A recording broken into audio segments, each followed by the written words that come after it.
The I Am Discourses. I Am activity of St. Germain Foundation. The I Am activity represents the original, permanent, and highest source of the Ascended Master's instruction on the great laws of life, as first offered to the Western world by the Ascended Master St. Germain, through his accredited messengers, Mr. and Mrs. Guy W. Ballard. In the early 1930s the Ballards established St. Germain Foundation and St. Germain Press Incorporated, which under St. Germain's guidance, have expanded into worldwide organizations that offer to mankind the true Ascended Master teachings on the great cosmic word, I Am. St. Germain Foundation strives to keep the I Am Ascended Master instruction in its pure, unadulterated form, free from any human interpretation, personal monetary gain, or proselytizing, as it is a gift from the great Ascended Masters and cosmic beings to bring illumination and perfection to mankind. Hundreds of I Am temples and sanctuaries exist throughout the world, where the teachings are applied in I Am decree groups. The books of the St. Germain series are available in many libraries, bookstores, or directly from St. Germain Press. The I Am Discourses. St. Germain Series Volume 12. St. Germain Press. Ascended Master Youth Beloved Bob. By the GODFRÉ King. Through 90. Dedication. This book of the I Am Discourses by the Ascended Master Youth, Beloved Bob, is dedicated in eternal gratitude to the beloved seven mighty Elohim of creation, who have guarded and assisted the I Am Ascended Master Youth to the victorious fulfillment of their Elohim divine plan for our blessed America and the world. These dictations were given through our beloved accredited messenger, Mr. Guy W. Ballard, pen name GODFRÉ King, and it is with our great love, gratitude, and blessings that we present this series of dictations to the beloved four children, the Ascended Masters Bob, Rex, Nada, and Pearl, who have been the example to all the young people of the world.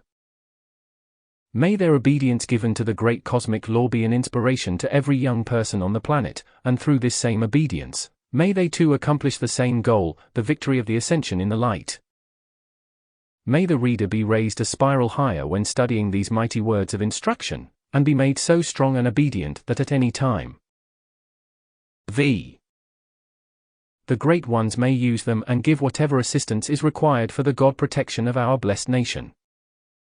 The I Am Ascended Master Youth are the builders of the incoming Golden Age, and in the name of the beloved mighty I Am presence of every young person on the planet, we call to the seven mighty Elohim, the builders of all creation, to enfold each one in their immortal flame of cosmic love, which compels the fulfillment of their every God desire.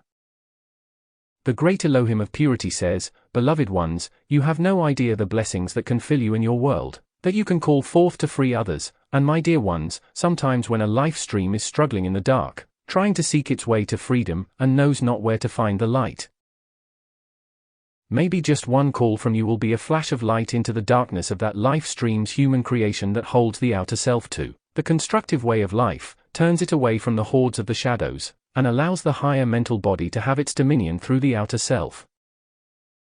The youth must carry the responsibility of the future in government, education, business, and all other phases of our country's daily activities. They need more than human help and protection, they need God's help and God's protection to save them from the encroaching threats of desecration which seek to destroy the ideals, minds, and bodies of the blessed youth, the younger generation, and the incoming children.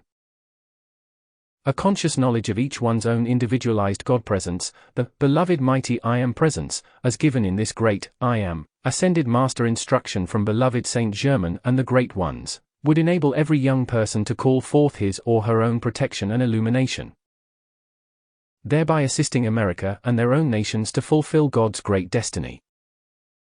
Until each youth comes to this conscious knowledge of the I Am, which is the great law of life, we call to their own individualized presence, to enfold them in cosmic Christ blessings, and may this book, and all books of the St. Germain series, reach every youth in the world and enfold them in beloved Bob's Ascended Master radiation, love, wisdom, and power, to assist each one to achieve the greatest heights of attainment in their service to life and humanity.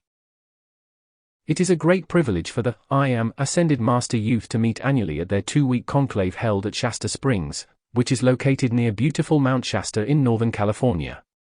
These conclaves are offered in adoration to the beloved Ascended Masters and cosmic beings, especially beloved David Lloyd and the Brotherhood of Mount Shasta, and are dedicated to beloved Jesus in recognition of his great divine ministry.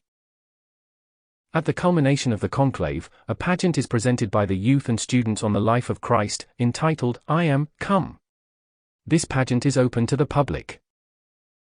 The I Am Ascended Master Youth and the St. Germain Foundation invite the youth of the world to join in the presentation of the pageant, either as an I Am Ascended Master Youth in the cast or through audience participation. This is a tremendous outpouring given to our beloved Jesus in remembrance and gratitude for his great service, and in recognition of the example which he left for all mankind. He reminds us through his words, "The things that I do shall ye do also, and even greater things than these shall ye do."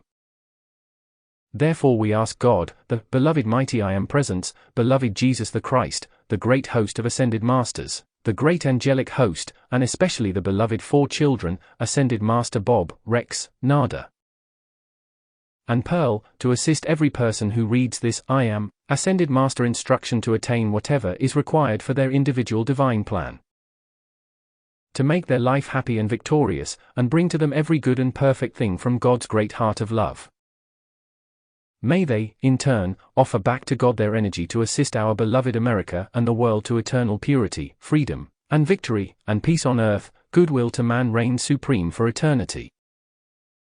Thank you, and God bless you. Contents: The I Am Discourses by beloved Bob. Discourse I. September 14, 1937, Boston, Massachusetts. 100% Group. Beloved students and friends of Boston, often Pearl, Nada, Rex, and myself have moved about in your midst watching, endeavoring to pour forth a radiance that would give you the assistance that you were calling forth from your presence, and what a joy it has been. Can you for just a few moments come with me in my feeling that I am endeavoring to convey to you, my feeling of what it really is, what it means to be wholly free from any limitations? Think of it, beloved students and friends. It is only a short time since I was in the limitation that most of mankind are now in. Just think of it, in so short a time I was given my freedom by the association with beloved Saint Germain, and the great divine director took us under his wing and brought us to India where the final victory in the cave of light was accomplished. Dear ones, do you realize that I was just a young man out of mining school in Colorado, knowing not the slightest thing about metaphysics, except that I did have a great, great deep love for beloved Jesus. But further than that, I rarely attended church or any of those activities, yet within my heart was always that great deep love, and, as I now realize, was reaching out for that which I did not yet know. Then that day when this good messenger before you came to Mr. Rayborn's mine, I saw him and liked him, and when we were going through that mine and I had gone on ahead, after a few minutes Mr. Rayborn called me back and directed me to start work at a place where, I say frankly to you, I thought would be rankest foolishness. If I had not had such confidence in Mr. Rayborn, I would have thought he was suddenly bereft, but I didn't dare say a word. Then when I saw that which I afterwards came to know was beloved Saint Germain's great wisdom directing, well, I frankly say to you, it was a tremendous shock. For if you have not thought along those deeper lines, then for something to be suddenly thrust upon you, absolutely compelling your recognition, well, I tell you it is something really worthwhile. Then after that was fulfilled, Saint Germain released me from the body and brought me to the cave of symbols, and so regulated, notice this, so regulated the vibratory action of my etheric body, that I was as tangible in the cave of symbols as you are here in the physical bodies. Now that was not a physical body, but it was tangible and visible to this good messenger and the others who were present there, which were 7 or 8 people, and I was as vividly conscious of all that were present and all that was going on, as you are here. The proof of it was, I mean to myself, that when I returned after the experience to my sleeping body, and when I awakened in the morning, vividly in my consciousness was every detail of that experience at the cave of symbols. It being my first experience, I actually thought that I had had a very vivid dream, but when Mr. Rayborn and the messenger came again to the mine, then I knew before they had said a word, that it was not a dream. Then afterwards, when it was explained to me what had actually been done, what had actually taken place, the amazing thing was that it seemed perfectly natural. I do not recall a single feeling in my being that I was being deceived, or anything except that a perfectly natural process was going on. And that is what everyone should feel, dear ones, in regard to these great laws of life which are manifesting life in your body. Now those were the same laws acting that were revealing to me the truth of my own life. Tonight I want to make so vivid to you, dear ones, that mankind is wholly responsible for the limitations, for the privations, for whatever may be acting that is less than the perfection of your life, which gives you life. The reason for that is, notice this, follow me closely please, it will help so tremendously. No outer appearance in the outer world or any activity there can limit you or disturb you, except when you feed your life into it, through your attention upon it. That is how you are your own limitation. Nothing can limit you but yourselves, beloved ones. Now remember, I went through all that you are going through, and I stand today in freedom from all human limitations, and that is what comes of knowing the law of life and having transcended all human limitations. Then you are able to look upon the activity that ordinarily is termed limitation, and see that within your feeling world alone is the cause of whatever seems, now notice, whatever seems to be limiting or depriving you of that perfection which you know is for you, and actually is in your presence. Does it seem unreal, unusual to you, that this presence here holds everything that you can possibly desire in the outer world of manifestation? Just look for a few moments, won't you, upon this presence here. Dear ones, this presence holds everything within its own grasp, within its own hands, within its own world, not in form. But the intelligence, the substance is there, within this presence, of everything that must come into manifested form for your use out here. Contemplate that, dear ones. Everything in this stream of life, light, intelligence, and substance that flows in at the top of your head into your body and anchors within your heart, is the life, the light, the substance, the intelligence, the energy, and the activity of all that is. Now think of it. All of that is in the outer world of human manifestation. Do you not see, then, when you call to this presence of the higher mental body, which stands between your physical body and the presence, and which is the discriminating, selective intelligence that answers your call to the presence, do you not see in your call to the presence, if it be money, if it be intelligence, whatever the requirement out here may be, then the presence holds that ready to release through the higher mental body into your physical use? Then if channels, I mean by that, human beings, be used in your requirement, then the wisdom of the presence will prepare the way and select those individuals who are to assist you in your achievement or in whatever is required in your world. Do you not see then, precious ones, how in your call to the presence, nothing could fail in the world? Do you not see that? That is what I found to be actually, literally, practically true. And as we see, from the inner standpoint, the unlimited standpoint, these laws of your life are as definite and as certain, if you will make the call for them. Now notice, suppose you have not the intelligence manifested, the understanding manifested, to cope with a condition that you do not understand. Suppose it was something legal that you were not familiar with, suppose it was in a business you were not familiar with. Do you suppose for a moment that the presence, through the higher mental body, does not know everything that is required there? If you think it does not, then you are making a mistake. Your higher mental body has the wisdom of the presence with which it is acting. Therefore, it is cognizant of everything that is required in your world down here.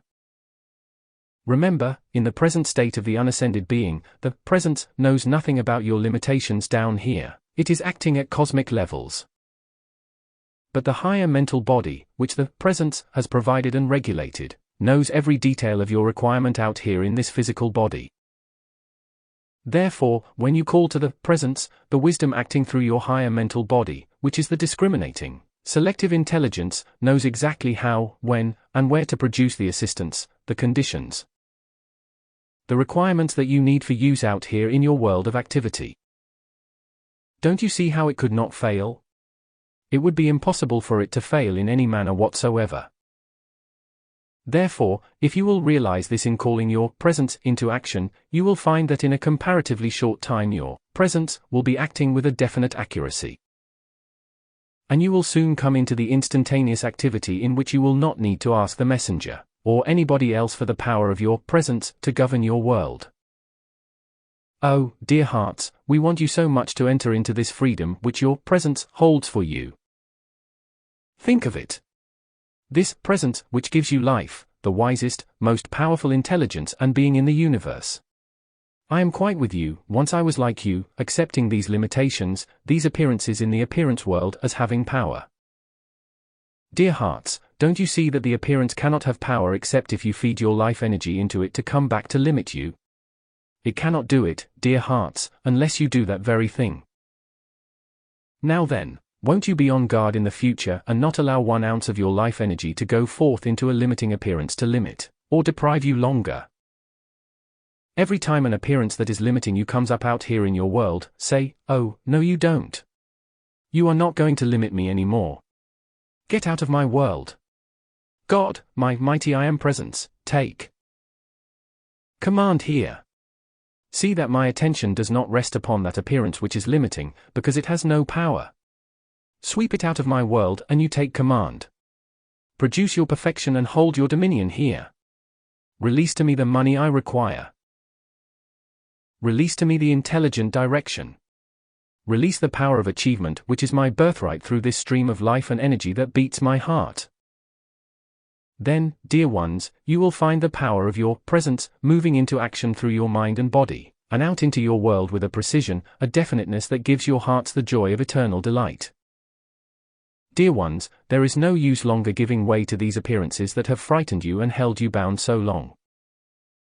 Remember, dear hearts, that one phrase bears repeating 1,000,000 times: no appearance in the world can limit you or affect you, except if you feed your life into it by your attention. Therefore, do you not see why beloved Saint Germain has pled with the people everywhere to take their attention off their problems and put it upon the presence, where the only solution exists, and let its power flow in, sweeping in and through their bodies and out into their worlds and perform its perfect service? That is how, dear hearts, your presence can become the governing intelligence of your world and release the power of its energy and activity, and from its treasure house release everything your precious hearts require to flood your world with money or with whatever else you require. Think of it, dear hearts, what a tremendous test, if you call it that, beloved Saint Germain placed upon the messengers when he said to go forth and give out this work with not $1 in their pockets with which to do it. Remember, when they came to Philadelphia the first time, they used their rent money that was due to get there. Do you realize, beloved ones, that the messengers have had to prove every step of this law every moment since the time that they started for the train in Chicago? I shall never cease to enjoy it when the messenger brings up this point, how he and Mrs. Ballard were discussing it on their way to Philadelphia.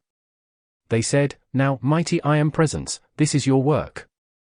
You have the power to supply the money to do this and carry it on. If you do not do it, well, we will go home, and they meant it. But dear ones, do you not see that it does not matter how many thousands of people have proven this law, every one of you has to prove the law to yourself in order to be free, and it is so easy. I tell you it is easy because I see from the unlimited standpoint. Now, if you will grasp these various points, which the various ones have brought forth in their dictations, you see their wisdom is so great that, as the people are ready, you must not blame the messengers for holding the students upon fundamentals. Because they have got to have the fundamentals anchored within themselves in order to become the victor over human creation. That is why today, dear ones, you stand in the open door of your eternal freedom.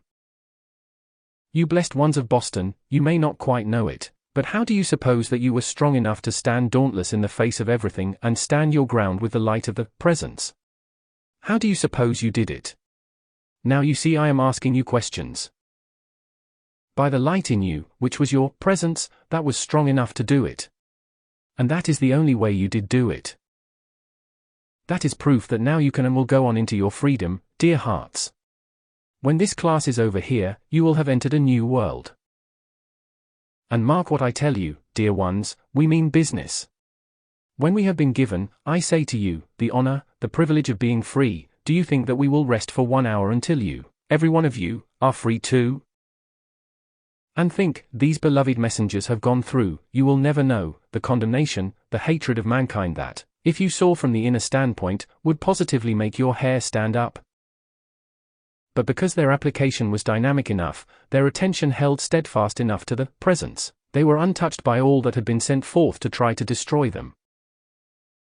Would you believe, dear people, that there could be human beings in embodiment vicious enough to want to destroy those who spread the light of freedom, which this is? Well, there are plenty of them today, but now that the messengers have gained that power and momentum, they are untouched by any of that. Thank the mighty I Am Presence and the Ascended Masters for this, and their own powerful application. But that is not the point. The point is that it is the fulfilling of the words which beloved Saint Germain said to the messengers in the beginning before they started out, during the dictation of the I Am Discourses. He said, "My children, remember the human ungoverned is more vicious than the animal in the jungle, and that has proven to be true, because the human being has intelligence with which to direct viciousness, while the animal has not. But look, those individuals cannot reach the messengers. The point I want to make is what they are doing in their own world.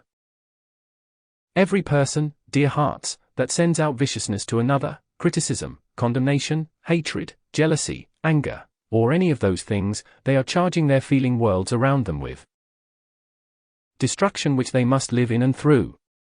That is why, dear hearts, you blessed ones, tonight I want to make this clear if possible forever within your consciousness. The reason for beloved Saint Germain asking that all refrain from feelings of discord of any kind whatever within their feeling worlds, is that as soon as they stop at a sufficient length of time, the use of the violet consuming flame and the calling of the presence into action after the violet consuming flame has been used, will dissolve the discordant qualities that have been registered there, I mean all that attempts to come forth into expression. Then, when they call the power of the presence forth, they are no longer clothing this wondrous energy of the presence here as it flows forth, because this energy until it touches the top of the head is wholly pure and perfect, you see. And the only reason why mankind does not have perfection is because the moment that touches the top of your head, it is clothed with the feeling that is in your feeling world. If that feeling is discordant, then it charges that quality of feeling in your world to produce failure and limitations for you. Dear hearts, there is not any use mincing words about these things anymore. Law is law, and the law of life is the most powerful thing in the entire universe. If you are determined to ignore the law of life, then you will be in limitations. Now it does not make any difference what the provocation is, and I am saying this to you tonight so that you become prepared and fixed from the beginning of the class, so you gain your absolute freedom during it.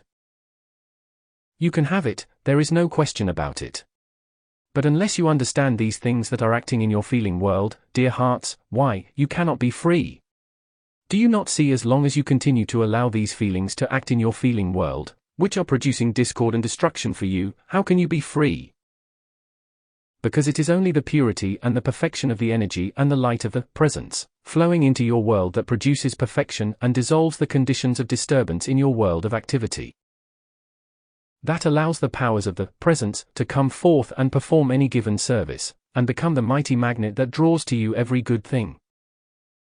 Do you know, precious ones, divine love poured forth by calling your presence into action becomes the mightiest magnet in the universe to draw to you every good thing? And that is why, as you keep charging that forth, pouring out divine love and blessing to mankind and every living thing, it gains such a momentum going forth that it just dissolves everything unlike itself as it goes forth, and leaves your world filled with the glory of the power of divine love, which is the mighty attraction of every good thing for you, and which fills your world with every good thing that your heart desires and craves. That is why today, if you understood the need of keeping your feelings harmonious so that the power of the presence at your call could pour forth that mighty self-luminous, intelligent substance and perform that service, then don't you see, nothing could resist it? Not a thing in the world could resist it and prevent it accomplishing that whereunto it was sent. Suppose you say, mighty I Am Presence, you release your energy here, for a given purpose, any kind. Then with a great joy you begin to pour love and blessings upon that achievement, whatever it is to be done. You see how that keeps the power of the presence going forth to that objective to accomplish the results, and there could not be a single failure in existence if you but do that. That is why I say to you again, dear ones, there is no provocation in the world that warrants you allowing one single feeling of discord to go out from you, because when you do that, you are just depriving yourselves. Oh my, isn't it remarkable that you have thought, you do not anymore, that you could injure someone else by sending out discord to them? You are the first one that gets injured. And why should it be so? If you are the creators of discord, and you are, then why should you not get the first results? You see? But look, dear hearts, I do not wonder, as we go among mankind and see the tremendous momentum that mankind have gained through thinking they could just release any kind of discord without limit and then not pay the penalty. Think of it. You see, in the old teachings mankind was not taught anything about it. They thought they could put forth any kind of feeling in the world and they would go scot-free. They cannot do it. It is not the law. That is why our joy is so boundless when we have the opportunity, as we have with the messenger, to flash our words before him to you, with no human ideas in them, and that is why this work, one day mankind will come to know how powerful it is, how magnificent it is, not because of the messengers, but because they have made it possible for this to be done. Dear ones, every now and then an individual pops up and says they are receiving the same as this good messenger is from Saint Germain and the others. Well, they are not.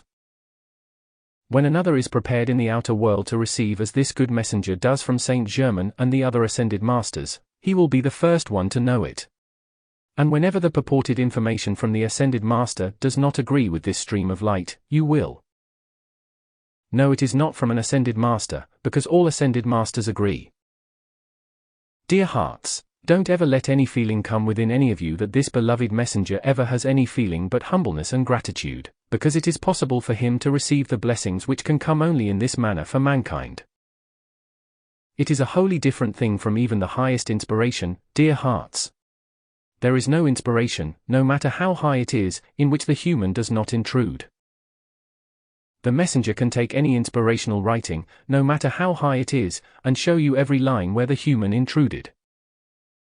It is not that it is not beautiful and good, but today the need of mankind is for an understanding that is untouched by human concepts, so it will produce the results that are required for them, because human concepts will not do it.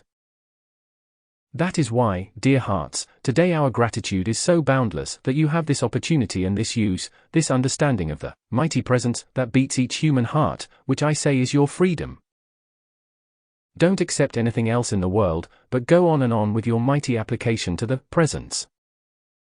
Hold your feeling world so harmonious that in a comparatively short time that power of the presence will flow through, and that great energy, untouched any longer by your discordant feeling, will steadily and surely cleanse and purify the mind, body, and feeling world.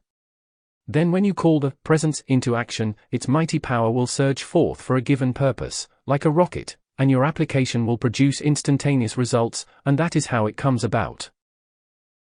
I trust you will pardon me, Lady Betty, if I go too fast.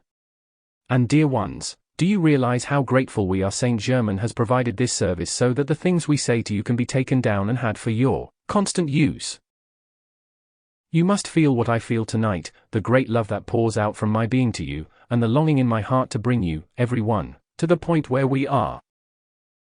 Oh, dear ones, I almost have to pinch myself sometimes yet, to think how in so short a time without any apparent previous preparation, I could be in the freedom I am in today. Dear people, let it be the greatest strength and encouragement in the world to you. Only a few short years ago I was a lad in the physical body as you are today, subject to all its limitations, and today I am free. Let it be such a strength and encouragement to you that never for one moment in anything that confronts you in the future, do you give it one moment's power to limit you or deprive you of anything. It cannot do it. When I see among mankind the conditions that sometimes such blessed ones seem compelled to meet, and to think how if they would realize the need of stilling themselves and feeling no discord or inharmony of any kind within them, then in that great stillness say, Mighty I am presence. My world is your world. Sweep forth into my world.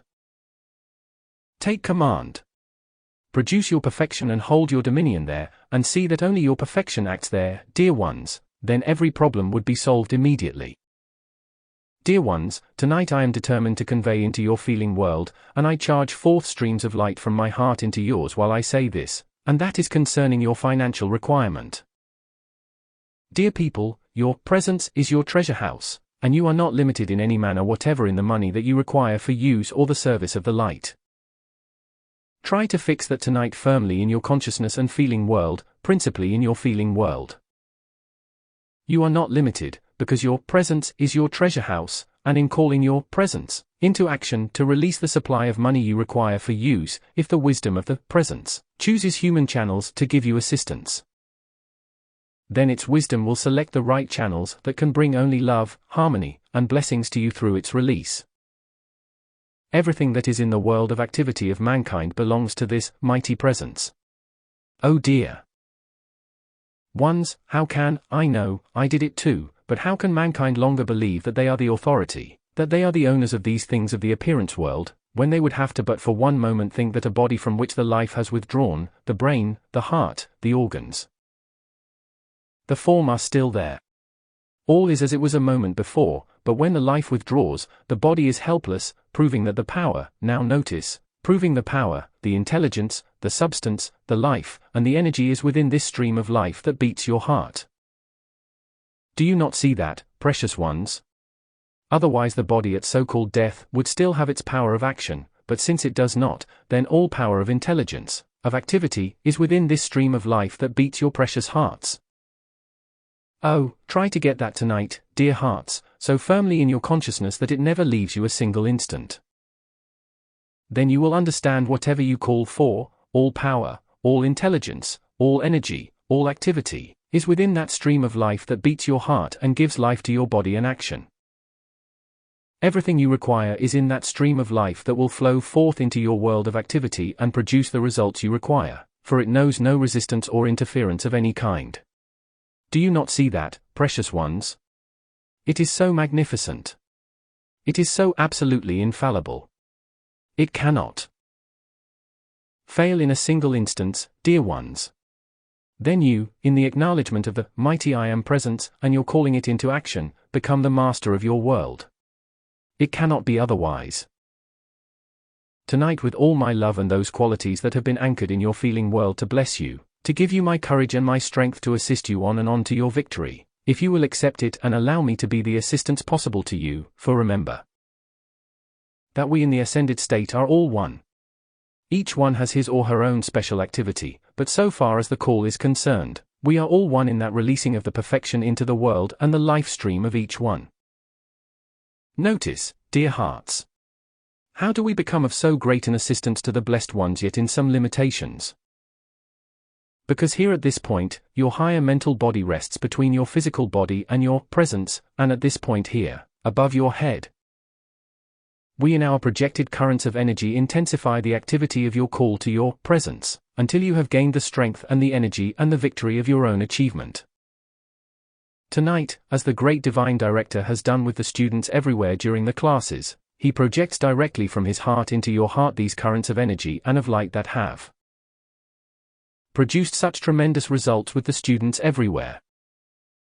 Before the class, one want to remind you tonight of his tremendous activity, that he so recently established in setting the disk of light in its activity into the feeling world, to give the assistance to the call of the students to dissolve and consume their own human creation. Remember, these are mighty activities which they set into action for the blessings of the students everywhere.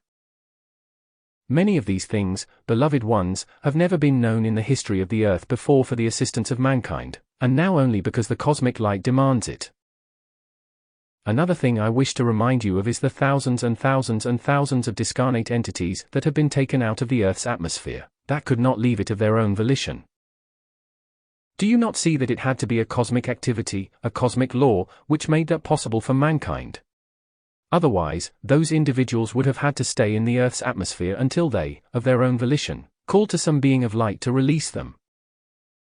But because of the need of the release of mankind today, the cosmic law has said this shall be done, and the great divine director, who is authority for it, caused Saint Germain to release that mighty decree for seizing and binding the entities, removing them from the earth, and holding them in the octave of light until they serve the light, the greatest service that could be rendered on the face of the earth.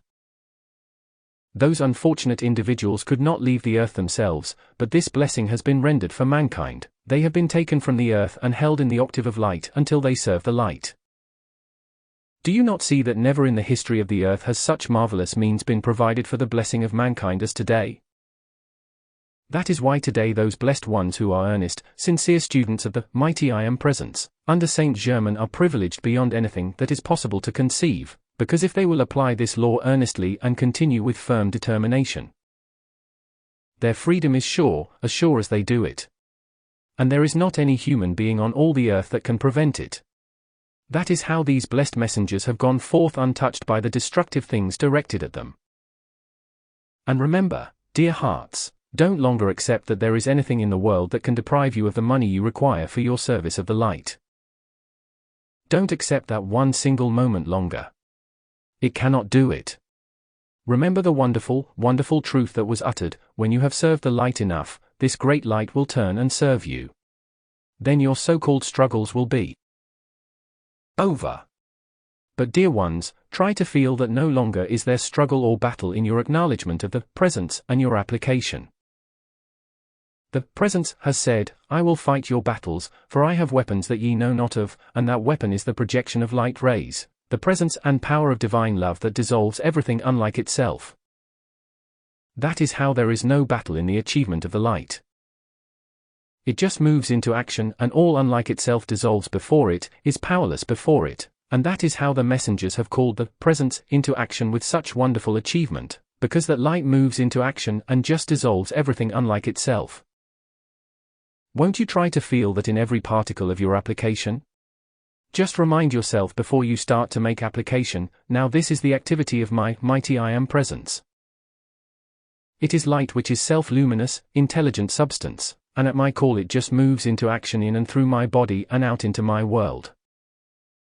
Everything unlike it dissolves before it, and it moves right on into the objective to which I have sent it and produces the results required. Then how could anything fail? It cannot. I thank you, beloved ones. Discourse 2. October 17, 1937, New York City, New York Young People's Group. Saint Germain. I wish you to know, beloved ones, what it means to me in blessing to America, where I have worked so long to bring about a condition to save mankind. I want to say today, beloved people of New York, it is here where the great need has been for more than 100 years in the ever-accumulating, ungoverned destructive activities to mankind. For it is here that the brain of the sinister activity of the world is focused, because from all over the world came the claws of the sinister force because of the financial center here, because they require money by which to carry out the acts of the sinister force. Therefore it is here. We at first made such a tremendous stride in the first 2 classes here, and then, because mankind listened to, let us call it, unhappy gossip, the sinister force drove in and came near to destroying all the possibilities for the protection of your city. Now do not misunderstand me. As all who have taken notice have observed, your blessed city of New York sits in the most dangerous condition, because of the earth formation under it, of any city outside of San Francisco. Therefore, dear people, do you wonder that we have called the forces of the universe into assistance to govern the human discord in America and at this point, so that this protection could be given? If you wish to split a log, you take your wedge and at the fine point drive it in, do you not? Therefore, in the sinister activity, if they could have accomplished what they intended in the destruction of your city, it would have been the wedge driven in, and would have made it very difficult to give the protection to the rest of America for the incoming light. It has only been possible by the release of the great cosmic light, which of course you must understand is consciously directed by the great beings from the great central sun, that has made it possible for the protection, up to this time, to be given your city. I say to you frankly, this could be the most wonderful city in the world and, with the protection, would become the most wonderful city in the world. Now then, we say this, and I take this opportunity this morning to say to those who are here, because you can spread it to others, the need today for all people, all students of New York and the surrounding territory is to harmonize in spite of all human conditions. I tell you, dear people, it is imperative. It must be done. You love your America, so do not let your human frailties interfere with your staunchness and stand to the light. Do not criticize each other. Do not allow anything to come in that would start discord of any kind. If you will do this, we can do things that will give you the greatest joy and the greatest assurance mankind has ever thus far experienced on earth. You will have all the proof that you want of the reality of these great laws if you will be patient. You do not understand that if we produced some great phenomena, which could easily be done, it would prevent many of the more wonderful things that we are trying to bring forth. So I ask the students everywhere to be patient. This unfortunate individual in the West, who has put forth this silly nonsense everywhere and now is spreading that silly stuff, why don't the messengers show the proof of these things, why the proof immeasurable is being given every day? Therefore, I say this today to the city of New York, that you may stand on guard against these sinister things. All that mankind wants, needs, or expects, will be given by way of assurance and proof, as they hold themselves harmonized enough. That is why this morning I take this opportunity to assure you and prompt you again, because shortly we will not be permitted to give the promptings we have in the past. Therefore, if you will all feel your own responsibility, and if someone comes to you with discord, just calmly and quietly say, "Now you have heard Saint Germain's wishes. He knows what is required for your city. Do you want to destroy your city by discord, or do you want to add to the world's burden by any more of your discord when you have said you wish to serve the light? These are vital things, and it is within the individual that these things need to be governed. Then the environment will come into the harmony and perfection that is required for the infinite protection of your city and America. Why do you suppose this great symbol, the Goddess of Liberty, was placed in your harbor? Because that great power of wisdom brought that symbol here to represent the power and protection of the light. Because this was the greatest focus of the sinister force, due to the financial power that was given them by the secret release of money into the hands of those people who thought and felt, and breathed only destruction. We are debating whether we shall reveal certain things that have been done in your city since the messengers have arrived this time. Already the 2 days of class have accomplished tremendous things for you and your city. Try to feel that, and give all the enthusiasm and joy in the call to your presence, in the release of gratitude for that service rendered. Dear people, please take these things, pour forth eternal gratitude to life, then to the great cosmic beings, the Legion of Light, the great ascended masters, for that service and amplification of every effort to bring about this protection which is needed. I say to everyone who has seemed to have financial struggle or has seemed to have difficulties, dear people, do you realize that you stand on the eve of the greatest prosperity the world has ever known, and which will be permanent as humanity becomes harmonized enough? The law of your life, of all beings in manifested form, is the greatest release of the powers of the presence, which is the supply of everything required through the power of divine love and harmony. Then mankind is not trying to take away from somebody else, because they know then that they will always have plenty, and the desire and fear lest their human form may want for something, is dissolved. Try to feel that your presence, that projected these human forms, when given sufficient attention, is the power that will care for that body and keep it healthy, harmonious, and supplied if the feelings are kept steady, calm, and harmonious enough to naturally let the powers flow through. Try to feel that. I thank you. Our precious Bob. Beloved young people of New York and vicinity, it is my great joy to come today. Also Rex, Pearl, and Nada, who are here in your midst, are pouring forth their wondrous radiation to you. I shall say something today that I trust will carry to you the joy that is in our hearts. Through our call to the great beings and the great cosmic light, and the calls of the many students as well as the messengers for the protection of the young people of America and the world, we have brought into action the activity of those great beings from the great central sun. For the protection of our young people of America. Will you young people, wherever you are, call the attention of the young people who come into this work to that one particular point, that by sufficient calls this has been made possible. Therefore, the cosmic light called into action is an invincible thing. Therefore keep up your call for the protection of the young people of America, their purification, and call for them to be surrounded by the circle of blue flame through which no emotional thing can penetrate.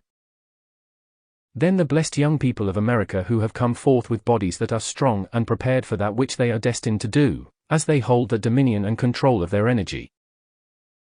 The full power of its infinite action will ever bless them in its ever-increasing strength, light, and power within each one, which makes the glorious circle of light that you may have, more vivid in your memory and attention. You will remember the description in Chananda's home in India when we were there.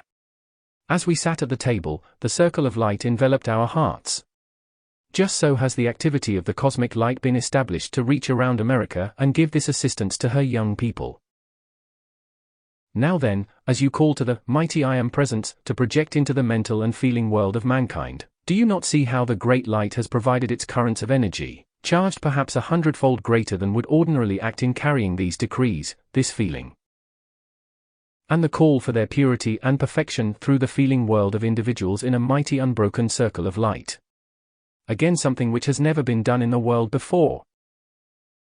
Why do you think the wisdom of Saint Germain took the messengers to certain places in the beginning? To break down the human walls of doubts and fears, and to establish this light which has recently been established. That is why in the Boston class tremendous things were done, and even far greater things will be done in this class, as you have all observed in its beginning. Do you not see, beloved ones, how you precious students in your earnest, sincere work and decrees have made it possible for the messengers to be free from having to beat down the human walls? That gives the freedom and power for this greater release from the presence and the ascended masters to come forth into action, as you must have observed in the opening of this class. So you will understand and you will see what mighty strides are being made in the greater expansion of perfection, in the greater protection and the greater blessing that is pouring forth to mankind. Therefore, beloved people, rejoice with all your hearts. Pour forth gratitude without limit to your presence, and call on the law of forgiveness for all mankind. Do not miss one day, every night before you retire, to call on the law of forgiveness for the mistakes of all mankind, and then in the morning give praise and thanks for the perfection of God, the mighty I Am Presence, glorifying you that day. You will find, dear people, that you can release from your presence whatever is required in your world of activity for the service you wish to render. Oh, I plead with you, turn to your presence wholly, and stand with it in the invincible power. And quickly you will find you can release its mighty power by your steady focused attention to the presence, and the feeling of its light rays which know no resistance nor interference, pouring forth through you and out into your world. Blessed ones, can you imagine my gratitude, Pearl, Rex, and Nada's gratitude, when so recently we stood in bodies of limitation like yours, and how we were picked up, as it were, by blessed Saint Germain and lifted into that condition where we are forever free? We were no exception to the rule. There are hundreds of blessed ones in America today who could receive the identical activity if they would just hold sufficient self-control, and allow the powers of the presence to act uninterrupted by discord within the feelings. That is the imperative need today. You cannot wonder that the messengers plead and plead and plead constantly with the people to hold harmony. Dear people, I do not see how you can help but understand the need of harmony within your own feelings, and of not giving attention to what someone else does.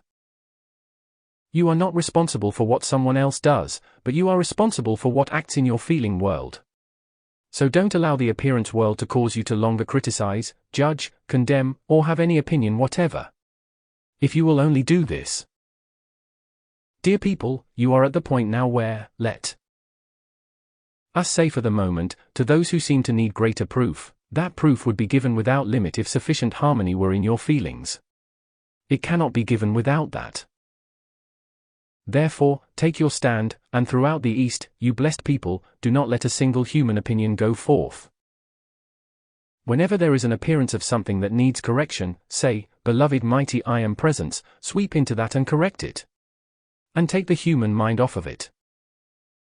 You will find such blessings and power released into your individual lives, into your city and conditions, because certain things have been done here to take dominion in the activity of your city, which I may not mention this morning. They will bring blessings untold to this city. That is why, beloved ones, we 4 children have been given the authority to wield powers in the projection of the light rays that, 10 years ago, we could not have imagined in our wildest imaginings. Then I say to you, you can do this. How do you know, beloved ones, what hour will release the power of the presence into your full outer consciousness that will give you the conviction, the certainty in your feeling world and outer experience of the powers of the presence to do wonderful, so-called miracles through yourselves? The things that occurred through the body of this messenger here are real, they are true, a living example to all mankind of what can be done through the individual at the most unexpected moment. He did not know what could be done, never dreamed it, but the powers of the presence, when it has sufficient purity and activity through which to act, can at a given moment or in a crisis, release its powers within that moment. That is the need of mankind today. Beloved young people, realize that you are the focus of the light for the immediate future of mankind. Make yourselves such a mighty example, such ambassadors of light, that the whole world will turn and look at you and bow in humbleness before that radiance which they feel. It is the law of life. I tell you that you can take the worst criminal in your city, and when one who is able in great calm serenity to release the light of their presence, goes into the atmosphere of that individual will bow before that radiance which they feel is the governing power of the universe. Remember, dear ones, that light knows no resistance nor interference, and there is no destructive quality in individuals or collectively that has any, or tries to give any resistance to the power of the release of the light. When that radiance is sufficient, it knows instantly when it touches it that it is powerless to longer act. So will you not feel that in your individual application for yourselves, and in the service you wish to render? Then you will gain the confidence and power within yourselves that is the release of that limitless energy which the presence holds ready at all times. Remember, your higher mental body is the discriminating, selective intelligence that knows what is required and releases it. It is omnipresent, dear people. It is not a thing in which there could be the slightest uncertainty, but your higher mental body, being the wisdom of the presence acting, then will release whatever is required for your freedom and your blessing. Therefore, as you feel that confidence in your application, you will absolutely have no difficulty in gaining your freedom and your victory in the light. I could not help but smile to myself this morning in your young people's gathering here. Young people. Really, the light within you, blessed ones, knows no age. Why accept the appearance? Do you know, blessed ones, that it is the mass pressure, the mass creation, mass sense of age that causes individuals' hair to turn grey and the appearance of age to begin to find its expression through the human form? Sometimes, true, shock causes hair to turn grey, but outside of that, the general activity of mankind when they come to certain years is to open their arms and welcome in the sense of age, when if they would say to that appearance, you have no power. Get out of my world, it would settle it. I ask you to watch, beloved ones, in the coming years and see how many people will change their hair back to its original color, and all lines will disappear from the face. You have already seen thousands and thousands of people where the lines have disappeared from their faces completely. That is because harmony has been established in the feeling world. Nothing in the world makes the face become drawn and haggard like continued anxiety. Remember, beloved ones, you are no longer at the mercy of the discordant forces of mankind, even though you have helped to create them. You are positively not subject any longer to their action upon you. Do not accept it, oh, I plead with you. In the knowledge of your presence, feel you can have the feeling of security and protection that will sustain and bless you forever. You see, we children did not have to go through what many of you are going through, and as we were able, with beloved Saint Germain's assistance, to look down our life streams, it just so happened that it does not sound quite correct. But for the sake of explanation I must use it. It just seemed to so happen we had rendered service in past lives that made it possible at this time to have this assistance. Now you do not know, dear ones, any one of you, what the service of the past may be which you have rendered that might make that same thing possible for you. That is why the messengers have urged the people always not to limit themselves even by the appearance world today, because you cannot tell, you cannot know how quickly you might enter into the fullness of that freedom and perfection. But if it requires more time than you expect, please do not be discouraged or disturbed when you know the glory of your victory is absolutely certain. Then what does it matter if it takes a few days, a few weeks, or a few years? Why, it is of no consideration, dear people. However, when you definitely know the goal is in sight, the powers of infinite light carry you forward to that goal with no uncertainty. The only thing required is your love, gratitude, and harmony within your feeling world, and the very light of life will carry you forward. Then if you put intensity in your feeling with the call, think how much more quickly you will go forward to the goal, the end of all pilgrimages on earth.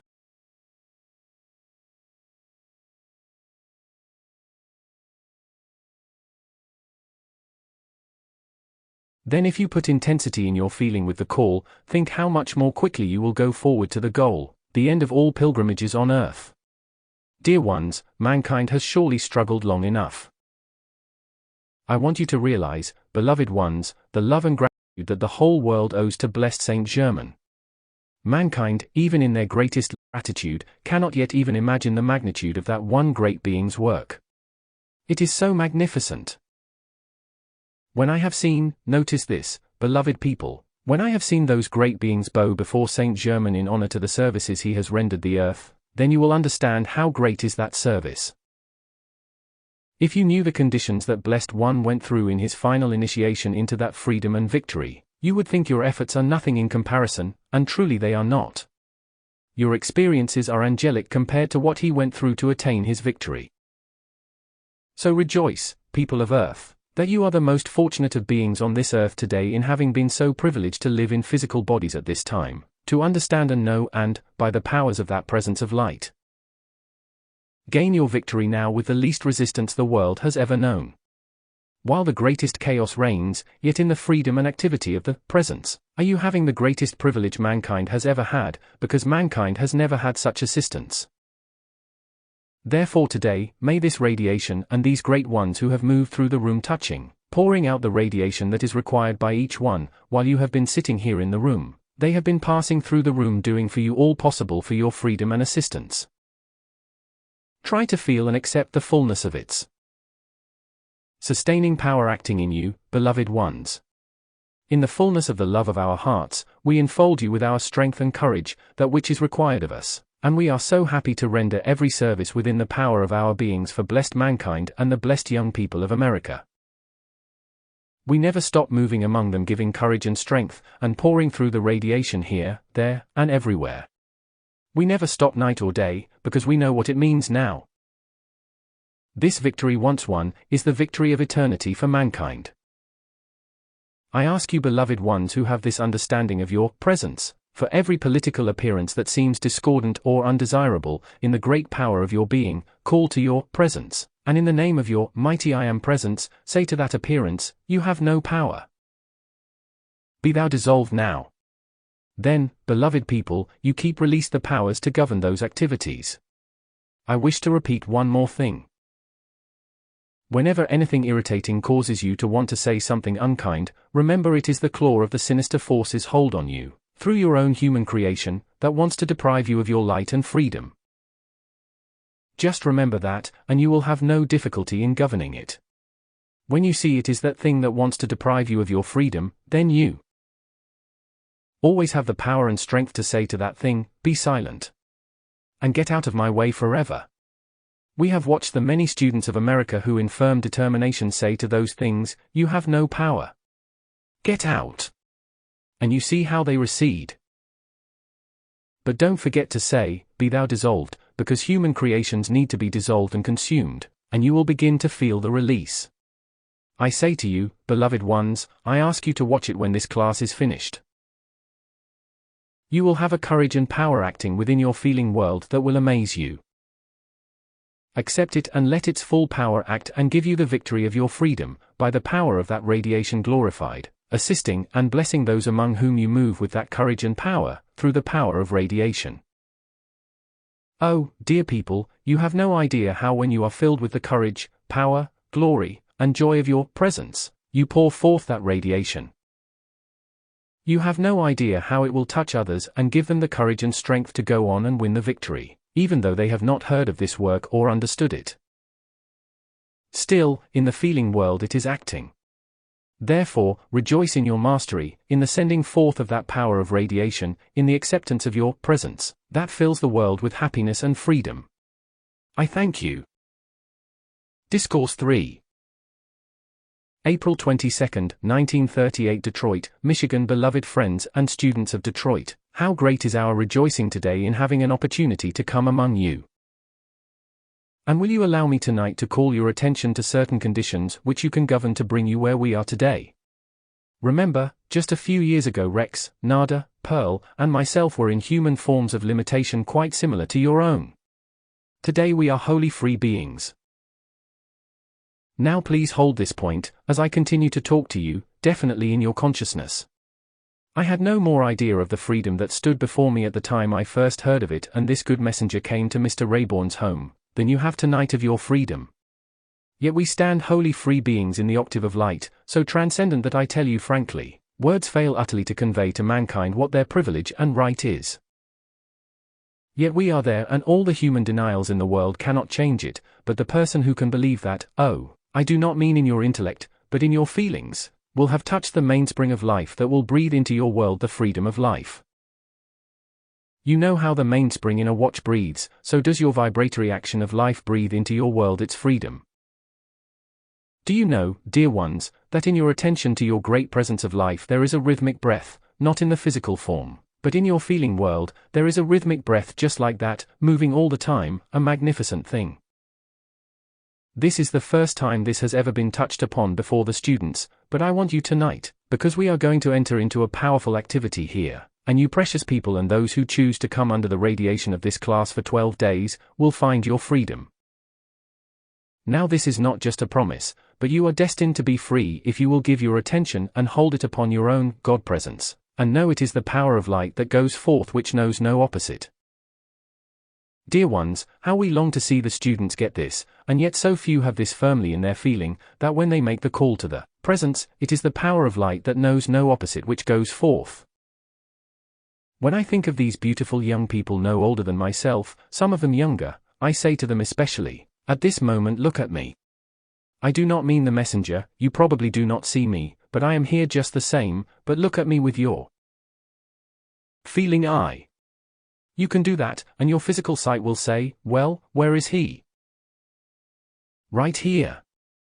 Now look at me with your feeling eye, beloved ones, and let me, through that stream of light by which you are looking at me through your feeling, pour back to you that power of freedom which my life that has gained it, is. What can I pour to you more than my life? And it is my life which I shall pour into your feeling world tonight with the power of freedom, of victory, for victory and the goddess of liberty are pouring forth their rays, which I shall utilize to render this service to everyone here and every one of the sincere students in Detroit this hour. For we are not limited to just those present.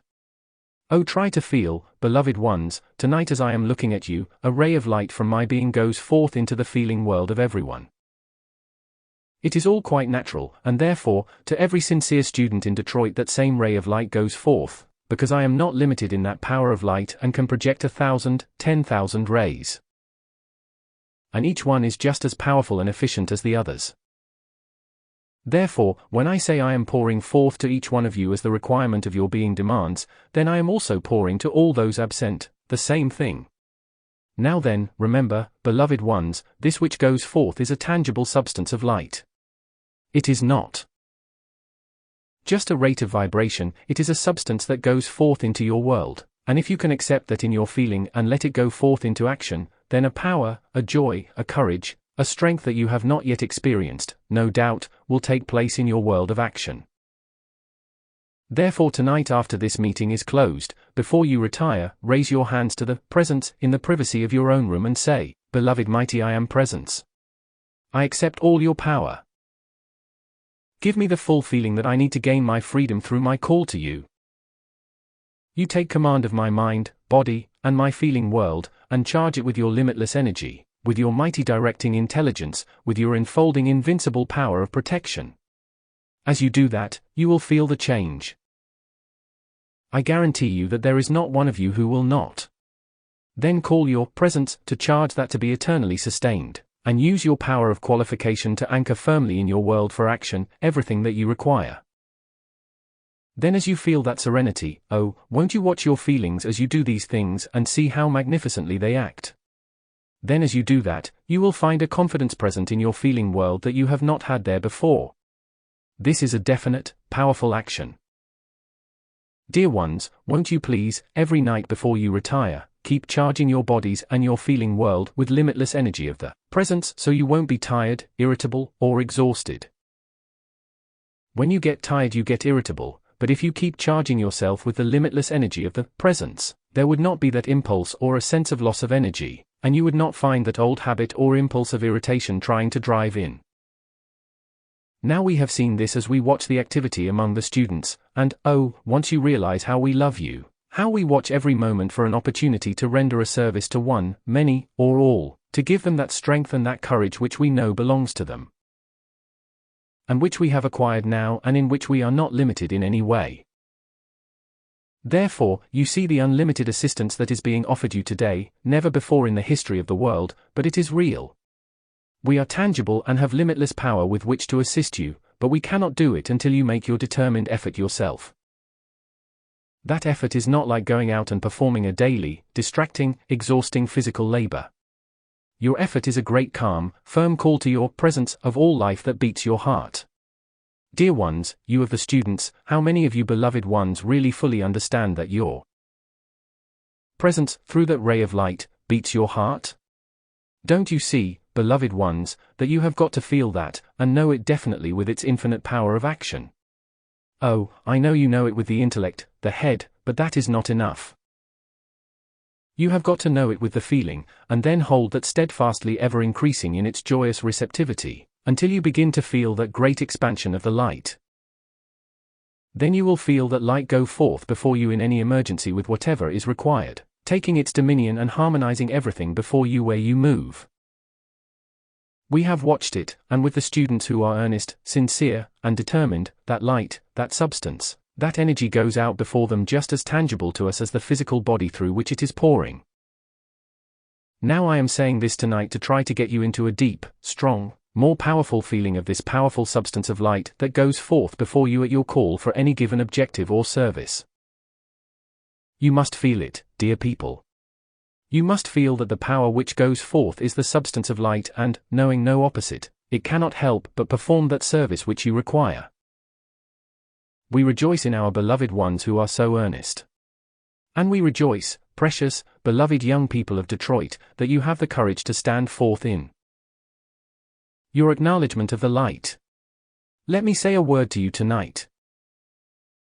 Beloved young people, there will be many in the human octave that will ridicule you just yet, but on the other hand you have the great host of ascended masters, the legion of light, and the cosmic beings who are your friends. Which do you want? The beings of light and freedom and purity, or the human friendships, many of which will drag you down to the depths? You have free will and choice, beloved ones, to decide, and remember, the human gratification of the senses is only a fragment in a lifetime in comparison to 1 hour full of consciousness and feeling of your presence. That is the vast difference between the light of perfection and the human sense gratification. Now then, what makes the change between the human senses, which are but extensions of the finer senses from which they come, and the finer senses? Now you know, or perhaps you do by this time, that in the Godhead there is always the Trinity of action. Therefore, what is the difference? Your power of qualification, which is a feeling within you. It is invincible, and it is all-powerful in its action, so far as your individual world is concerned. Therefore, as the young people today understand that the presence of all life which beats their human heart, makes them a part of that great perfection, then with purity in their thought and feeling, and obedience to that great life, its ever-increasing, intensifying protection and purity will flow forth into their worlds. Then all that touches their worlds will love to bless them and help them. In making the call for the ascended master friends to be raised up everywhere, which is one of the most powerful things that every earnest, sincere student should do, how does that come about? Now notice, these are practical laws, every one of them. How does that come about? By your power of qualification as you call this ever-increasing, intensifying energy forth to act in your world. You know, that presence, as you observe the chart here, that presence is all-wise and all-powerful, and is the fullness of the Godhead individualized in action in your world. Then think what it has been to have forgotten that the presence was there. Tonight I am trying to offset everything in your feeling world, that has endeavored to hold your attention upon the conditions that seem to be real in your outer world. Let me remind you that everything that outpictures through those physical bodies has but one cause in the universe, and that cause is within your own feeling world. There cannot be an outpicturing in the physical body that was not generated in your feeling world. Therefore, tonight, as I am pouring this mighty current of energy and substance into your feeling world, so charge and qualify it now while I am talking to you with its eternally sustained purity and perfection that will act within your world, ever producing more of its kind to give you the courage and strength to stand against the whole world. If need be, with your presence, just as the messengers have had to do. Think of it, two individuals going forth in the world of mankind, upsetting, so to speak, every human concept, and yet they were able to stand against the world, and today 500,000 people have the blessing and benefit of their courage and strength. Now you in your individual world can be the same thing, because the same power that gave them strength and courage to stand alone against the world, gives you the same power, courage, and strength to stand against your world, or that which you come in contact with. And remember, your attention here leads you into eternal freedom. Your attention on the world of human beings, if it should get upon the wrong human being, will drag you to the depths. We know quite well, beloved ones, how many of the student body are hoping and calling for some outstanding manifestation of our presence, and yet in your midst constantly are miracles after miracles, so called, performed, in the mighty healings, the mighty freeing activity, the change in your feeling world, and that courage and strength that is tremendous. And yet because those are activities within your own human body, the feeling world, you are so prone to accept them as, well, quite ordinary. Far from that, dear ones. They are most extraordinary because they are changing and transforming your world into one of dominion and perfection. Therefore, as the messengers did, say to all this human creation, anything that appears before you that is less than that perfection, get thee hence thou powerless human creation. You have no power to touch or act within my world. Beloved mighty I am presence, take command here and hold your dominion. Produce your perfection in my world and action. Then hold steadfast to that. For your encouragement let me say this. Among the group that are here tonight there are some who have more immediate answers to their calls than others, perhaps, well, should the person who does not have such quick response be discouraged? Why, not at all.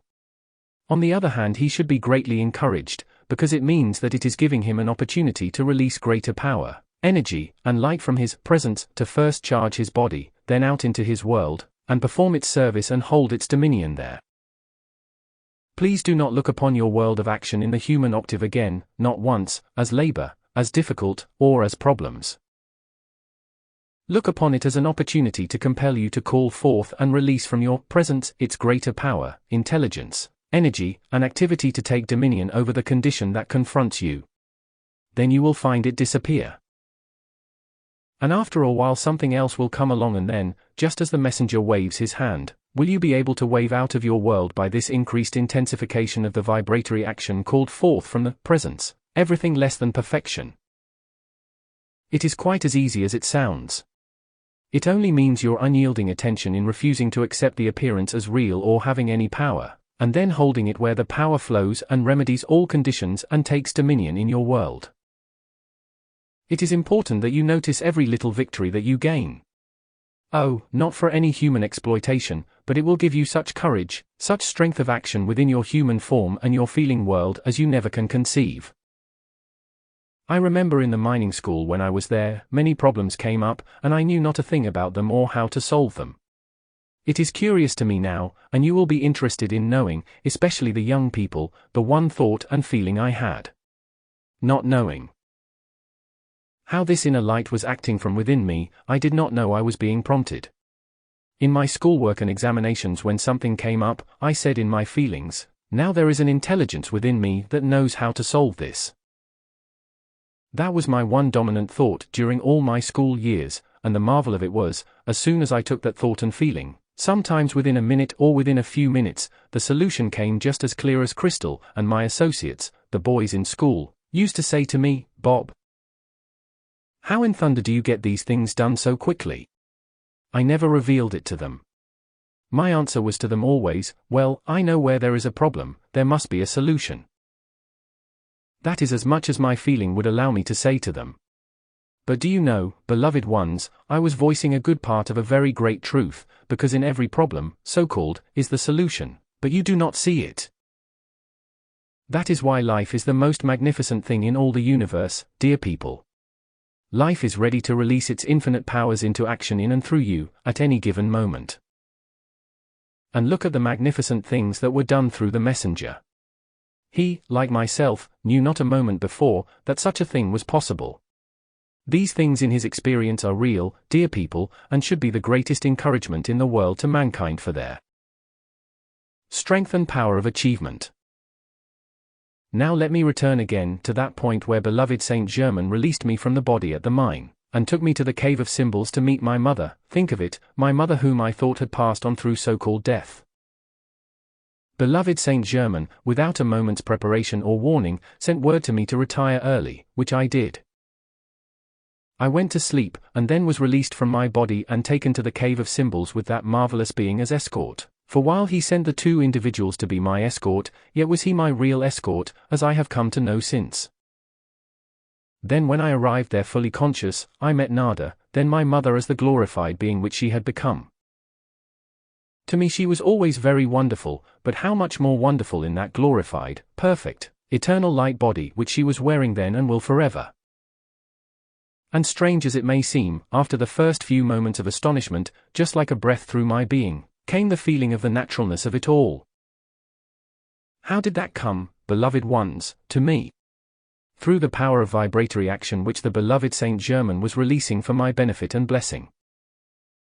In that hour that I was there to visit my mother, such a transformation took place in my body at the mine that when I awakened the following morning, I could scarcely realize that I was the same being that went to sleep in that body. That is the transforming power of light, of vibratory action sent forth by an ascended being. Now tonight, beloved ones, I am rendering you in your waking conscious state a slight service of a similar kind, and according to your acceptance will it be very great or small. If you can accept it with the love with which I give it, and the confidence and assurance, then it will be a great transforming presence, power, and activity in your life, world, and your body. The great ascended Master whom you have come to know as Chara, before his ascension, had called forth first through outer substance drawn together, then through precipitation, what the world has come to think of. They do not comprehend it, but they have come to think of it as the elixir of life. That has been real throughout the centuries. He often gave that to people, and in a few days the whole body was transformed from racking pain into buoyancy, health, and happiness.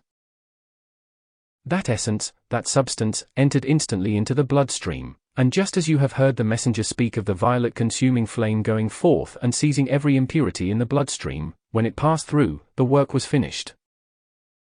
Now you today, every precious one of you, could start using the violet consuming flame, for instance, as if you swallowed it and then visualize that, mentally making the picture of that violet consuming flame going through your throat into the stomach, cleansing and purifying, then on in and through the intestines, seizing every impurity that was there, cleansing and purifying and holding that dominion there.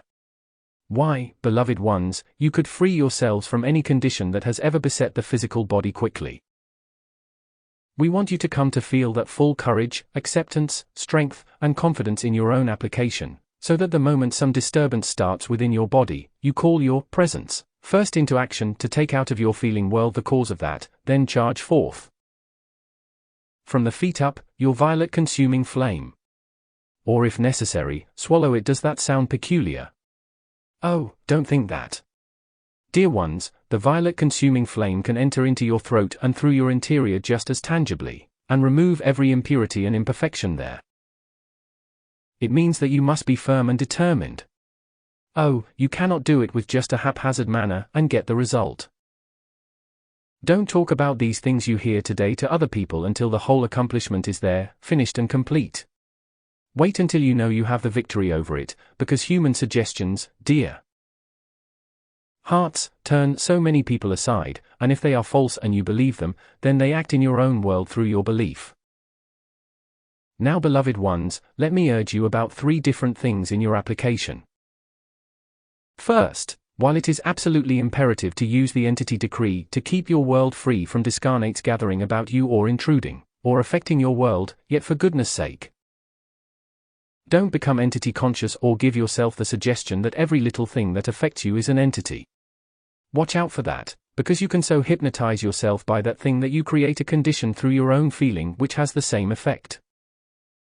Now then, in your application, know that it is the power of light that acts through your feeling to stir the feeling into action.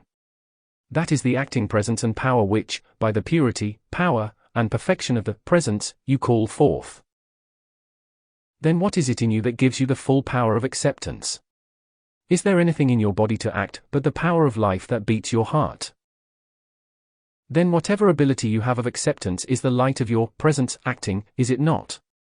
What gives you the energy to move your body? The light of your presence. What gives you the intelligence with which to think? The light of your presence anchored within your physical heart.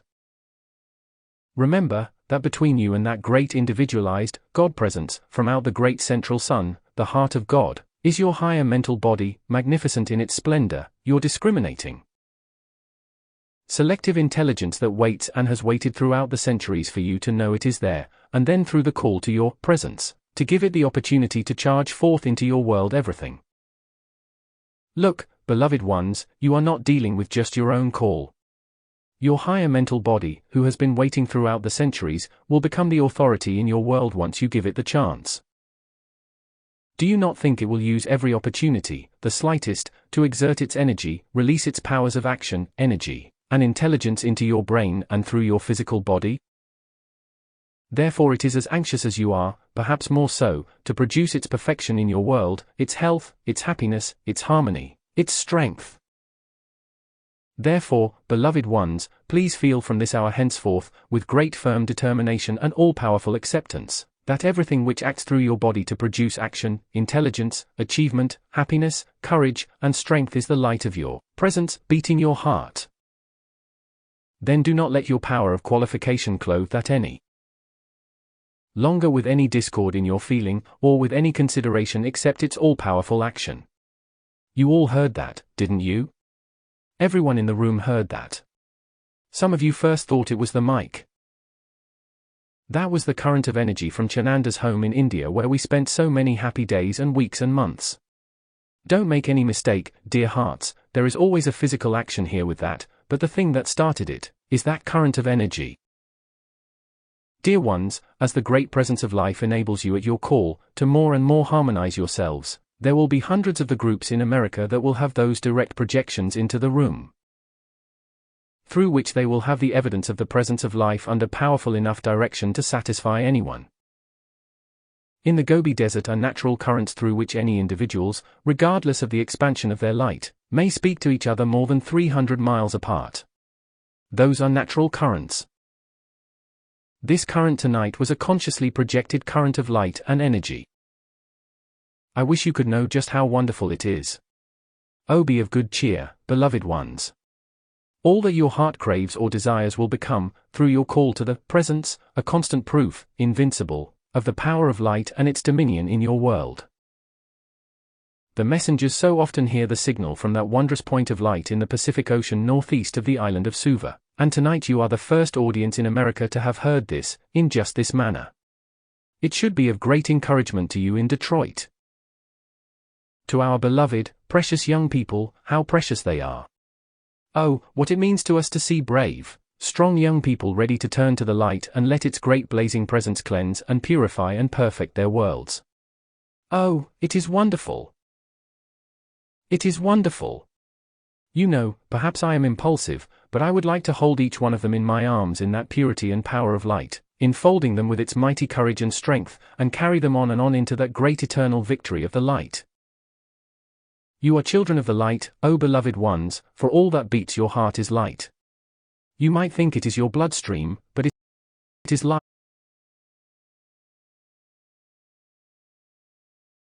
You are children of the light, O beloved ones, for all that beats your heart is light. You might think it is your bloodstream, but it is light. All that gives you energy and power is light, the light of your presence. Therefore, in all the glory, enter into that light. Let that light expand itself within you, hold its dominion there, and send you forth the victory of life everywhere. Again, remember, beloved ones, I love you more than you can love each other. My love is pouring forth to give you the strength and victory of that light which you really are. Nada, Pearl, and Rex are here assisting me in that great service. And think of it, beloved ones, I want you to think of it, and not let a day pass from now until the close of this class and as long afterwards as you like. Remember that we children only a short time ago stood in limited bodies like your own. Yet today we are free forever. Think of it, Rex, who is the possessor of tremendous wealth, does not any longer require it, and yet he goes to the mine and to the ranch, and they do not even imagine that he is a free being. They see the greatly perfected body, and sometimes when he has been there, have said to him, Rex, what in the world is this change we see in you? Oh, says Rex, I am just trying to behave myself. That is his answer, and they accept it, yet he goes and directs the affairs still in the physical world. I say this to you that you may feel how real ascended beings are. They are not something far off or transparent, so that you cannot touch them, but they are right here with you to render that service which you must have. Beloved people, there is not a human being in America today that could gain the victory without their assistance, not one, so be grateful that you have come to know of those great ascended beings of light. Look at the magnificent service that was performed by the presence of this good brother before you. Those things are real, and David Lloyd is the eternal proof of it. Good heavens, dear people, if he were to stand forth in the tangible body for only 5 minutes, and release to you his gratitude for that service rendered through this human form, then would you almost ascend at once. Dear people, the great power of light has got to give you that assistance and the power of conviction within you that releases you from human doubts and questions, and sets you free in the full power of the light that beats your heart. That is the only real thing in the universe. How forms are changing in the human octave constantly. All things of form change. You build your buildings and they disintegrate, they disappear, and you replace them. For instance, Delhi in India is the 7th city built on the same spot. Mexico City is the 7th city built on the same spot, and when that first city was built, Mexico City was at sea level. Today, the present city is 5,000 feet above sea level.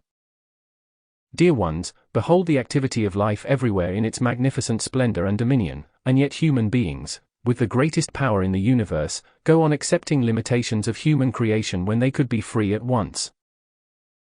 Beloved ones, do not accept any more human limitations because you have made mistakes.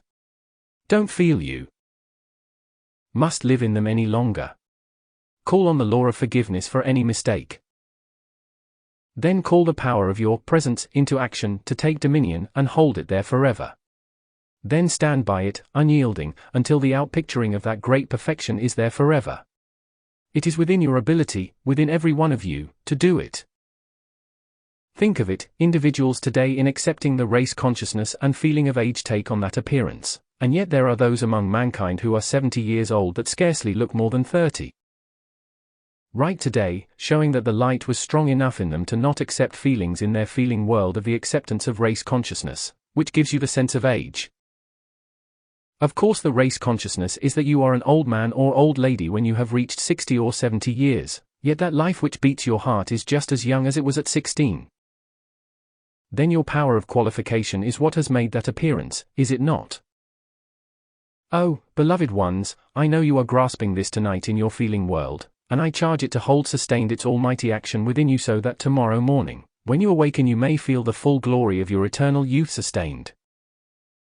And you precious young people with your beautiful faces and forms, charge now your great presence to hold that youth, beauty, and perfection in those physical forms forever, until you have made your ascension. Then you will annul the race consciousness that, by the appearance of the world before you, would produce the appearance of age in your physical bodies. You who have the appearance of age, how quickly you could change and transform it, too, if you would. Oh, it has no power to hold you longer, beloved ones. That energy which gives you action, that light which beats your heart is but one presence and power, eternal youth. Try to feel it as the dominion in your consciousness, your feeling world, and your body, and let it outpicture its beauty and perfection, which it is. You probably would not believe the years that are over this body of the messenger, and yet he has limitless energy. He used to get tired the same as you do, but when that mighty current of energy is intensified, there is no lack of energy or strength or power of action. Just as we are here now, we could go on until sunrise tomorrow morning and not one of you would feel tired, or not one of you would feel the sense of your weight upon those chairs, if we chose to do it. That is the power of light under conscious direction, which every one of you can experience if you only will. Beloved ones, tonight in this service that has been rendered you, cherish it within your heart as a sacred moment. Don't discuss it tomorrow. Don't talk of it to anyone, but just let its great power flow forth. Then each morning as you awaken and start forth, say, Beloved mighty I am presence, project your mighty radiance of light before me, harmonize everything I touch this day. Then see how quickly you will find that light taking its dominion in your world of action, and things that might have been unpleasant, you will find smiling back at you. As you give forth, so shall you receive. If you pour out love, kindness, and blessing, then shall that love, kindness, and blessing flow back to you, and, notice, from those who once sent you the opposite. Now that does not mean that you must not be firm against the human conditions of the outer world that would govern and control you, but it means that in that outpouring of divine love, kindness, and blessing is that firmness which is the commanding presence over human qualities. That is the thing to be sure of in this activity of this light. Don't think for one moment you must make yourself a doormat for any human being, not at all. But that does not prevent your pouring forth that great majestic outpouring of love and kindness to every person, place, and condition, for in that is the great stream of light which brings back to you its gifts of beauty, supply, and perfection. I tell you it is magnificent, beloved ones, today, how many thousands and thousands of people in America are coming to find truly, through their experience, that their own mighty I am presence is their treasure house. And that in their attention to that presence is the limitless supply from its treasure house which flows into their world and brings its dominion there. Try to stand firmly by it and experience the joy and happiness which it brings. I give to you the love, blessing, and protection of the ascended masters, the legion of light, and the great cosmic beings, that according to the sincerity of your call and the acceptance of their reality in your feeling world, will your freedom come quickly or require time. As the human sense consciousness knows it. But to the degree that you can put aside all human concepts, turn with your face to the light and the presence of life, the mighty I am, and then accept the assistance that the great beings of light offer, will you quickly find you have entered into a world of dominion and light, filled with the perfection of all that you require for physical use, and through the action and power of light. I extend to you the love and blessings from the great host of light, and in your city where so much is needed in harmonizing, cleansing, and purifying, may you as outposts of that eternal light of the presence, let its great radiance flow forth. To flood your city and perform as great a service as was recently performed in Washington, D.C., may the glory of that light flood your beings and your city, and glorify everyone with the understanding of the source of life, their mighty I am. Then call it into action and let it take its dominion to bless your world with happiness and perfection. I thank you. Discourse 4. May 17, 1938 New York City, New York. Beloved ones, try to feel tonight my great happiness and enthusiasm. Saint Germain has asked me tonight to do my best to release through that mighty power of radiation, the happiness that every one of you needs. I seem to have reached that point of limitlessness in my expression of happiness. Every day that happiness, it seems to me, grows greater, and when we see in some small way that we can convey that happiness to our blessed brothers and sisters of the light, for such you are, oh, feel it. Feel that you are beings of light, dear hearts, although you have experienced unhappiness in the past for various reasons, oh, please dismiss it. No longer has it power to hold or bind you in your great presence of life. It cannot do it if you just won't let it. Try to understand this one particular point, and if it is necessary on your return home tonight, make a note of it to keep you reminded, anytime something confronts you that would create a disturbance of some kind, instantly remember your presence is. The power instantly on guard that will prevent it, that will dissolve cause, effect, and record of that. If it has come from some past condition in your experience, then that activity will instantly dissolve and consume it. And if it be from some outside condition, then the power of the presence will repel it. I want you to realize, if you will tonight, that here is a point of discord, over here is a point of harmony. When your attention is there, you are accepting the discord that is there. All you need to do is change your attention over here to the point where the power of happiness and perfection is, and instantly you are absorbing, accepting into your world the outpouring of that happiness. And why? Because here at the point of discord is but human creation, and it has no power except the life that individuals feed into it by their attention. Over here is the power of happiness which is eternal, the light of God that never fails. Its power is an ever-increasing activity and is the authority of light.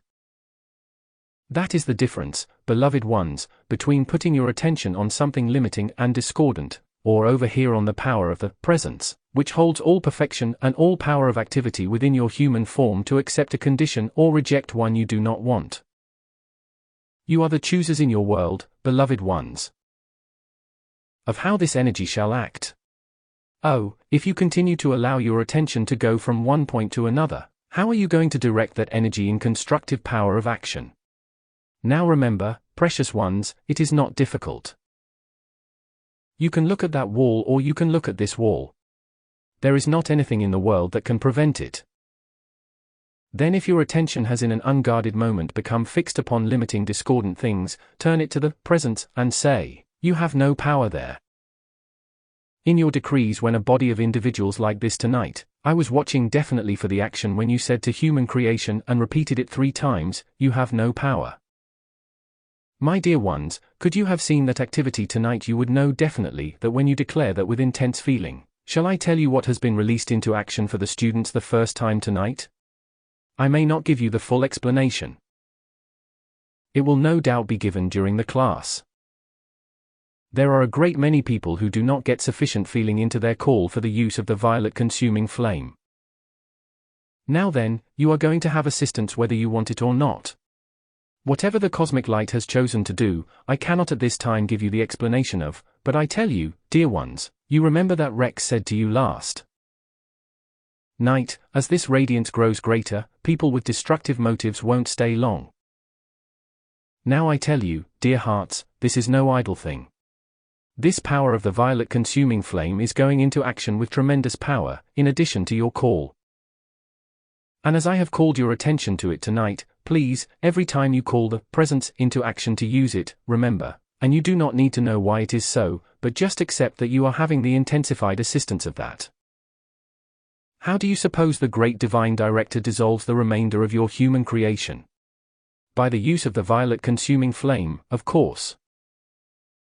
When they have seen the great earnestness among the students, and yet so many not understanding, and I mean by that, they have not stood guard sufficiently over their own feelings to detect what is acting, so that they accept things in their feelings. And things that disturb them and make them feel their application is not energized enough or strong enough to produce the results. That is not the case. There is not one of you in this room that could not produce gigantic results at your call, but you would have to keep out of your feeling all questioning of it. You see, dear ones, if you have made application and then a half hour later you question its fulfillment, do you see you have annulled largely the power of its action because you are the qualifier of this energy? If you left it alone, it would do wonders for you, but you won't do it.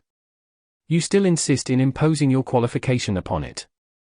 Oh, precious ones, if you would only watch this more closely, what is acting in your feelings, how much more quickly would you erase the whole thing?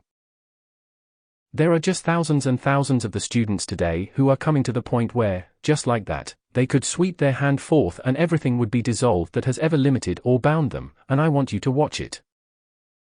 There will be thousands of the students in the next few months who will just suddenly feel arise within them that great power of the presence, and with one mighty sweep they will be free.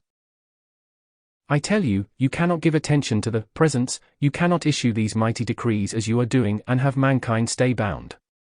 You cannot do it, it is impossible. Now, we see the results. You do not, because the purification, the great glorious activity is going on from within out, and that is the only way you can produce permanent results. Heretofore, you have been gathering from without in, and now you are reversing the whole situation, and you are pouring out. All cleansing, purifying activity is taking place within your feeling and mental world, and then as that is completed, the flesh has to outpicture the beauty, purity, and perfection which is there, because that is the power of light in your body. Oh, dear ones, it is so magnificent and is so simplified once you get the clear idea of it, and I plead with you, do not let it feel complicated to you. Again I say to you, why do you suppose these great ones compelled this to come forth in a simple language that even a child can understand? How the unkind critics have often criticized that language. There is no puny human being who is the authority over what an ascended master shall say and do. I marvel at it, I should think they would be so ashamed in their limited imperfection to sit in judgment upon a being that is wholly perfect, because they want to use your own slang. When mankind get out of themselves the silly pride and egotism of what they think is authority in the world, then they will be ready to turn to the ascended masters and, with bowed head and bended knee, acknowledge the supreme presence of life and let it cleanse and purify them, and they too will become those great beings of light and perfection. Oh dear ones, you precious students which you are, don't for anything in the world let a moment's pride, egotism, or any condition of that kind have action in your world. It just deprives you again and again. Did you ever know that there is a very great, humble dignity? Do you know that? When you behold an ascended master in the tangible body for the first time, you will know what my words mean to you tonight. There is humble dignity, the greatest in the universe, and if any one of those great ones was suddenly to stand forth visible before you, one would be as humble as a little child, unless some destructive forces attempted to act. And then as that form straightened and the light blazed forth from those eyes, would you know the dignity of life?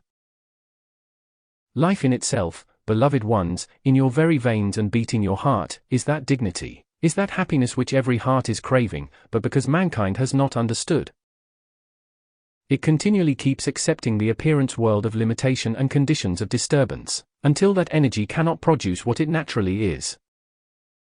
Do you not see, beloved ones, that this life which flows into your body and beats your heart, of itself is that dignity, happiness, and power of life which knows no opposite? And then to think that mankind has so forgotten that in their allowing most undesirable qualities to clothe that energy as it goes forth, it then returns bringing more of its kind to them. These are the things that mankind must understand, and you must not mind if we keep this before your attention. It is the most vital thing in the world.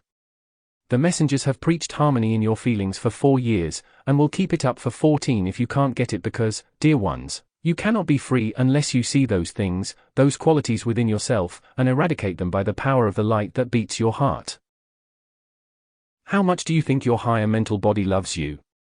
You think you love each other sometimes, but think of the ascended masters and your higher mental body. Think of the activity for your presence. It never for 1 minute has a single thought or feeling except just pouring forth its love and blessings to you and through you. And when it cannot get through unqualified sometimes if there is too much disturbance, it just withholds the energy. Then you feel all wrung out. Oh, I know all about these things. Just think of it, beloved ones, only just a few years ago we children were in limited bodies the same as the rest of mankind, and when this great so-called miracle took place, we found ourselves so free and able to render such a wonderful service. Oh, dear ones, buckle on your armor. Do whatever is necessary to maintain harmony in your feelings so that your presence can pour forth its mighty cleansing, purifying power, its harmonizing presence so that you can go forth free, wholly free. Many of you are standing at the doorway of that perfect happiness, and of course it brings the limitless supply of everything you require. Oh, don't you see it, don't you feel it, dear ones? I am sure you do. This is quite a serious thing with individuals, but it is certainly comical to us. We see individual actions. Oh, they are so enthusiastic and so dynamic, and all of a sudden something pops up in front of them and instead of saying to that appearance, you have no power, they say, oh dear, what am I going to do? It is true, very true, dear ones. But that is the moment you are off guard. Many later straighten up then and face the thing and throw it out. You know there is not one thing in this world, precious hearts, that can terrify you. Then what do you suppose it is? It is just yourself. It is not the thing or the condition that deprives you, but just yourself. It is very wonderful, beloved ones, for in this repetition, hundreds and hundreds are gaining that perfect confidence in themselves and their application, and they are seeing more and more clearly these little things. So many little things that they have paid no attention to whatsoever, have built into that structure which brings terrific fear. Just here, there, and everywhere they have gathered those little things.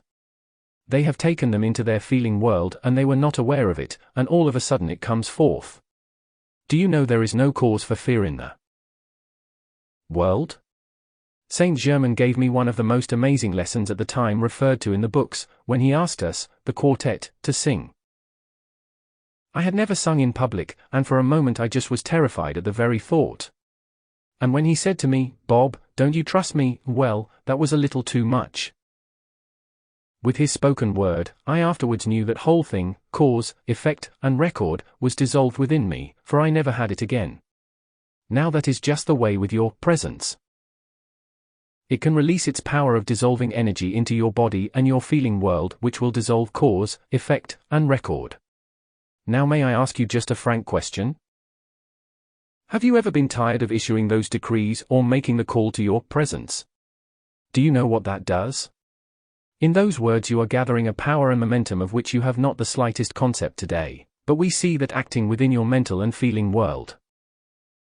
We see that power gathering, and we have seen a number of times where the individuals had gathered it to a point where, in just one more surge, that great power would have released and they would have gone forth free. But they listened to some unkind gossip, some destructive expression concerning the light, and that swept into their feeling world and down they went.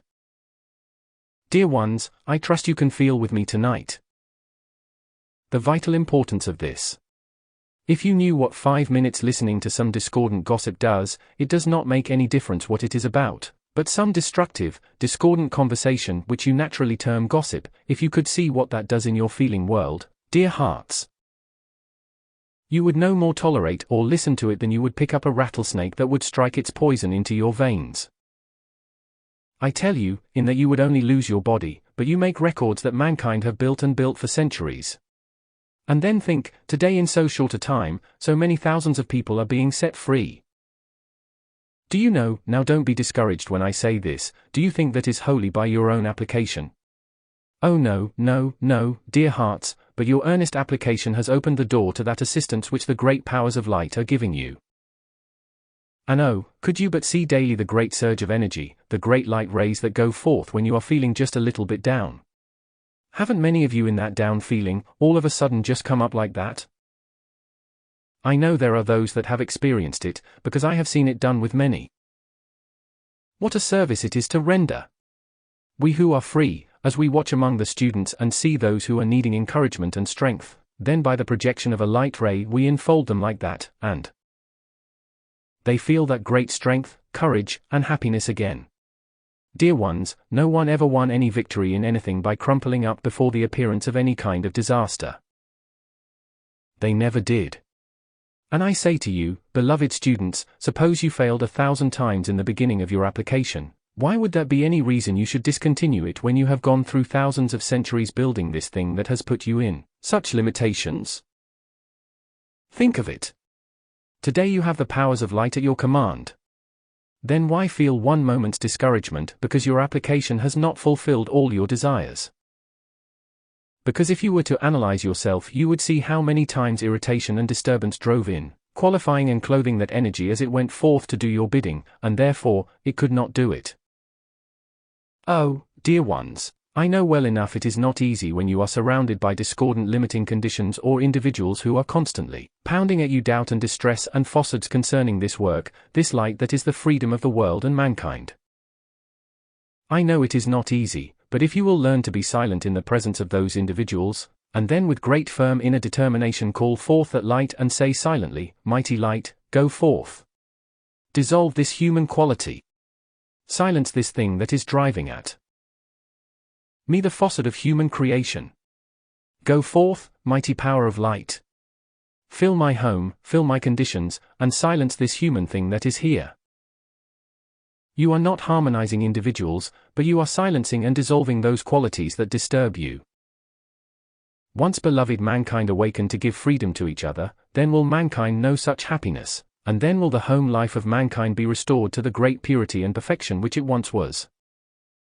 Today, in the great chaos, and I say this to you ladies and gentlemen, the great chaos that has driven into the consciousness of mankind and its feeling world, why has it tried to destroy all the blessings and sweetness of home life? I did not know that such things existed in the world until our freedom. Our home life was so beautiful, so harmonious. We never knew what it was to have any kind of discord, and yet when I see today, And shall I say to you that 90% of the conditions of unhappiness and discord in the homes is consciously projected?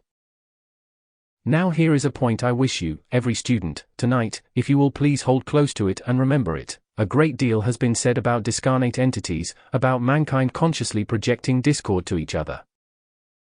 But do you know that one of the most subtle things in the world is individuals going about among their fellow men with a seething vortex of resentment, hatred, anger, or some condition revolving like a trip hammer in their feeling world, and then they come among mankind. Do you see what that does? Do you see how you make yourself responsible for every particle of that which is absorbed or accepted by someone else? Dear ones, these are mighty laws, and unless mankind has explanation of them and tries to understand them, how are they going to correct it? You cannot correct a thing in the world unless you understand why it is so. When a condition exists, if you do not know what is going on, you don't see the need for its correction. You do not see and know how it is creating havoc in your life. That is why we try with such infinite patience and in such detail to cover these points in the quiet stillness in these groups, so that all comprehend more fully the qualities, the conditions, the activities with which everyone is in contact every hour of the 24. Let us begin from the greater and come down to your individual, your physical body for instance. Around the golden city in the etheric belt is a belt, or force that not one single thing in the universe lower than its own vibratory action can penetrate under any circumstance. Around each planet is its own belt, its own radiance of substance finer than itself, through which nothing can penetrate, coming in or going out, except what is projected by the group of ascended masters who are the governing power of that planet. Likewise the great ones, the governing power of the golden city, have created that belt around there, which no discordant thing or anything else lower than its own vibratory action can penetrate. Yet today, in the marvelous information that has been given you, showing how you can call the presence to produce this tube of light, you could absolutely move in a charmed world within that tube of light if you would insist with firm determination that your call to the presence has produced it, and would keep that up. But then you cannot afford to let discordant feeling come within your feeling world. If you would understand, and in doing that, the tube of light would become so invincible that you would not feel a discordant thing from the outer world. Now believe me, dear hearts, when I say this. This is no idle talk. That power going forth, that focus, when you call your presence to produce the tube of light, that presence is infinite love, wisdom, and power, and that which goes forth is self-luminous, intelligent substance, which is light and knows no opposite. Then how can it fail to act about you?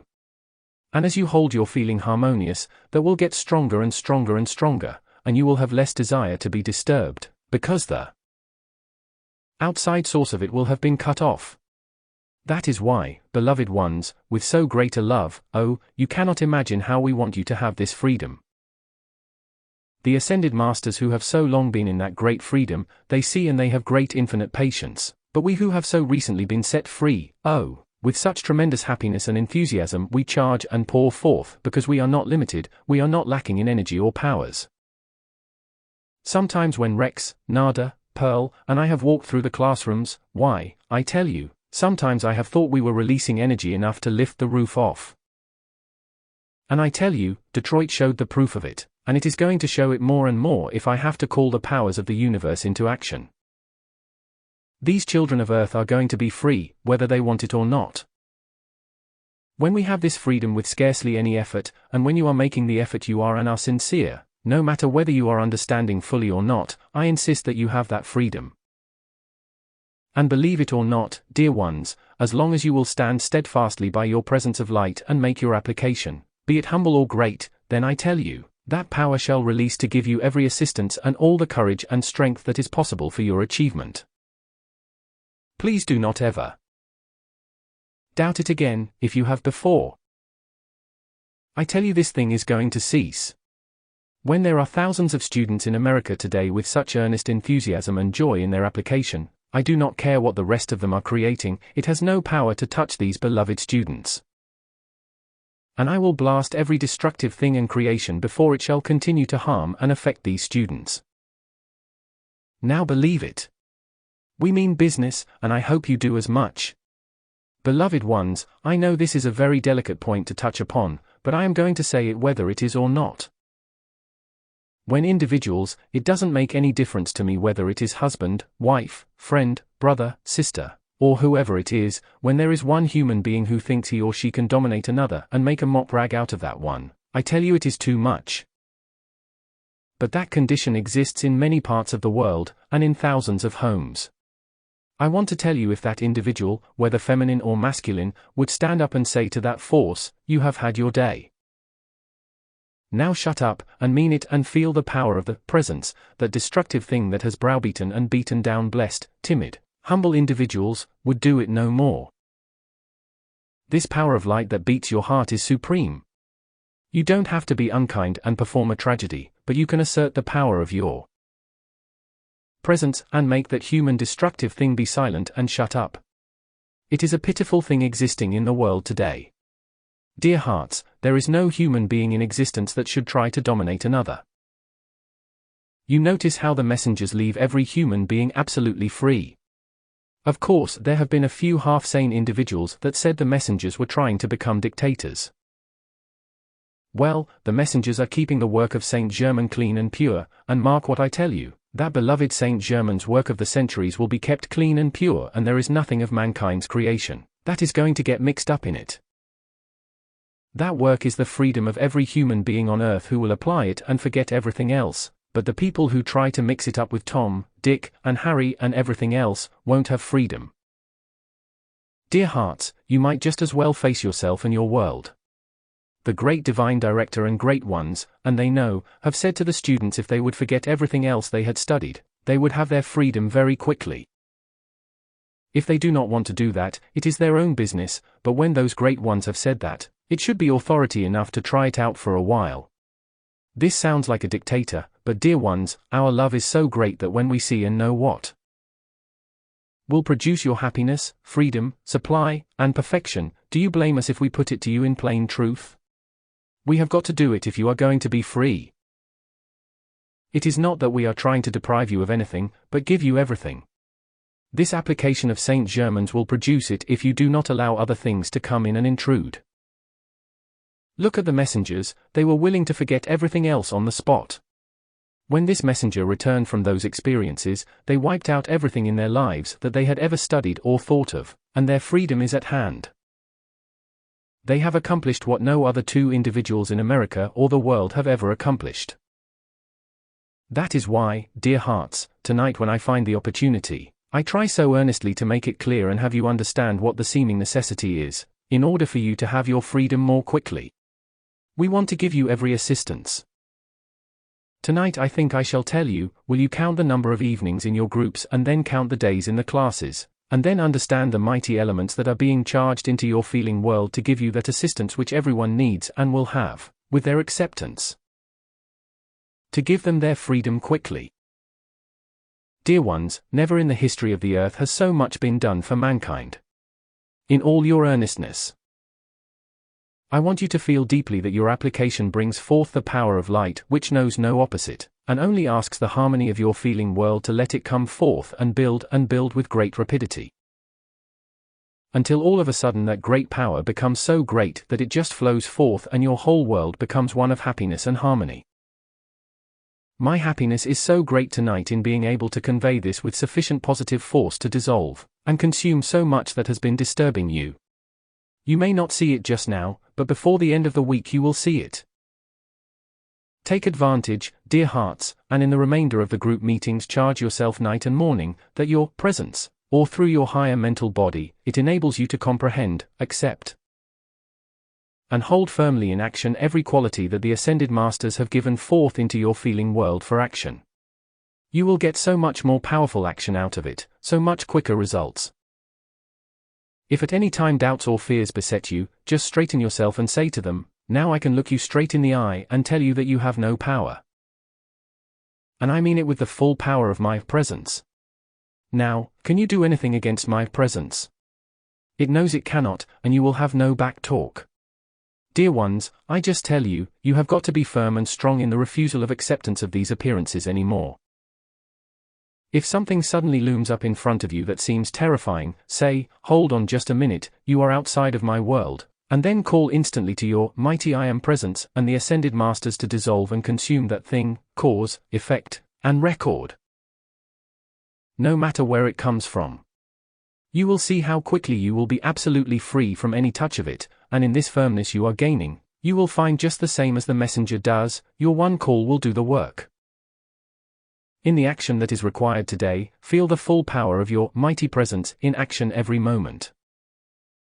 And if you ask your higher mental body to stand guard over you, prompt you, and make you alert to every condition, and cause you to understand what is necessary on the spur of the moment, why? You will soon be acting in perfect accord with all your presence requires to dissolve and consume conditions, and set yourself free from them. I tell you, I do not care if those conditions have existed for centuries, they have no power as soon as you turn to your presence, call on the law of forgiveness, and ask that they be dissolved. That moment they have no power to affect you in your world. Oh, please feel it. I assert to you tonight again, did you see with the all-seeing eye within you, the service the great divine director has rendered to your city of New York? Never was a greater miracle performed on the face of this earth than that, up to this date. Because the need was so great, and because he wished to establish a mighty focus of light as was described to you on Sunday, it had to be done, or your city could not survive. And great praise, thanks, and gratitude to you blessed earnest, sincere students in your city and environment, for the wonderful service rendered. It has seemed to you possibly not so much, but oh, it is so much greater than you can possibly comprehend as yet. So please accept our word for it, until you see the fullness of it yourselves. It is great. And could you see the great intensity of the work of the students in the groups and individually since the last Shrine class in Los Angeles, you would be amazed. It is increasing so tremendously, and there are scarcely any of the students that have not increased the intensity of their own releasing power. You will remember that there were a great many whose human creation has been wholly and completely dissolved, and consumed by the great divine director, and those individuals, oh, they might not feel any great change outwardly. Yet the power released at their calls is 100-fold greater than before that was done. You see, mankind is so impatient to see some great marvelous manifestation that they sometimes forget that they are looking for the manifestation instead of the light. Don't do that. Don't worry about the manifestation, beloved ones, it will come fast enough and be great enough when you have given sufficient attention to your presence and the light. Oh, don't worry about what is going to happen, but just go on in great adoration and the call to your presence, and let your presence govern all that. Then one day when you least expect it, some great tremendous thing will rush forward into action. Then you will be satisfied forever. Do you know? Of course you don't, the messenger had a letter today. You see, I am reading his letters, and this individual said, why do I doubt this and that? When I have had manifestations of the presence enough to satisfy the most skeptical. Can you imagine an individual who has had all that proof of the law of the presence? I am using this as an illustration. Now this is the point. What is acting in that blessed one? I went on purpose to investigate, because it was so unusual, and I found that one was scarcely using the violet consuming flame at all. Now dear ones, mark what I tell you, when something is continuing to try to intrude, it is through subtle suggestions of feeling, either within yourself or elsewhere. And if you will use the violet consuming flame with sufficient intensity, I mean by that, call the presence to do it, and then you in your intensity of acceptance, feel that charge through your body, you will find those things will cease to be. That is imperative. Mankind has got to do it if they are going to be free from what are many times just little things which suddenly intrude and are disturbing. Be firm and unyielding, and don't forget those two things, refuse acceptance of every discordant limiting thing, and say to those things, you have no power. It does not make any difference if you have said it 1,000,000 times, if you keep it up, one day it will smash down all resistance of destructive forces whether it is your own creation or someone else's. There is nothing that can stand before that great command. Do you know what that is? I wonder, do you? When you say to the appearance of limitations or disturbance, you have no power, do you not see it is the power of light, your presence, voicing its great command there for you, to keep you free from the effect of those conditions?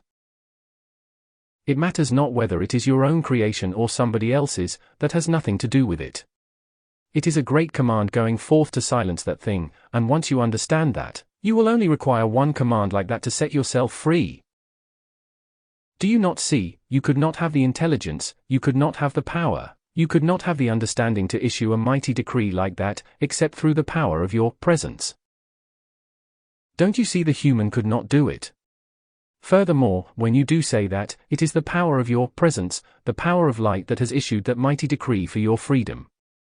Try to feel it, beloved ones. I know you feel it. Rex, Pearl, and Nada are here tonight with me, and I convey to you their love and blessings. Let us help you into that victory, we want to so much. And if someday you get just a little bit in the dumps, just send me your thought and feeling, and if you do not come out of that in a hurry I will be surprised. Saint Germain very often smiles at our great enthusiasm. You know, it is said that youth does not always have discrimination, but thanks to him we do have it now, and that enthusiasm shall never cease. And when we can project a light ray to any one of you precious ones and give you our happiness, enthusiasm, joy, strength, and courage, oh, can you know the happiness that it gives us? No words can describe those mighty activities. I have been quite tempted sometimes when individuals feel a little down, to give them a good sound slap on the back, but I know that it might frighten them, rather than give the assistance I am endeavoring to give. One time many years ago, when this good messenger was still eating meat and he had gone to a restaurant and had a nice juicy steak, when he cut off the first bite the clarion voice, and he thought everybody in the block heard it, said, "This is your last meal of meat." He thought, well, if that is the case, I will go on and finish this. He took a bite, and the longer he chewed it, the larger it got. Finally it got too large to swallow, so that was the end of the steak. Dear ones, many people have wonderful promptings, but they so soon forget them. So watch. I do not mean that you should jump to every kind of conclusion, not at all, but watch with great calm serenity for these inner promptings, as they are very apt to come through your feelings gently, but sometimes forcefully. Watch for those promptings and call to your presence to prompt you. Your higher mental body will do it, for it knows the need of your call. If you don't call, you won't get them, except as the general expansion of your light finally brings them forth into action. However, the result is worth every effort of many lifetimes, dear ones, to come into that freedom. If you could know how the messenger feels towards you, blessed ones, when he has that great serenity and freedom and wants you to have it so much, yet he knows that it must come through your application and your acceptance, and he must be patient until you see and feel clearly and stand guard, calling forth the inner promptings to make you alert and aware of all that is required, so that you give that sufficient obedience to the light to let this quickly be done. I rejoice so greatly at the achievement of this night, and may every one of you join me in that great rejoicing, gratitude, praise, and thanks to the great presence and power of light that does everything so perfectly, so beautifully and eternally. For all accomplishment of the light is a permanently sustained activity and never has to be redone. Therefore, every step you gain in the release of the powers of light stands there firm and unyielding until more steps are gained, and finally you stand upon the pinnacle of life, looking back upon all that has been, and then turning your face to the presence. Looking back again, say to that creation, how could it be possible that once thou didst bind me in thy limitations? Remember, you are ambassadors of light, the powers of the presence of all life in action at your point in the universe. As you call its great commanding powers forth into action, is there anything that could refuse it, could resist it, or prevent its perfection coming forth into action and expression? Remember, there is nothing that could do it. Therefore, in the confidence of your own call, feel it deeply. No matter what has been, know from this hour forth you are the victor of your call. It is the light of your presence that answers, and you cannot fail in a single thing. My love and the love of those great ones present goes with you, breaking down every barrier that has ever confronted you, and if you will join your love to ours with a dynamic power of the action of life, then everything discordant shall disappear from your pathway. And you shall walk as in the evening of happiness, in the morning of victory, and in the powers of the freedom of light. I thank you. Discourse v. May 28, 1938, New York City, New York. Beloved friends of the light, what a joy it is to find you together in the glory and happiness of all that your mighty I Am Presence and the Ascended Masters are bringing to you. I congratulate our beloved brother of light, Donald, for what he has said today will be an eternal record, and may he feel that hold him so close in the glory of the mighty I Am Presence, that great light of God, so that he may soon join us in the glory of that great eternal freedom. That we may walk side by side in the great power of light, pouring forth to earth what she must have at this time. Our joy, beloved students, is an ever-increasing activity in our lives. As we come in contact with you and the conditions in which you move, we cannot help but be reminded how recently we were in those limited bodies, and beloved ones. Remember, you do not know what your great presence of life might do for you at any moment in your intense devotion and adoration to that presence of life. I urge you again this morning to give full power to your own mighty I Am Presence, and then let its wisdom do for you what possibly you could not even imagine today. I tell you, the time is at hand when the light of your own being may do any so-called miraculous thing. There is no limit now to the beloved students everywhere. Remember, you have besides your own sincere effort more than 500,000 people who are making these calls. And do you not remember that everyone who makes that call is adding to your own effort? You are one as a body of students, beloved ones. Your thought, your feeling is calling to the same great presence of life, and that is how it has been possible for the Ascended Masters to do what has been done up to the present time. I assure you, if you were to see with the all-seeing eye within you and understand in detail all that has been done, you would think it the most incredible thing that has ever been accomplished on earth, and so it is. We cannot take the time because of the requirements of the messengers, but if we were to talk to you for 8 hours a day for 20 days, we could not convey to you the achievement of the Ascended Masters, the legions of light, and the cosmic beings in the past 6 months. It is so far-reaching, but we can only utilize the time at hand. This victory in the opening of this class, we trust, will mark the last attempt to directly interfere with the work. We smile, really, at human attempts to interfere with the great power of light. It only shows how very ignorant mankind is and what the power of light and the cosmic light mean, which the great ones are telling you about. It is no imaginary thing, but a mighty substance and intelligence that is being released into the surface of the earth, in which everyone is being enfolded. And remember, everyone absorbs some of it, but you who are calling so earnestly to your own mighty I Am Presence, and to us, think how much more tremendous you become as a mighty attracting focus to draw this great outpouring of the cosmic light around you, into your body, to help in the dissolving of the discord that has been generated through the centuries. The great Divine Director has rendered you a never-to-be-forgotten service in this class. I may not say more than that, and shall leave it to him to say more if he wishes, but every opportunity is watched by them most carefully, not only collectively but individually, that every possible assistance be given, so that they may release more light from within themselves, within yourselves. For in that is substance from the human octave, which they are able to amplify and give a greater release to those who have not yet come to know of this great light. We thank and bless our blessed friend who has made this radio broadcast from the classes possible, and the blessed students here who have completed their part of that. Oh, dear ones, if once you understand, or shall we discard that and say when you understand the power of your own light to draw to you everything you desire, for it is not out here, beloved ones. The appearance of it is here, but the power is here that draws to you these things. Won't you remember that? It is so powerful that if you gain the full feeling of that now, it would be only a matter of hours, days, possibly weeks at most until your intensity of feeling would draw from your presence such intelligence, power, an energy that all conditions in the outer world would conform in harmony, and the releasing of money, happiness, health, and supply of all you require. It is not a matter of questioning, but a power of applying the law which you have come to know. Therefore, beloved ones, stand unyielding, unwavering in your mighty application. Now let us this morning just get this point so firmly within you. What is it that is making this call? How and what is it that is issuing these decrees? Do you think, beloved ones, that it is just the human form? If you do, then that is where you are still being limited.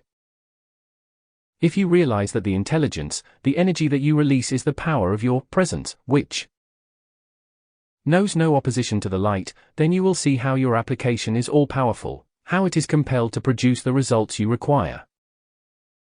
May I be able to pour forth such a conviction of this into your feeling world that you will never lose it for a single moment. If you don't watch your feeling, many of you as yet, you will find the feeling is inclined to accept that the outer is still responsible. It is not. It has made mistakes, true enough, but the presence doesn't mind that. But when you allow the feeling of the outer to accept that it is doing something, then you are obstructing the way. Just realize in every minutest part of your application, now when I begin to make this call, it is my mighty I Am presence, whose intelligence, energy, light, and power is acting, and that is the energy, intelligence, and power by which I am able to make the call. Therefore, it is my presence, its mighty intelligence and energy, that is making this call. Therefore, there is no opposition to it. Do you not see how practical, very practical, it is once you gain the full conviction that in every call you utter to your presence, it is the presence acting, it is not the outer. Through the outer the intelligence, energy, and power of the presence is making the call. The presence, then, is making the call and is also answering it. Do you not see how, then, all appearances of requirement contain the answer, because it is the power of the presence making the call and the power of your presence answering it? I want you, so much, to gain the full acceptance, consciousness, and feeling of this, and you will not have difficulty then in having the answer to your call. There is only one power, one intelligence, one energy to act, and that is from the presence of all life, the mighty I Am. And while all of you have an individualized presence of God within you, yet the great I Am of each one is one in quality and perfection. Therefore, we can justly say that the I Am of all of you is one, while still individualized. You are one, all of you, insofar as your energy, your life, your intelligence, and the substance which you use is concerned. It is but the one individualized and acting for you according to your qualification of it. Therefore today let us feel that. Do you wonder why we are urging you on? Because you are so near the goal. You are so near the complete victory wherein you will have the full feeling of your commanding presence of light to govern everything in your world, and hold your own feeling so harmonious that no person, place, or condition in the world can have the slightest effect in irritating or disturbing you. Of course I am known for my enthusiasm. But this is not over-enthusiasm, it is the real thing. And that is why I am calling your attention to it at every opportunity, because dear ones, you are the victory of light. When we see that which is just ahead of you collectively and individually, it is not an easy thing to hold back. It is like the onrushing of a mighty avalanche, only this is wholly constructive. But beloved ones, it's only a little further until that great avalanche will release into the world of mankind, and I trust that by the time the messengers return to you, that great avalanche will have completely released. The messenger's tremendous call to the great divine director and the mighty Astria has set a power indescribable into action in your city. And we have joined in the qualification of that to release and set free the young people of your city. You have no idea, beloved ones, just now, quite what that means, for the future of America and that almost immediately ahead, require a certain release of the youth of America. And as we have observed these blessed young people thus far who have become so intensely interested, loyal, and firm, I want to say for their encouragement, the great divine director has power you know not of, which he has chosen to use with you in that victory, the ascended master youth of America. What a magnificent thing! What a magnificent expression! What a magnificent radiation and power those qualities release! No words can describe it. Therefore today in all that is coming forth, and perhaps the messenger won't just appreciate what I am going to say, but I urge you, beloved students of America and the world, as soon as these songs of his are available, use them as often as you can in your individual life and your world. You will find they carry a power of releasing freedom that is not reached so far by anything. You will never know how the power of the Goddess of Liberty goes forth through that harmony, and the power of victory through the song, Victory. And as soon as these are available, beloved ones, let them do their perfect work for you. Once you understand fully what the power of vibration means, And how tremendous the harmony of music is to dissolve and lift you out of limitations when the right vibratory action through music is given forth, and it is not so long until mankind will come to understand that.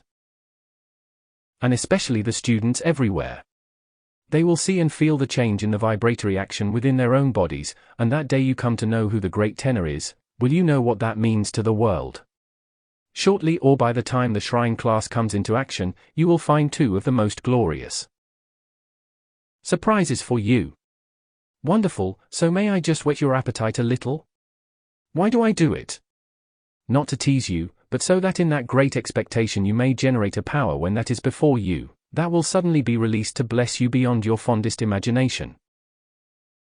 That is why sometimes we call your attention to things, because remember your blessed friend David Lloyd, you will never know what a friend he is until you are ascended. He never stops one instant in the 24 hours, in what he is doing for the people of America. Words do not quite convey to you yet what it means for one so recently having attained the ascension, and there are no words to explain to you just the inner action of the law. That is why we children are able to do certain things and be of assistance to the great beings of light, which just are not describable to you, but yet they are the combination and the release of force, power, and energy into the human octave that is so imperative at this time. And that is why we were released from the human limitations.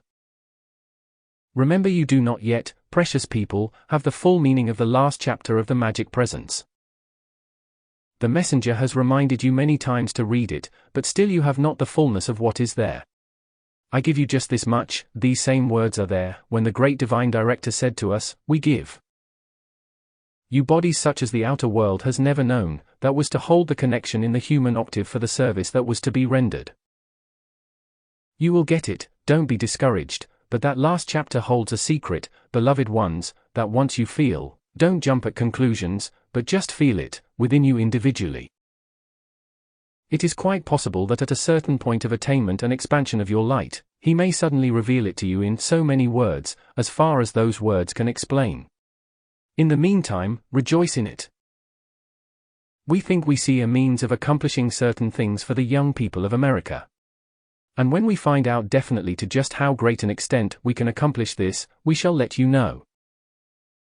But never in the history of the world has so much been done, unnecessarily, some experimenting to see how certain forces can be established to act within the feeling world of mankind, which will produce certain definite results. This must be done unknown to the outer activity of the consciousness of the individual so that there is no resistance of any kind. I do not mean that it would not be done willingly, but the majority would begin to revolve upon it, and that is not always well. So remember, dear ones, with all the joy of your being, that you are never alone again. The great power of light is watching over you like a mother her infant, because it means so much not only to you, but to the achievement for America and the world.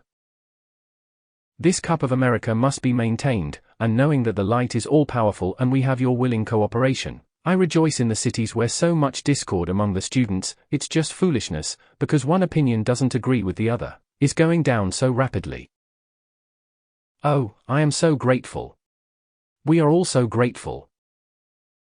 Oh, beloved ones, don't let the human feeling or opinion cause disturbance of any kind.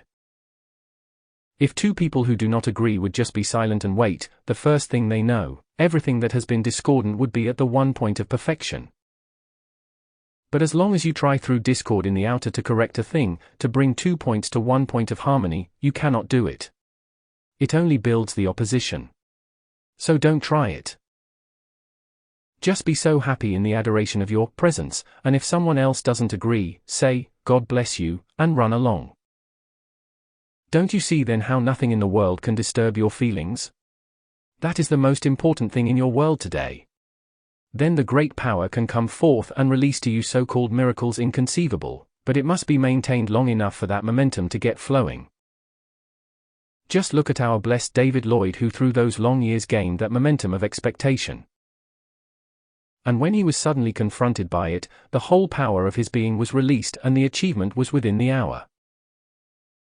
Oh, who of you shall say that the same thing shall not be for you, if not in your ascension, then in the perfection of all things in the outer world? That is the joy, and do you not see that there is not one thing that should ever irritate, or disturb you when you see this goal before you, and know that harmony maintained in your feeling world is the wide open door to it quickly, not a long period of time. But immediately you may have the full glory of it.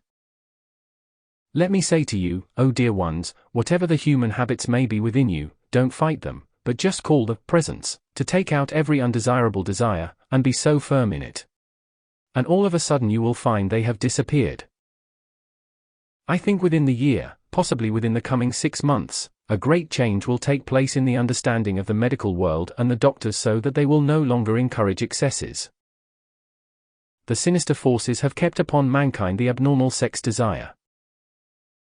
It is the last claw upon humanity. One moment's adoration to the great presence of light can give you more joy than all sex gratification in a lifetime. That is what mankind is going to come to understand, because that is where most of the rebellion comes, in the feeling of mankind. They feel they are being deprived of something. Instead, they are receiving the joy, the perfection of life which nothing in the world can give them, but the release from those excesses. Therefore, beloved ones, if it be smoking, drinking, or whatever the condition is, just with a great calm firmness call the presence to take out of you that desire and replace it by its satisfaction and perfection. It is easy. It is not difficult, but as soon as you begin to battle a thing through the outer feeling, you will more often bind it to you than get the release. Therefore, just settle your feeling and say with very great firmness in your feeling, Mighty I Am Presence, take this desire out of me, and replace it with your satisfaction and perfection, and you will never have difficulty in getting rid of the undesirable desires and habits. You have recently been told that the place habit forms is in the clothing of density around the points of light within your physical structure, your flesh body. And remember, as your light expands in the cells of your body, then that desire must inevitably loosen, because when it is dissolved it is no more. And your application that you are using now with great intenseness, cause, effect, and record, oh, what it means to you, beloved humanity. To remove a thing without its record is only partially complete, but when you add that phrase by your power of qualification, it is magnificent. It is the thing completed, and that is what everyone is coming to know and understand in their application. It is the completed thing that closes that chapter in the human life. Oh, it is so wonderful, it is also glorious. And as we see you going on and approaching closer and closer that great goal of life, oh, what a magnificent thing it is. Remember, so recently we were right in bodies like yours. If it can be done for us, which it was, then why cannot it be done for you? Oh, don't ever feel rebellious because it has not been done, because if you do, you shut the door. Like one man in Washington, D.C., 2 years ago came to the messenger and said, "Why, if you can do this, why can't I?" Finally, after long urging, the messenger told him why, and he has not seen him since. Therefore, beloved ones, remember that there is no longer a battle of life. There is no longer battle between the intellect and the heart in your acknowledgement of the presence. The heart has its dominion because there is where the light of all the world is anchored in the human form. Just feel it. Rejoice with all your heart, and just let it do its perfect work. Oh, don't ever feel rebellious to life because you have not yet been liberated from limitations. That would just close the chapter for you, but with all rejoicing in the heart just say to those appearances, even though you haven't a dime in your pocket, oh you human creation, you have scared me for the last time. Run along. You have no power. Mighty I Am Presence, take command of this body. Do your perfect work through it. Take out all feeling of limitations. Send it forth directed by your mighty directing intelligence, by your activity, and give it the power of life. You would dissolve anything, and you would have the courage and strength to go forward in the name of life, the power and intelligence of your mighty I Am Presence. And there would not be a human thing that could deprive you longer or stand between you and the release of the treasure house of your presence, of everything you require. We love you, we bless you, we thank you for your sincerity and devotion to the light. Go on and on and on into that full power of its glory, until that day when you stand with us and we shake your hand. And Donald, may I shake your hand by my energy through this human form, until the day when we clasp hands face to face and know the feeling, the glory of eternal freedom. I want the youth of America to know that Rex, Pearl, Nada, and myself clasp your hands even though you don't see it, with our mighty strength, courage, and energy to help you on to the eternal victory of life. I thank you. Discourse 6. September 2, 1938, Oakland, California. How I love to say, Ascended Master Youth of America. Can you feel with me for a few moments all that means? Now remember, in my capacity and action before my freedom, I lived and acted within the outer world, never dreaming of the majesty, the beauty, and the great wisdom that was so soon to become mine, and only yesterday in some matters of discussion, I was reminded of my activity in the mining school just out of Denver. To think that in becoming a mining engineer, the thing that would sometimes seem to be the opposite of all that means spiritual attainment, but yet I found wonderful associates really. Of course I did not know it then, but I know today it was the light within my own heart that was drawing me and attracting me to the conditions that meant my freedom. I want to give you today just a little touch of my own experience in coming in contact with Mr. Rayborn. When I sent forth my application, little dreaming of all that was going to mean to me and in my service, and when I finally met him, I am frank to say, although I did not know what it was, when I shook hands with him and felt that tremendous power of kindly radiation going forth from him, then intuitively I began to just feel a little and understand his success and all that he had drawn about him.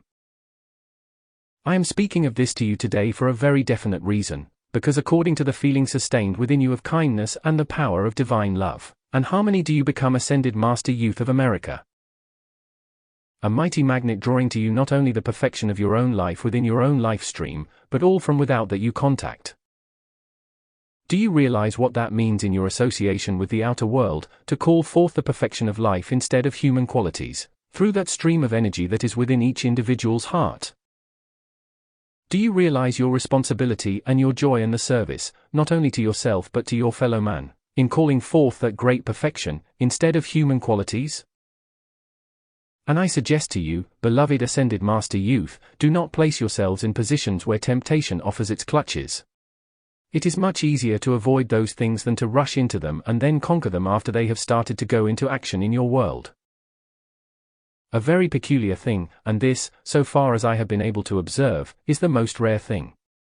Even in my contact with my fellow students in college and in my contact with the business world afterward, and of course among mining men, you would scarcely expect to find a great deal of perfection so far as the high ideals were concerned, and yet, as I know and see today how Rex and Nada, Pearl and myself were sheltered, you will never know how much.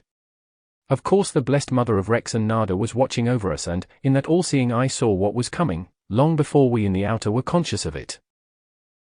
Seeing that I would be drawn into her family, into this mighty power and radiation of Saint Germain, naturally she poured forth her radiation. Of course you who have read the books know that long, long before I ever dreamed of such a thing, my sister, Pearl, was being taught by beloved Saint Germain. I used to wonder how in the world that child was so contented, because our aunt, with whom she lived, was not such a happy individual. And then when I found that beloved Saint Germain had been teaching her in the tangible body for years, it was a memory I shall never forget. My gratitude to Saint Germain, yet today when my thought returns to it, is unparalleled. Therefore to you, Rex, Nada, Pearl, and myself are the proof to the world. And if you don't believe we are real, that we so recently lived in physical bodies like you, then dismiss it from your minds, because we did. And I want you to realize that perhaps I may be overstepping my bounds, but I am going to say it anyhow. Among the Ascended Master Youth whose attention has been called to this great presence of life thus far, had you ever contemplated how many of them might be almost as ready for their freedom as we were? I say to you, Ascended Master Youth, don't pass that by. You don't know in the outer what the light within you knows, and what it is able to do through you and for you. Thus if you will understand and by your attention, oh, what a magnificent thing. If Saint Germain had brought forth nothing else in the world but just what your attention, your physical sight, your vision, and your qualification do, he would have rendered a service to the earth unparalleled through the ages. Mankind is living this constantly, but heretofore by the qualification was absolutely undoing all the perfection that life would naturally have brought to them through this natural flow through the body. I say to you now, Ascended Master Youth, and make no mistake about this, you You can maintain perfect health in your body by calling to the presence and by the conserving of your energy. And you will not ever know pain or distress in your body if you will do that. It is imperative. Therefore, I say to you, we who have so recently moved in physical bodies like yours and are now in the position to see and know definitely and exactly as in mathematics, what results certain feelings and activities produce, then you will understand how you are dealing with an absolute, definite law. A law of life that cannot be changed. Whatever feeling you put forth from your feeling world is what is going to act in your world and through your physical body. If it is in harmony, then you will outpicture discord in your body and failure in your business, no matter what your attention is upon. Whether you are an artist or in the business world, as long as those qualities, criticism, condemnation, and discord of any kind act in your feeling world, they have got to outpicture through your action and in your body. Many of you are beautiful ascended master youth with a beauty that in the conditions of the outer world today is rare, and is proof to mankind absolutely of the light that is within your precious hearts. It is worth everything in the world. Hold that beauty, beloved ones, and let it grow greater, instead of diminishing it by the waste of your life energy through every conceivable means, for anger, criticism, and discord of every kind, as well as the waste of your sex energy, will take away your beauty and buoyancy and perfection. Stand firm in the power of your light. Today, with the assistance they have, mankind is in a position to again become gods and goddesses by the power of their presence, pouring its mighty radiance through them. And I rejoiced very greatly at the remarks of Donald, for I tell you it is so true. The only real happiness comes in your adoration to the presence of all life, the mighty I Am, and the perfection it releases into you and your world. Outer things of amusement produce momentary happiness, at least you think it is happiness, but only when you have experienced the happiness of feeling the outpicturing, the pouring forth and releasing of love to mankind from the great presence and the ascended masters. Will you know what true happiness is? The messengers who are before you, and Donald, are beginning to realize that they had never known real happiness in the world until they began this work. There are many things in the outer world that give you, as the expression has become so prevalent, a thrill, but oh dear ones, forget that thrill, won't you please? There is that suggestion of mankind among the youth of America to want a thrill. It is a most dangerous thing. Do you know what that means as understood among mankind today? It means action of human qualities, and I am sure you do not want it. What you want is ascended master qualities. And the name you have accepted for your youth of America is the most magnificent thing in its vibratory action that was ever given to mankind or to the youth of any nation, the ascended master youth of America. It should and it does, please notice it every time you voice that into the atmosphere. It brings a power of radiation that the ascended masters have long hoped to give to the young people of the world. Remember, you are the example to the rest of the world of the beauty, the perfection, the outpicturing of those qualities which the ascended master youth are to represent, and if you do something as an ascended master youth that is disgraceful, unkind, or the outpicturing of very discordant human qualities, then again mankind looks upon you as a representative of the ascended masters. I want you to feel that, with no strain of responsibility, not that, for we would not have you feel that for anything in the world, but just with joy. And whatever you may choose to fix your attention upon, dismiss from your vocabulary and from your feeling world the old terminology of work. Now please do that if you want to be happy. You can serve to the limit of your strength, physically speaking, and be absolutely happy and free from exhaustion. You do not have to feel the conditions, and it is only by the qualification that mankind has put upon these outer experiences, that it acts with the mass accumulation in your feeling world. Therefore, I say to you beloved youth, feel in all that you do, that you are rendering a service to the light. That is true, but look what it does for you. The minute you feel that you are serving the light, remember your feeling is your powerhouse, and the minute your thought goes forth, why, I am serving the light returns in its limitless energy to sustain you in that service. You cannot know exhaustion as you take that attitude of action to life, that you are serving life. And remember, obedience is the greatest thing in the universe. Don't feel that you can take the reins and do anything in the world that you choose in the outer, and if it be something discordant and impure, that you will not pay the penalty. You will pay it, and 1,000 times more quickly today than you would have 50 years ago, because the cosmic light is taking its dominion on Earth. And while it is absolutely imperative for some time yet, for mankind to make the dynamic call to dissolve and consume every discordant thing among mankind, yet try to feel in the face of any appearance in the outer world, that the victory of the light is sure. Be just as firm and determined and sure in your feeling that human creation has no power. Then in your own life stream will come that courage and confidence which repels from you anything that would retard or limit your progress in any way. Now let me suggest this. You know the condition that has existed in America and the world today in the lack of employment, so-called. Now, beloved Ascended Master Youth, don't you accept that into your world for one moment. It does not make any difference what the rest of the world is doing. You have the authority and power in your life stream to bring yourself into the desirable employment you wish to have, and there is nothing in all human creation to prevent you from doing it. Mankind who do not understand this great law will experience the other, but that is not your fault, and that is no reason you should be out of employment in your service, just because the mass of mankind has accepted that there is not room, there is not employment. That is why you have to be staunch and firm against the mass suggestion. Don't accept it. You don't have to be out of employment just because the mass of mankind believes in lack. Therefore, if you take your stand with the powers of light to produce perfection in whatever your attention is fixed upon, you will have that in spite of anything if you will stand by it. And you may be sure that we will do everything in our power to give you that assistance. Do you want to know? You will have to get this in your feeling world because words don't convey it, just how Rex, Nada, Pearl, and I felt after we came in contact with Saint Germain. I mean in the cave of symbols. We thought we were having supreme happiness, but do you know that it was only a fragment of what we are actually experiencing today? Think of it, to be able to go anywhere in the universe and gain your knowledge firsthand.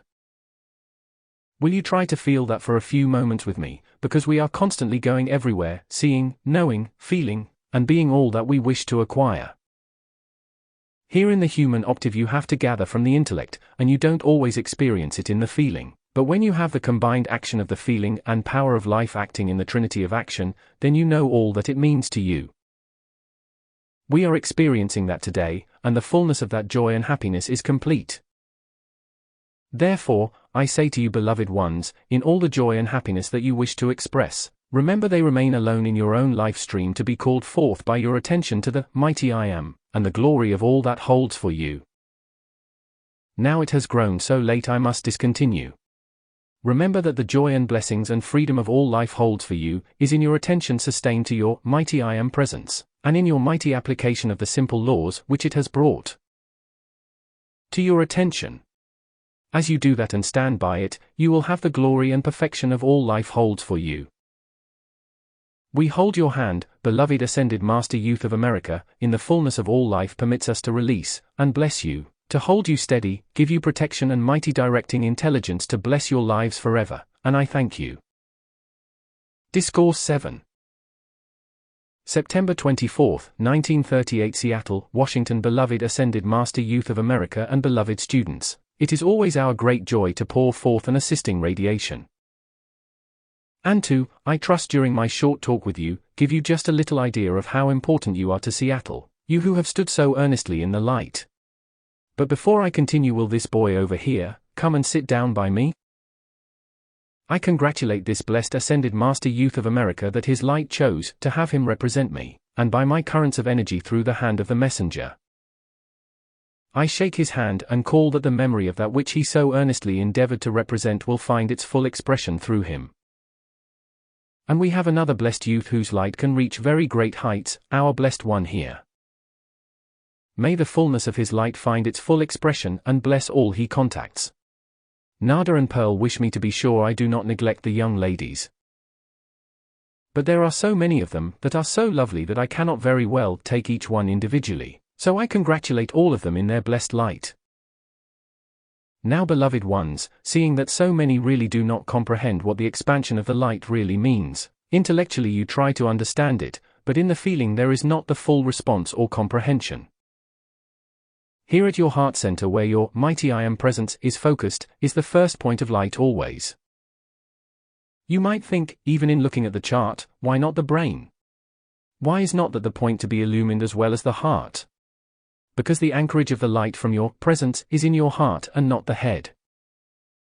It passes through the head, and that is the reason the intellect runs away with itself. It gets all puffed up over nothing. And I want to tell you, beloved students, as sure as you let your intellect govern you from what it gathers from without, you will find yourself up against a blank wall sooner or later. You cannot afford to do it in this understanding of the mighty I Am presence. It is your heart that is the power that acts, and your intellect must give obedience to it. If there is arrogance in your intellect or deceit, then your heart will not release its light. Now the reason for this has been the accumulated habit of mankind believing that they had to operate through the intellect, because they were gathering information from the outside world. But my dear ones, that is human opinion, and don't you see it has shut off from mankind the greater flow of the intelligence from their presence that knows the perfection of life. Because in that flow or river of light from your presence into your physical body is the intelligence of the mighty I Am who knows, and the intellect that gathers the information from without cannot know. It is impossible. You know the information you have gathered, but you do not know the truth or what part of the truth is in that intellect and the information which it has gathered without. That is why I say to you in all kindness, I refer to a gentleman in Los Angeles who has studied all over this world who believes he has a fund of information intellectually. That is astonishing, but he is not able to apply the law even to supply his finances. Now the intellectual power he has gathered from without amounts to nothing, because it shuts off the power of his light that flows forth into his world of action to be the magnet to draw the things which he wants, and should have for use. But instead he is today being a leech upon the students when he should be man enough, by the power of his application, to call forth from his own treasure house, his own presence, the things he requires. I tell you it is vital, it is important that the students understand this because, dear ones, you are soon coming to the point, you don't know this, but I do, where that is going to confront you. The cosmic light in its ever-increasing impulses or pulsations to the earth, is going to compel mankind to see wherein their mistake has been. There have been so many, really not students, but who claim to be, that have secretly spread the idea among the students wherever they have had the opportunity. Well, I know more than the messenger. Why, I have been an old occult student and I know more than that. Well, that is a great mistake on their part. The messenger will probably not like this, but I have got to say it anyhow. My dear people, this messenger standing before you has an understanding so far beyond any person in America today, that if he were to release it, I tell you it would sweep the egotism of mankind from the face of this earth. Now I want you to understand this because we see the opportunity and we want to do so much in this city and for you, but because of the demand for the protection of America and also Europe, and the need to prevent these conditions coming from Europe into America. There has been no time to give forth other information that would be of great value to individuals personally in their own private application. It cannot be done. This work is more important. This protection has got to be given first. And you beloved students and group leaders, as you value the expansion of your light, do not ever go forth and say that you know more than this information which Saint Germain has given forth. If you do, you will regret it as long as you live, and that means far beyond this embodiment. The messengers do not care anything about what you say, but your own light cares, and don't think for 1 second that you get away with anything that is within your feelings. That is there and makes a record that any ascended being sees and knows. We don't care one thing about what the lips say, but we care about, and you should care about, what is making the record in your feeling world. That is the thing you are going to have to answer for. You can say a lot of things with the lips that do not amount to anything, but when you with deep feeling release that feeling, that makes the record, then that is the thing you are going to pay for. That is why I say today, be humble before this great presence of life, first your own mighty I Am and then the ascended beings, but be absolutely positive toward human discordant forces. And if someone comes along and says they know twice as much as you do, be sure they do before you accept it. Why, above every one of you is the greatest presence in this universe, the greatest intelligence, and all it requires is your humbleness to it, your firmness to outside human conditions and individuals to hold your feeling so harmonious that the full power will quickly flow forth to instruct you. and cause you to comprehend these majestic instructions which Saint Germain has brought forth. Just because they are simple, don't think they are not important. This fundamental or foundation that Saint Germain has brought you is the thing that will carry you to eternal heights and hold and sustain you there. But I want you to realize today, because it is so important here in your midst to realize those conditions, to realize that no person's motive is hidden from their higher mental body or the Great Ones. Try to understand me when I say that even as you sit here, written in the radiance around you is your inmost motive and thought. It is not easy for people to realize that, but to us it is an eternal truth. You can no more prevent the record of what your intense feeling is than anything in the world, because it is there. No change of intellect will prevent it.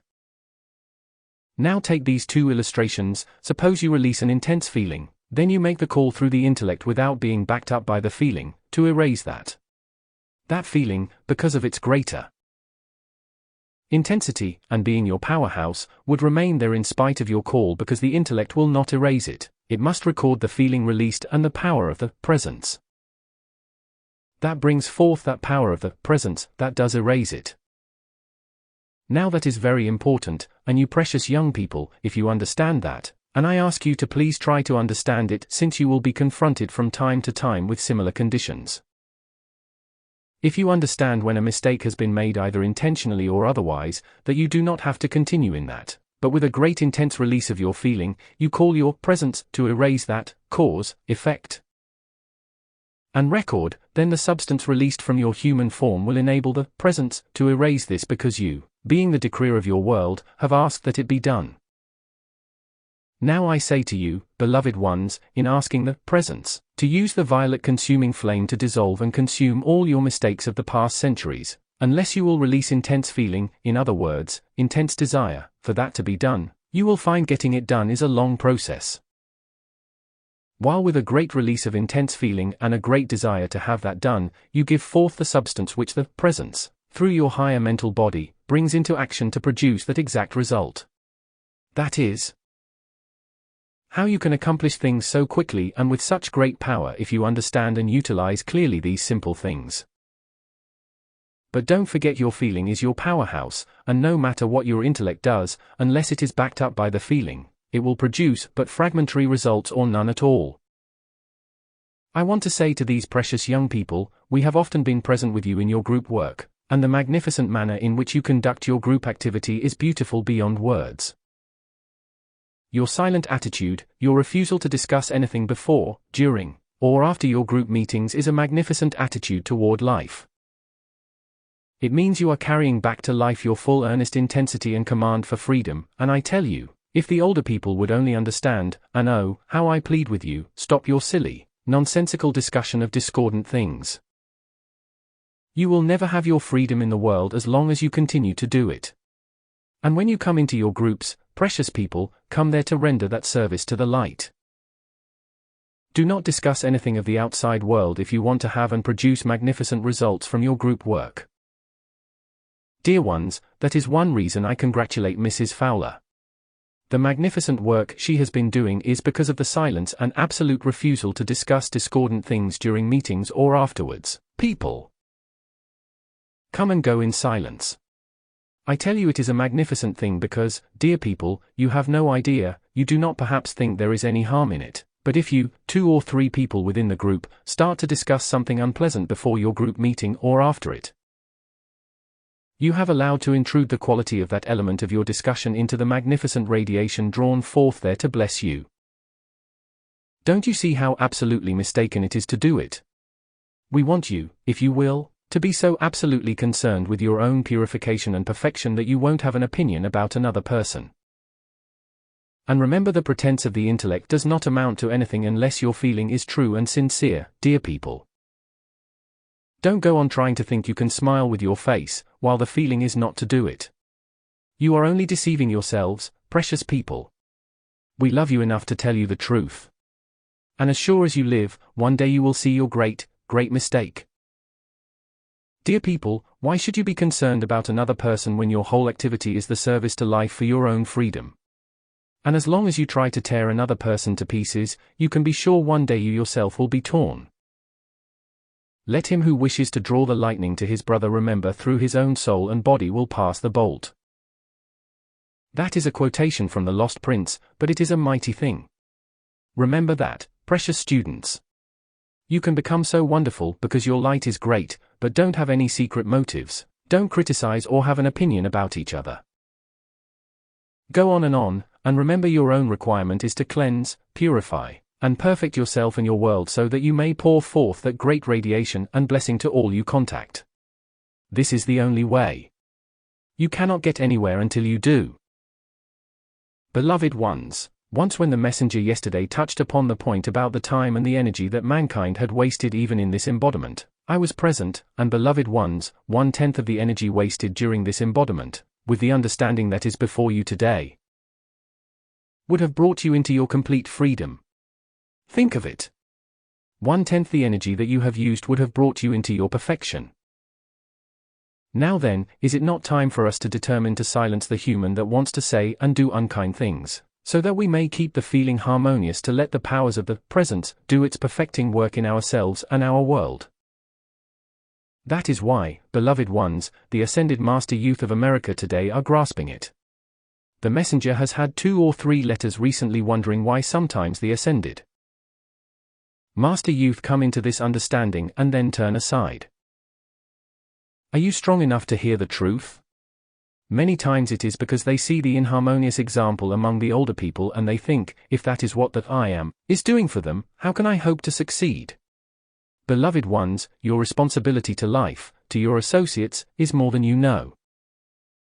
I love you so tremendously that I am utilizing this opportunity, beloved ones, to put the truth plain and unadulterated to you, because I tell you, now look before I go on at the magnificent release that has come to your city since the messengers were here the first time.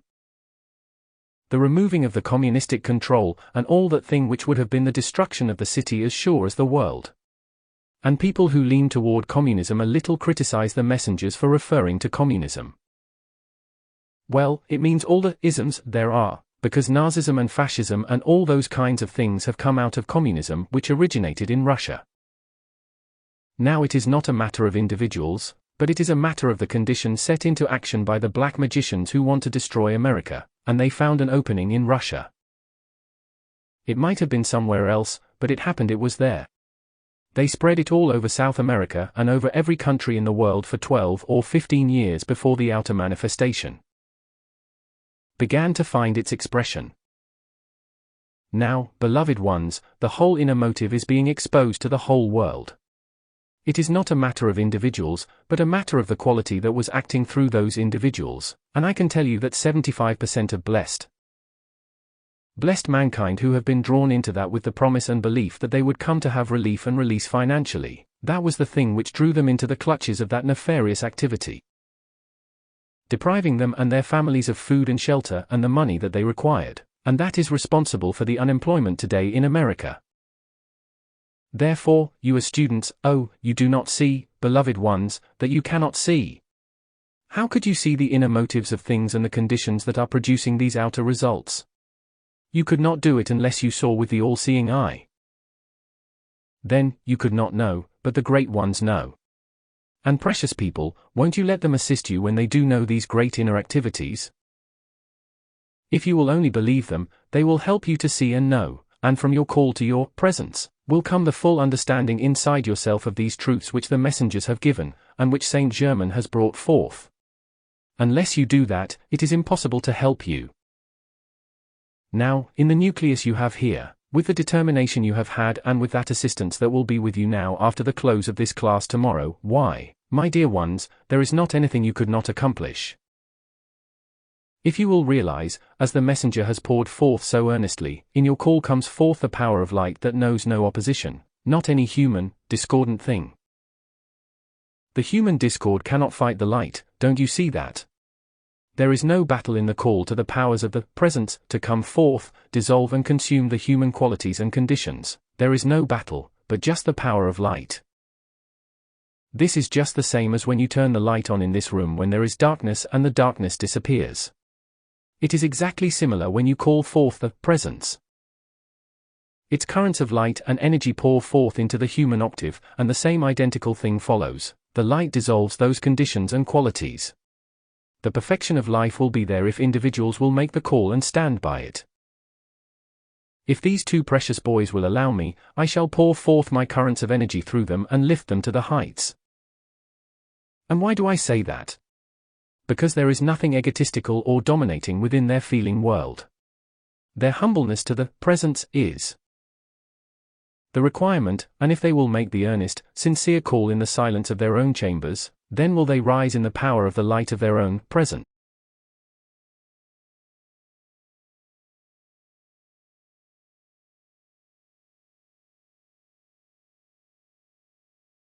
The requirement, and if they will make the earnest, sincere call in the silence of their own chambers, then will they rise in the power of the light of their own presence. I am just using that as an example this morning to show you what every individual can have. If every individual, every I.M. student in America today would be determined, earnest, and sincere about the powers of light, someone would be sent to hold that mighty current steady, flowing in and through them until the purification and perfect activity took place and the light expanded, and took its dominion in the feeling world of those individuals. And they would be a power of divine love and divine order and divine justice on this earth, because there is only one place in the universe you can call this forth from, dear people, and that is your own mighty I Am presence. Think how the attempt has been made to distort the magnificent laws of your land, which were originally meant to hold the blessing of divine order and divine justice for mankind. Your constitution, there has never been such a record made as that. And dear ones, when we saw those individuals going out the other night, criticizing and condemning because they were asked to salute that flag, dear people, it is individuals like that who spread treachery and discord among mankind. A human being in America who refuses to honor that flag should be removed at once. Why do I say that? Not to govern individuals, but because that flag represents more to the world than you will ever know. How often we have wished that all the people of America might suddenly see the inner motive and what produced that American flag. Therefore, I want you to see and know how grateful we are, for your sake. We are free, beloved ones, but when I see the great power of divine love, which the messengers call forth direct, pouring forth through them to you, it is an unparalleled thing on the face of the earth. Because only as you know from the inner standpoint the great need of America and her people today, and the time is comparatively short when this work must be finished, depending wholly upon the conditions that are released from mankind. I cannot tell you it will be so many days, so many weeks, so many months, but according to the light released from individuals making the call to the presence, is that and will that be governed. I tell you there are certain things concerning this recent hurricane on the eastern coast, the law does not permit the explanation of it, but dear ones, remember mankind in a locality is responsible either for making the call for protection or, by discord in their feeling, for releasing destruction into their midst. Now the discord and vicious faucet spread in Boston, condemning the messengers and their work and the attempt to interfere with it, is what let that come to the eastern coast. In San Francisco, the gravest danger was threatening, and if the messengers had not come to the western coast when they did, San Francisco would not be what she is today. Now the people who withdrew from this light and became so vicious were responsible, because they made this focus for destructive forces. Dear people, when you feel discordant, for heaven's sake don't do something that is going to affect a whole city. If you make yourself a focus for destructive forces, then you are responsible for what happens to that city where you are.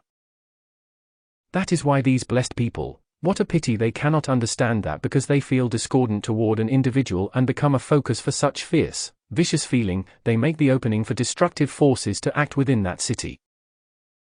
The messengers have tried to make clear to the individuals how important that was and how, when people become irritated and feel unkindly, they pay no attention to it. It is one thing without this understanding to respond to destructive forces, but a vastly different thing when the opportunity is before mankind in this knowledge and then one willingly goes forth and creates, or makes himself or herself a focus for destructive forces.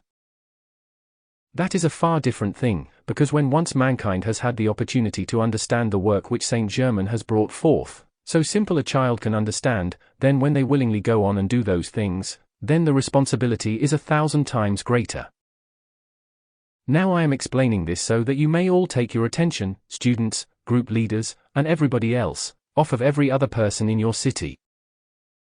Call to the presence of light for your own purification and perfection, in order to make each one of you a focus of light in your city here, and direct that power of light to hold it sustained for the continued perfecting of the city. Because it can be made one of the most beautiful in America, because it has the surroundings. And really, beloved inhabitants of Seattle, you do not quite realize how fortunate you are. There are no direct gas belts under you that might give you undesirable aerial navigation. In that respect you are very fortunate. Will every earnest, sincere student here in Seattle take a little slip of paper and put it up in your room with the mighty Astrea and the God of the Air's names written on it, that whenever you walk into your room, you can see that and keep yourselves reminded that before you retire each night. Call to those two great beings for their cleansing, purifying, perfecting activity in your city, for the protection of all aerial navigation and activity. I am going to take the full responsibility for this which I am going to say to you.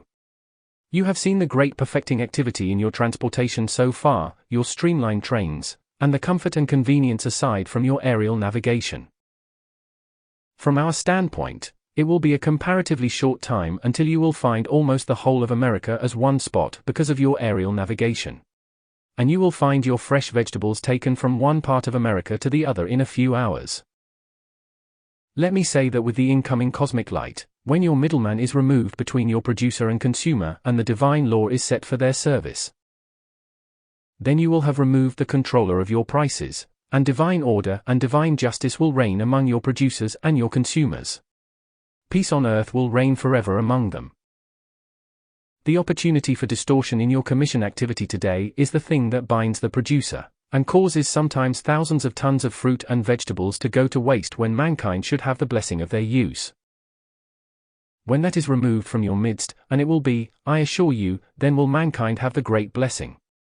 And I say to you, blessed ascended Master Youth of America, you can do wonders. For instance, take your group right here in Seattle, the Ascended Master Youth who are giving such magnificent obedience to life, when you issue your decrees.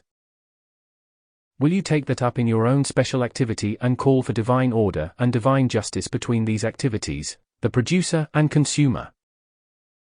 Call for divine justice and divine order to descend and take its command, remove all obstruction there forever. Let the people who produce have what belongs to them, and let the consumer have the blessing. Then all will have the right compensation for their efforts in every way. That shall be done, and I shall never rest until that condition exists in your America. And remember, I do not have to stop to eat or sleep.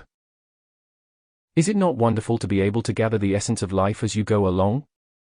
I am speaking now about outside of your own source of life. My dear people, do you realize that the atmosphere which you are breathing in every moment has such great perfection in it, that if you were to call the full power of your selective intelligence into action, you would breathe in the fire breath of God? The mighty I Am and perfection would be in your bodies. Now do not go off onto some breathing tangent, but remember the natural breath.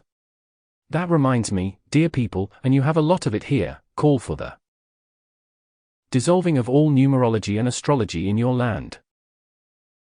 Dear people, it is a most misleading thing. Don't do it. As if a number had any power in the presence of your great God presence, the mighty I Am. As if a planet had anything to do with you, the God being that governs the universe. Don't yield to those things, beloved students. And remember what Saint Germain said, astrology is responsible for more indirect murders than any one thing in America today. Now remember, dear people, why do people cling to those things?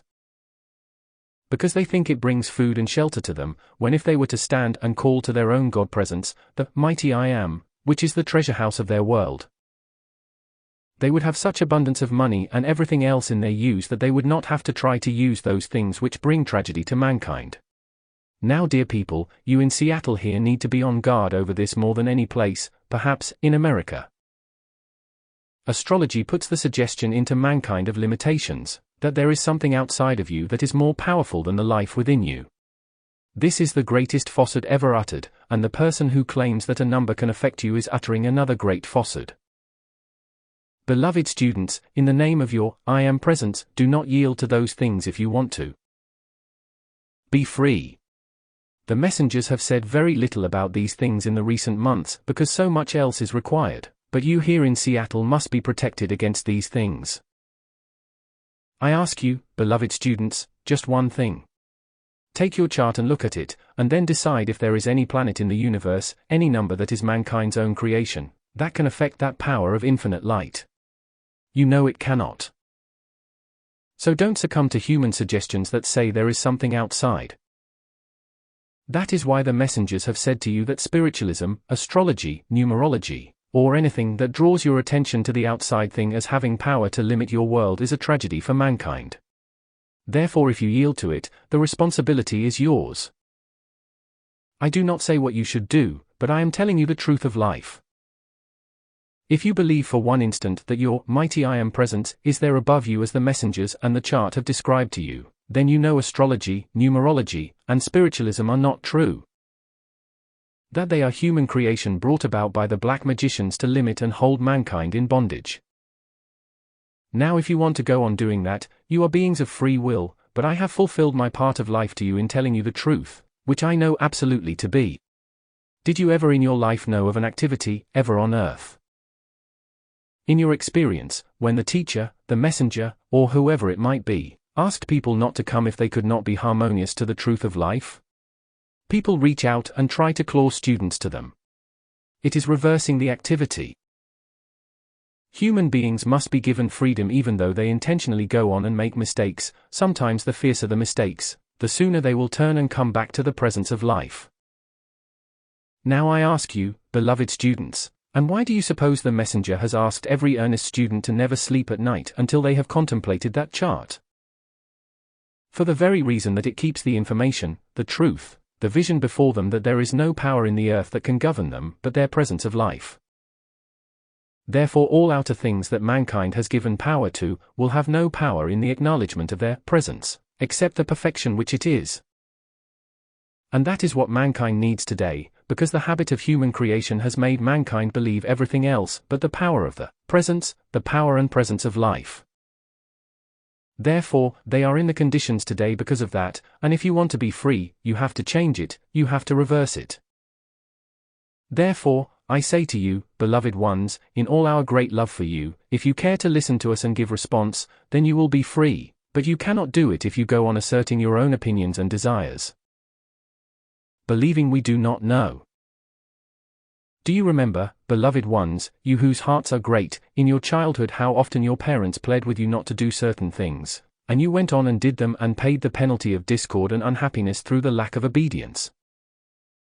The great goddess of liberty, who is your cosmic mother of America, is offering you that same thing today. She says, my children, my great mother love enfolds you in your loyalty to America, in your obedience to life. Won't you give that obedience and have the blessing and the perfection of life which life so much wants to give you? But you must be left free, quite free to choose. I want you to feel, for I must soon stop, just let us be still for a few moments and allow the great goddess of liberty to pour into your feeling world her blessing as the cosmic mother. And will you, no matter the number of years over your head, feel as a humble, obedient child before her great presence, and let her fold her arms of light about you and hold you forever in her mighty radiance. Thank you so much. My dear ones, my heart bursts with joy, for gentlemen, I congratulate you in your ability to accept that as you did just now. You were actually humble as a child, and may that feeling forever expand and bless you with its mighty activity in the presence of the Cosmic Mother, the Goddess of Liberty. I want our Ascended Master Youth of America to know how great our love and blessing is, and as you continue your work here, your marvelous group work, we will try to find means to bless you more and more in your call to light and life, to the mighty I Am. And in your earnest sincerity the heavens of life's perfection must open to you and flood you and your world with their perfection. I urge you, beloved Ascended Master Youth, do not let human opinions or anything intrude to mar the harmony, the great perfection, and the quiet which you have at this time and have had in your activity. Just in that great humbleness to the presence, and that great obedience of each of you to life, let the great wisdom of the presence hold that mighty harmony so that you may be the mighty focus of light for Seattle and its future. Group leaders of Seattle, try to feel your responsibility. Don't have an unkind feeling to another individual, but just go on knowing that life is watching you, your every move. And to the degree that you pour forth divine love and blessings to all, will you find in return its mighty enfolding presence will bless you. Remember, the individual whose motive is wrong, whether that one is a student or group leader, will one day find himself or herself outside the glory of the light of the mighty I Am. Do not deceive yourself, the great law of life makes no mistakes, is no respecter of persons, places, or conditions, but the law of life acts according to what is acting in your feeling world. There is no escape. All the calling, all the decreeing won't change it unless you change the motive in your feeling. Therefore, the motive with intense feeling that is held within your feeling world is the decreer of what is going to act there. So I say to you in all love and kindness, turn to your presence of life and ask it to so cleanse and purify you, so govern and hold self-control in your feeling world that only love and kindness pour forth to bless everywhere you move. And then how quickly you will find that the whole force of life and its light will find action through you and in your world, and you will know then what it means to pour forth divine love and blessings to all wherever you move. Ascended Master Youth of America, we pour forth our love and blessings to you without limit. And in your great loving response may the power of light hold its mighty focus, until your lives become filled with the perfection of life and the limitless power of its radiation, and blessing to all mankind wherever you move without limit. I thank you and bless you forever. Discourse 8. October 8, 1938 Chicago, Illinois. Beloved students of Chicago and beloved Ascended Master Youth of Chicago and elsewhere, will you believe it when I say to you that I am just as happy as you are? You don't quite yet understand, beloved ones and Ascended Master Youth, what this homecoming of the messengers means to the entire world. From the time the messenger left us in India in Chananda's home where our great freedom came, from that day to this, seeing from the octave of light all that had been going on in the minds and feeling world of mankind, I was perhaps one of the most determined, outside of beloved Saint Germain, to see the victorious return of the messengers to Chicago, and it has arrived. Furthermore, it is established and, if my observation be correct, for a long time. Since we are one family in private dictations, you may not know it, beloved ones, but this is the last barrier that has gone down before the powers of light. It is a magnificent achievement, oh, not just for you, not just for Chicago, but for all that that means to America. In all that you meet in the outer world, beloved ones, please remember you are really not dealing with individuals or personalities, you are dealing with a force, and whatever is less than perfection is a force acting, beloved ones. It is not always intelligent, but it is a force qualified that is acting through the accumulation of human discord. But you must remember, beloved students of the light, that in everything which confronts you, the first thought and feeling that should arise from within you should be, that appearance has no power. Why do I urge you so intensely about this? Because if you saw the activity of the energy which you release that stops that thing instantly where it is, and then as you call the power of light forth to dissolve and consume it, you have stopped its action and made it helpless, so to speak, while the power of light seizes it, and it is no more. That is why I say to you, beloved ones, as you come to understand this great law more and more, you will see how there are just a few definite activities that, asserted with dynamic power in the acceptance of your presence, stop everything in the human octave of discord, and make it helpless until the powers of light take it away. This is as definite as when you hold a substance before you and turn upon it the flame of a blowtorch and it is consumed. It is just as tangible and more powerful than your blowtorch which consumes almost instantly, because you must understand more firmly than ever that all discordant forces have no power except that with which they were charged by human qualities. Therefore, the power of light is 1,000 times more powerful than human accumulation of any kind. That is what I want you to understand if you will, beloved ones, and you will have no difficulty in handling the conditions that confront you. Those conditions that you have had in the past have really no power except when you feed your attention, when you feed your own life into the appearance to come back and so-called harm you. My dear ones, I tell you that this one point, if you really comprehend it, will set you free positively. An appearance in the outer world cannot touch you, cannot reach you except when by your attention you feed your own life current of energy into it. Do you not see that? There is not a thing in the outer world of discord that could reach you except if it got your attention, and held it long enough for your current of life energy to flow into it. it comes right back because the power of your attention is the authority of your world.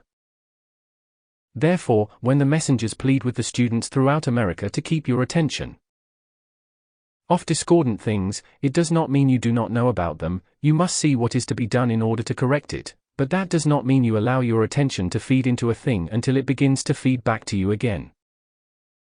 That is so important to you.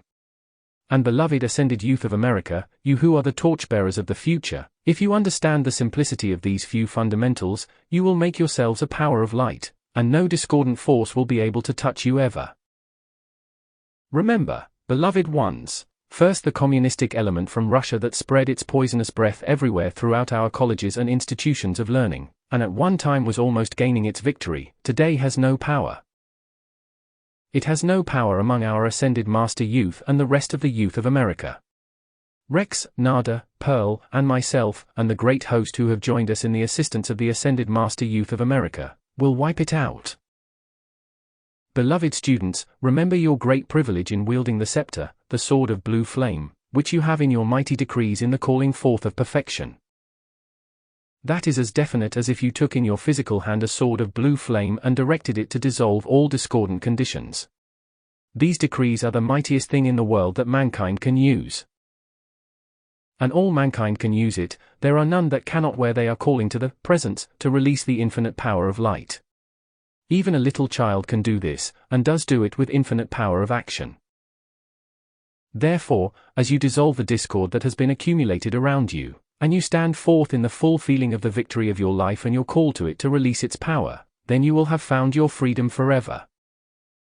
I say to you, beloved ascended master youth of America and friends, it is not as if this were but an activity of this lifetime, but it will do for you in this lifetime what nothing else could in the world, and it is eternal in its action. Please understand that. Whatever inch or foot you gain in the acknowledgement of your presence in setting yourself free, holds forever sustained in its mighty activity until you gain further. Therefore, you cannot slip back in anything you have called forth into action by acknowledgement of your presence. It stands there, the victory thus far until you gain another step. Therefore, beloved ones, I say to you one of the mightiest things in the entire work to me is that those who care to decree for their ascension in this embodiment, if for any reason they did not free themselves and accomplish it in this embodiment, would find that mighty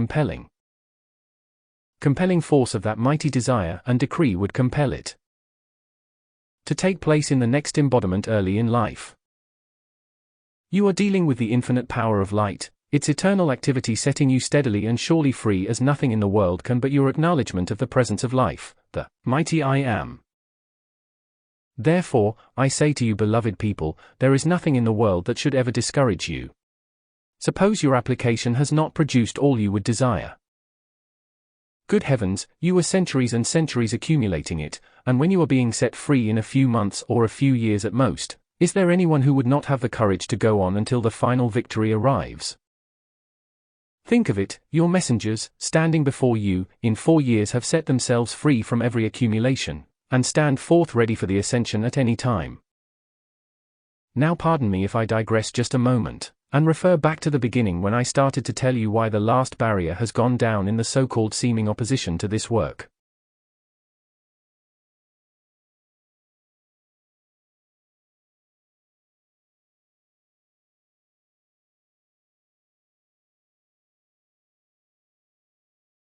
The examiner reporters who came to the messengers last night and were permitted to take their pictures, and the article in the paper this morning which many of you have seen, while it is not the correct understanding quite, yet it is kindly.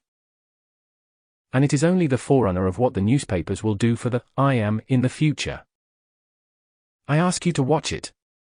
And let me tell you, beloved students, for you ought to know it, in all the criticism and condemnation of Hearst, he is one of the most loyal, staunch defenders of the loyalty to America. And one day his papers will stand back of the messengers with all the truth that there is. He sees and knows about the loyalty of the messengers to America and their mighty defense of America. You observe how absolutely fearlessly they have gone forth in the face of everything. When in Seattle, beloved ones, they put forth to the public the mighty truth about the fiendish dope that has been spread over America, and those people, if they had dared, would have annihilated them there. But they are fearless, and those people know they are dealing with a power of light, although they do not understand it. So do all destructive forces in this universe know they are dealing with the power of light, the ascended masters, with whom they cannot cope. Let me tell you, beloved students of Chicago and elsewhere, some of the moving pictures that have come forth are a magnificent example of what awakened mankind will do in putting down all destructive activities. That moving picture, I Am the Law, is the most perfect, magnificent thing showing how mankind, arising in their fearlessness, put down the racketeers and destroyed them. And there are others.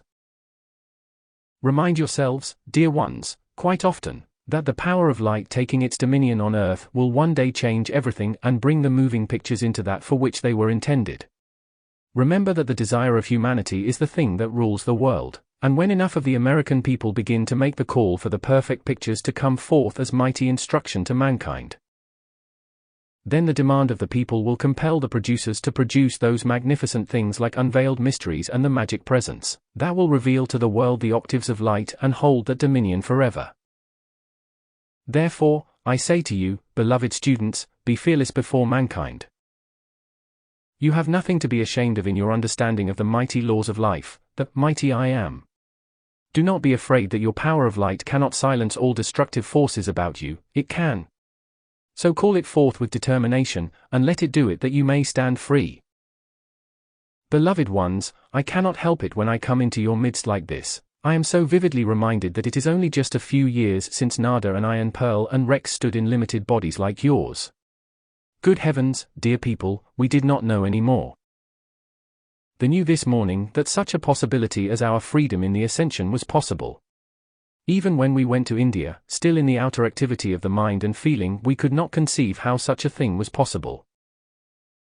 So why not give the powers of your life, your presence, that is limitless, the full power of its activity in and through your physical body, and see what it will do for you?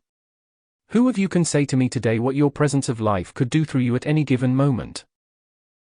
Don't you see it is impossible for your outer physical body to know what the powers of light acting in and through you could do at any given time? It is impossible. You cannot possibly know. Only the ascended masters who have gained that freedom can possibly know what the presence can do. Therefore I say to you, be of good courage and strengthen your call to life, for you are steadily and surely forging ahead, and after dissolving and consuming every particle of your accumulation, then one day when you stand forth in a little greater victory than at the present, you will feel the glory and power of the presence flow into action. Then as you see everything harmonize as you move forward, you will see the power of light acting through your glorious presence, the mighty I Am. I ask you, beloved ones, observe. Oh dear people, for God's sake don't let anything in the outer world cause you to think that we are not real. We lived in Wyoming and I was a mining engineer, a lad out of college. We went in our physical bodies to Europe and India and in so short a time were free, and yet not one of the students yet can say what the last chapter of the magic presence means. Don't be discouraged, you will, all of a sudden. I insist on it. Let me give you just a tip. Those words there that state we were given bodies such as have never been known in the outer world, read that line and get its inner meaning. That is why I say to you, not one of you has the slightest concept of what your power of life, the mighty I Am, could do for you at any given moment. And behold, when this good messenger met David Lloyd on the side of Mount Shasta, and do not get any idea it is not real, he had no more idea of the service about to be rendered there than you, such a thing was beyond imagination. But look! When the humbleness is there, when the willingness is there to allow the powers of light to act, then will the presence of life do for you what the imagination could not even conceive of one moment before. These experiences recorded in unveiled mysteries and the magic presence are real, dear people. They are no figment of imagination. Everything there is real, the mighty truth of life. And when you understand that and gain the full meaning of that, then will you understand and have a power acting within you, you never dreamt was there. Therefore, I say to you beloved students of Chicago, my rejoicing is equal to yours in the great call to the ascended master friends, that have been raised up here in your city to clear away every seeming outer obstruction, while there really never was any. Yet the appearance world had to be met and had to see that it had no power. Therefore, beloved ones, you stand in the open doorway to the victory of life. Enter in as we did, into that cave of light whose blazing presence dissolves forever every human element about you. And think, today and for some months the mighty divine director in releasing the golden liquid light into your feeling world has been performing for you a service. While it has been a little less than that which acted within us when we entered the cave of light in India, yet in the outer world he is bringing it to you in the happiness and comfort of your own home and the mighty radiance of these classes. Oh, please understand and feel what that means to you. It is real substance, dear ones, it is not a thing of imagination. Don't think that your imagination is working overtime in accepting this mighty truth of life. It is real, the realest thing in the universe. And therefore I say to you, Ascended Master, youth, straighten your spines and let us help you to hold the victory of life sustained, until by your own application you feel its full victory and dominion acting within you. So many people have wondered about us, have wondered about Mr. Rayborn. How is it that he could make the ascension when he had a ranch of thousands of cattle, and a mine employing hundreds of people, again the human trying to be the judge? If you will put down human judgment and let the power of your light through you explain the truth of life, you won't stop to wonder why things are thus and so. But I say to you, beloved people, live as the messengers have told you. We never condemn nor criticize you. When you are ready to face about and say to your life, mighty I am presence, I call on the law of forgiveness for all my mistakes. I want to correct them. You take command now and stop all this silly nonsense, and carry me forward in the victory of your light. What do you think the presence of life would do when it has waited for you throughout the centuries to issue that mighty edict of your own life for your own freedom? That is why I say, do not try to let your outer human concepts judge what could be done for you. Please do not do it, but go on in your mighty adoration or call to your presence to pour its mighty perfection and dominion in and through you, and then be patient. There is not any two of you just alike in your feeling world in this room today. The old statement that no two people are alike is quite true, and even your accumulation is not the same. No two people are alike. No two people have the same requirements. Therefore, do not think you have to do what someone else does, but forget everything else except the glory of your mighty presence, and its mighty perfect action through you. Then its radiance will pour forth to give such a blessing to those you contact, you could not imagine it. Then you are allowing the powers of life, perfection, to act untouched by your qualification, your judgment, or your human concepts of what it should do. Oh, who of you can advise life? Don't you see, beloved ones? How could you hope in your intellect to advise life as to what it should do? Call its perfection into action and let it do for you what it will, and what it can do, and beyond your fondest concepts. Therefore I say to you, beloved ones, in the fullness of all you wish to have, all life wants to give you, can you ever conceive of anything more gracious, more glorious in the world than the source of life that never condemns a human being, never says, I told you so?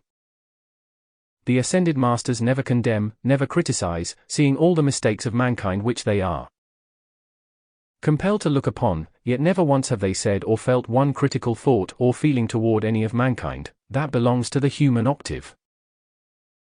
I say to you, beloved ones of Chicago, to all the students of Chicago as well as the ascended master youth, until you refuse to have a thought or feeling about your fellow students of anything but love and kindness, you are obstructed by your own feeling.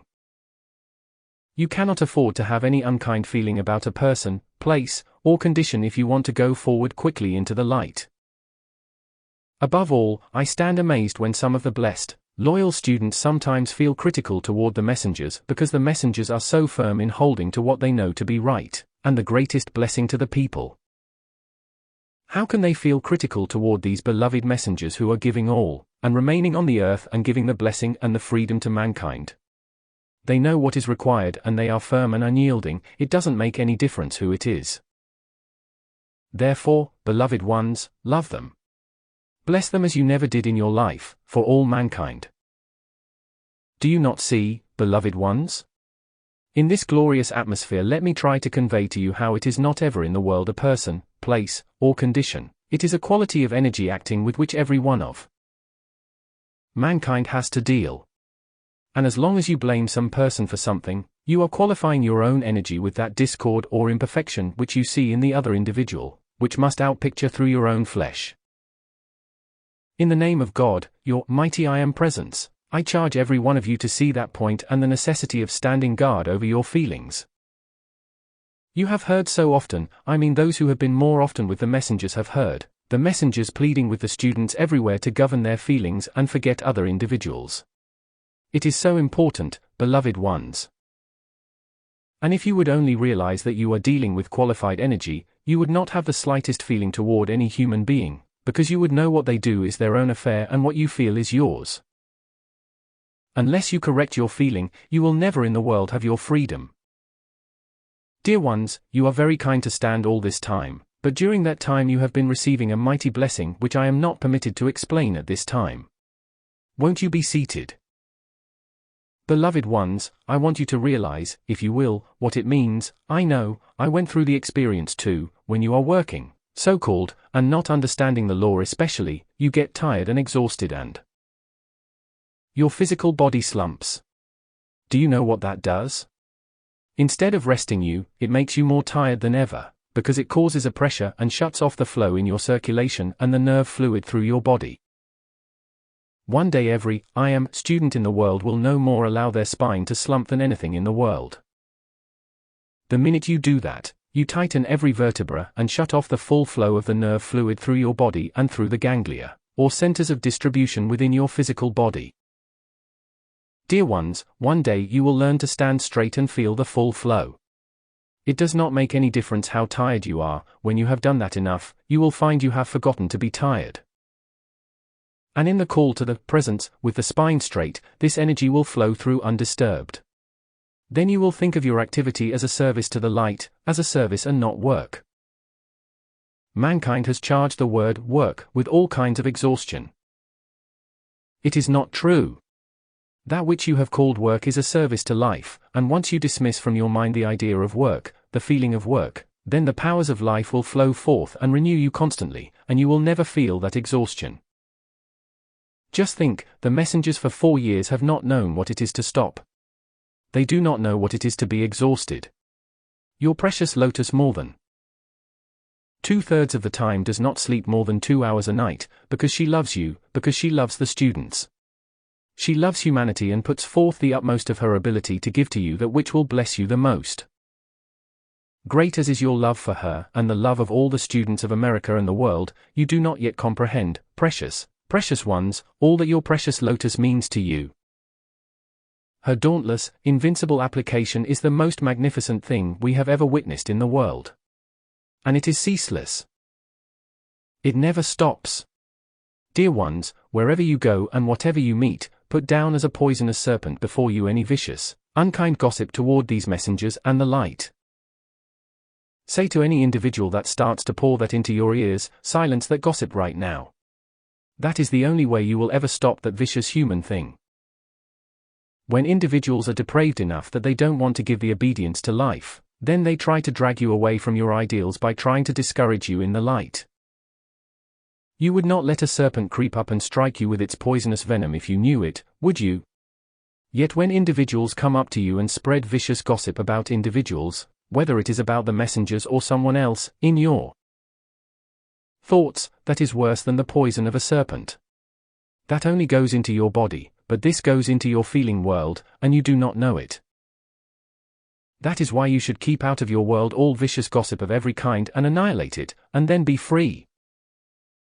There has never been anything on this earth that has come forth 100th part so magnificently as this light, which is the freedom of all mankind who will accept its freedom, study and apply it.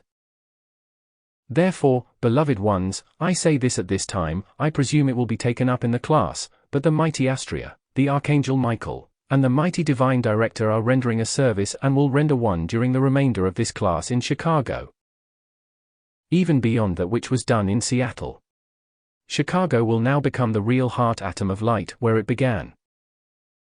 And you of Chicago, go forth blazing the mighty light of your presence, not so much in what you say, but in the mighty determination that the powers of your light shall flow forth in the radiance of your bodies and take command of the feeling world, an activity about you. And hold yourselves harmonious and obedient to the powers of life. Beloved ones, my love and gratitude is very great for this opportunity to talk to you today, and for the service that has been rendered. I am very grateful for it. And may you, ere many days, realize and feel the full import of what has been done for you in this room today. Therefore, on behalf of the other children, myself, the great ascended masters, the Legion of Light, the great cosmic beings, and the great cosmic light so recently releasing its mighty blessings, their mighty blessings enfold you in an intensification and powerful activity. Intensifying your calls for freedom, your calls for perfection, to take greater command in your life and feeling world now, and pour out its mighty activity into your world of action to hold you within the glory of its radiance and harmony. And bring its mighty blessings into full action in your life, world, and activity wherever you move. I thank and bless you forever. Discourse 9.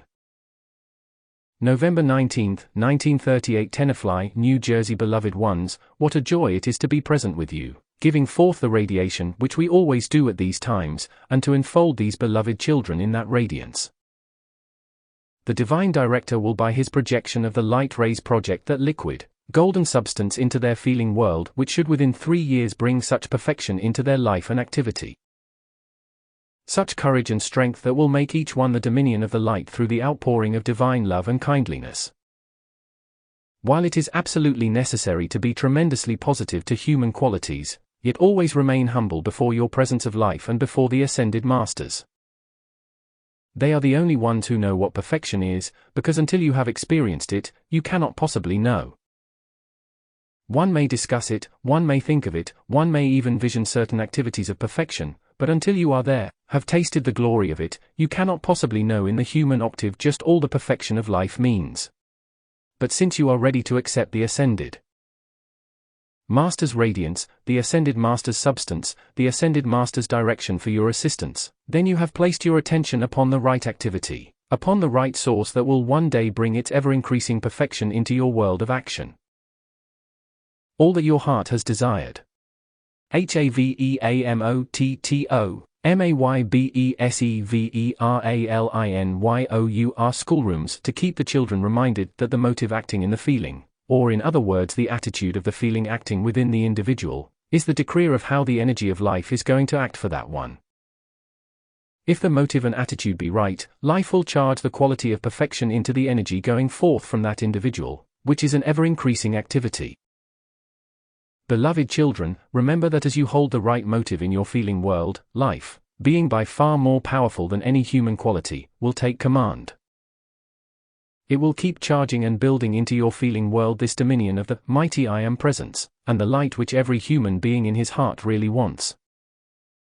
The human desire is an activity of the human intellect, and when I say the human intellect, I mean the brain activity. I presume you have not had explained just what is taking place when reference is made to the human intellect. I want you to get a clear idea of it. There is a force field in the structure of the brain, just the same as in the cells of the body. While it is somewhat different in the brain than it is in the cells of the body, yet a similar condition is acting.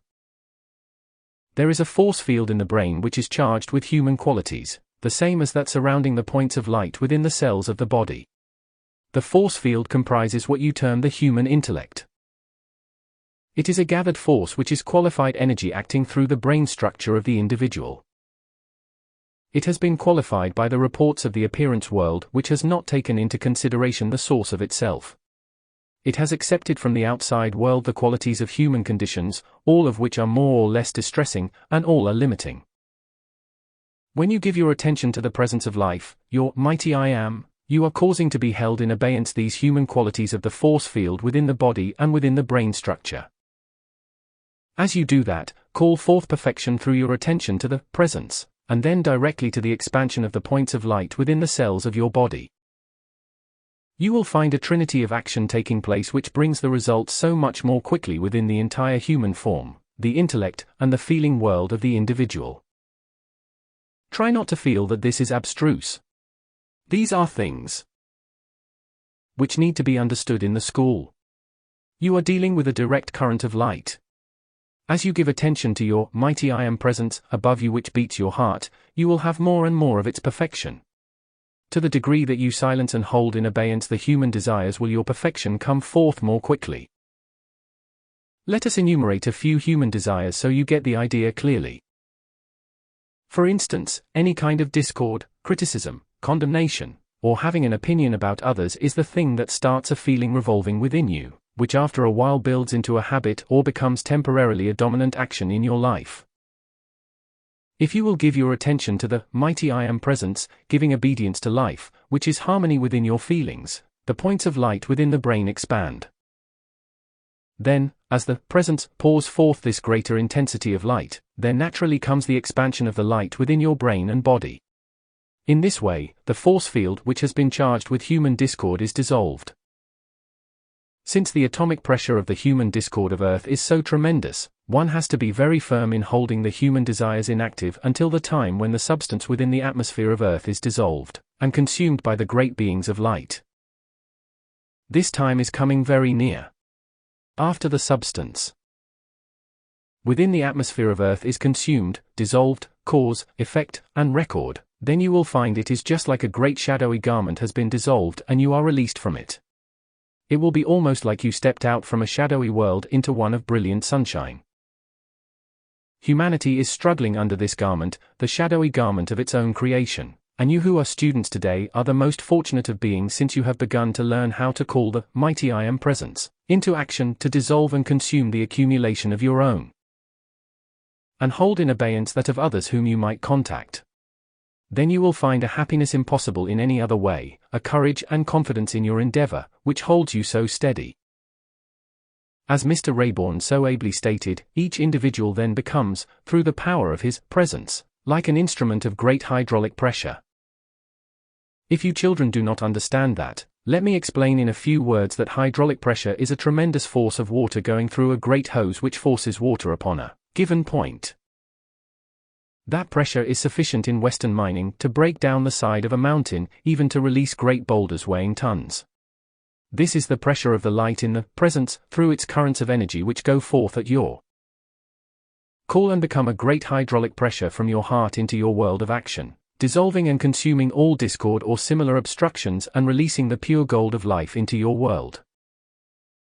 You see, we love to use those terms since I was a mining engineer, and since we in those days before our freedom were living in the world of mining activity. How marvelous and apropos it is to compare many of the activities that we use in the physical world to the higher activity of life, which is a consciously directed power of the light rays, as powerful as the hydraulic pressure of water against the side of a mountain. And when you understand that you can release from your presence this ray of light focused with its mighty power as definitely as a hydraulic pressure to enter your world, go before you, and clear from your pathway every human quality, every seeming obstruction from any source whatsoever, then you are dealing with a power of life that knows no obstruction in any way.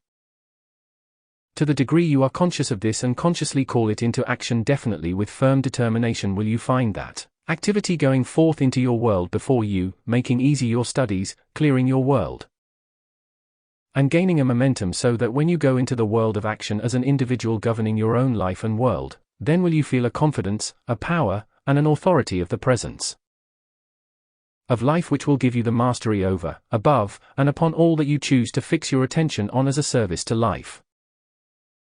Therefore, your opportunity, beloved children and beloved friends, is the greatest in all the embodiments in which you have lived. You must all know that there have been many, and in so many lives there has been so much that needs to be dissolved and consumed. Now at this point let me remind you, beloved children, that all that is accomplished through your call to the presence becomes an eternally, forever sustained achievement, accomplishment, and never has to be redone. Therefore, you are engaged in the activity of the dissolving and consuming cause, effect, and record of whatever the accumulation of the past has been. No one place in the activity of life throughout the earth has this conscious activity of the action of life ever been brought to mankind. It has been possible for certain feeling to dissolve certain qualities, but they would not remain so because other causes were set into action. Today when the cause, effect, and record of the thing that has been disturbing is removed, it means that is removed from your life forever. It will not again act in your life because you have removed the cause. Then the feeling world cannot grasp upon anything to again set the same cause into motion. I say to you as grown beings, do you realize today what a tremendous thing that means in your lives?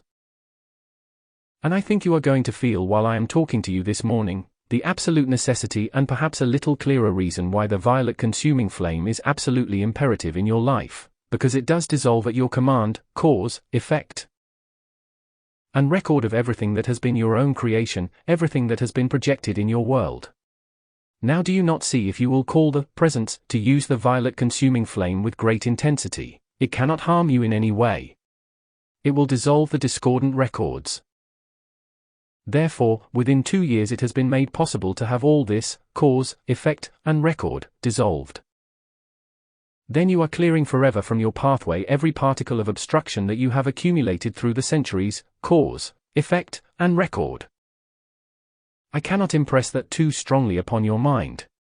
You must be conscious that all cause, effect, and record is dissolved and consumed, then you are forever free of all that quality. And again let me repeat that since you have been freed from the record, the feeling cannot reach out and take hold and re-establish anything of that same quality. It is a powerful, definite action, beloved ones. In establishing your school activity here, if you in charge, the teachers, and all the children will issue that decree 2 or 3 times a day, it only takes a moment, to have the power of the violet consuming flame, and remember it is the presence you are calling into action to do it, dissolve cause, effect, and record of every discordant thing that you have ever drawn about you in all the past, then you have set the power of light into action to perform that service. Call it to be sustained with all its great intensity until every particle of it is achieved. Then as you from day to day issue your other decrees for whatever you might desire to have act, then you will find that calls into action the necessary intensity for not only the outer activity, but for keeping this record aflame with its mighty activity, presence, and power.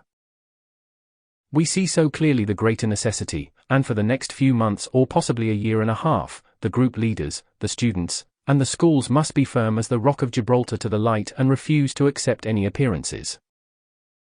And I say to you, beloved Ada, have no fear of this condition which has been threatening. It is all a bluff, it has no power, and as you issue that mighty decree with its invincible power, that human thing must be silenced forever. But you must be firm, blessed students, against human viciousness. It does not make any difference what the source is, what the reason for it is, be so firm in knowing it has no power. Just like you threw a bomb of light into that thing, it dissolves, and if necessary, dissolves all human viciousness. It is much better that they be released from the body than to continue to build such viciousness. Beloved ones, I say to you of the school here, hold that mighty power by your call and by your visualization, that circle of blue flame around your grounds, and around your school to keep dissolved any wrong sex desire that might attempt to be projected into your midst. The last throes of the black magicians are forcing that feeling throughout America, and the number of people that are being beset by that wrong, abnormal desire is astonishing, so I warn you today. You must be strong and on guard against it until this substance is dissolved and consumed from the earth. Then mankind will have relief naturally and easily from this abnormal desire, but until that time it is imperative to be dynamic against it. I want to make clear to you here today that marriage in its proper order is a divine activity of life under the present conditions that exist, but if it is not entered into with pure desires, it becomes an activity of the destructive forces which oftentimes try to shut off the light of individuals. During the recent class in Chicago, a boy and girl were married, and no sooner were they married than he went off to Canada, feeling no responsibility to his wife or anything like that. Now that kind of condition is a sinister thing projected at those blessed individuals, and unless dynamic action is taken to prevent that kind of thing among our young people of the I am throughout America, one tragedy after another will occur. Now I tell you, the grown-ups must use the greatest discretion. Do not under any circumstances urge young people to get married unless they will call with all the earnestness of their being to their presence to see that the right individuals are brought together that can harmonize. Each one should feel his or her own responsibility to life in that act. Marriage should be the most beautiful thing in the world, but if it is entered into by the human desires alone, then it becomes a tragedy in the life of the individuals. So I say to you grown-ups, be cautious, be careful what you do, and wherever there is an indication of this, call the presence into action with great earnestness and sincerity. And ask the Ascended Masters to stand guard over our young people and see that only the right action in this capacity comes about, so that they may be protected from this tragic condition which the black magicians have tried to drive at our young people everywhere. Unless the young people stand guard, I am ashamed to say it, but the orthodox world is hoping to see, not all of them, but many of the vicious individuals are hoping to see, conditions take place that would bring disgrace upon the students and the schools, so you have all these things to stand against. They have no power, except that you must be aware of what you have to contend with. Then you, by the power of light, can hold yourself invincible against them. Please do not let this go out in a general way, but the Goddess of Light, in council with the activity of the great central sun, is calling for a certain activity to the earth that never has been. Seeing the necessity, and the protection required for the people of earth, she has made this request in order to allow this to come forward more quickly. If it is granted, or shall I say, of course in our world there is no such thing as if, but when this is granted. Mrs. G. W. Ballard, I add my call to hers to bring it to pass quickly. Bob, thank you. Will you and those in charge of the school voice your call from the physical octave? Decree by those present, from the physical octave of earth we add our call to the beloved Goddess of Lights, and in the name of mercy to the humanity of earth, we ask the release of the power for which she calls. May it come with the speed of lightning, be eternally sustained, and ever expanding. And we accept its answer now. Bob, thank you very much. I cannot impress upon you too strongly how necessary it is to know what you require and make the dynamic call for it. You see, mankind, and even the student body, does not yet realize that unless you know what is to be done, how in the world are you going to call for it to be done?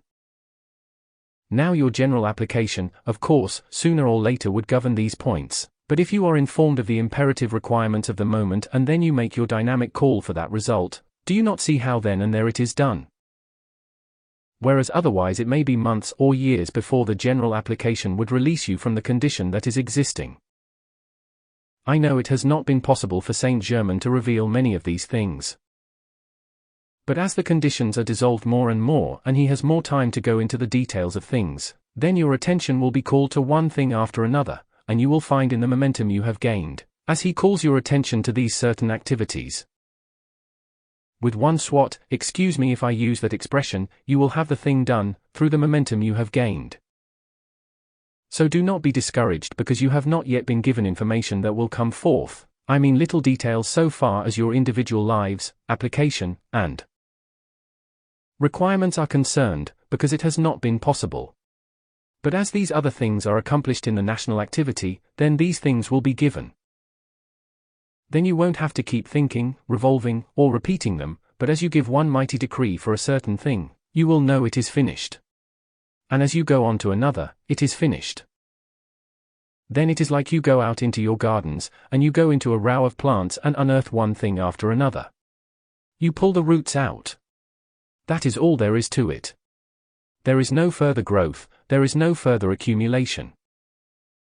Just so will you pluck out by the roots these habits and qualities or whatever you are calling to have released. You don't have to give it any further thought or consideration. Therefore, it keeps your mind from having to revolve upon these things. Sometimes an uncontrolled feeling upon your part can revolve, and you do not know it.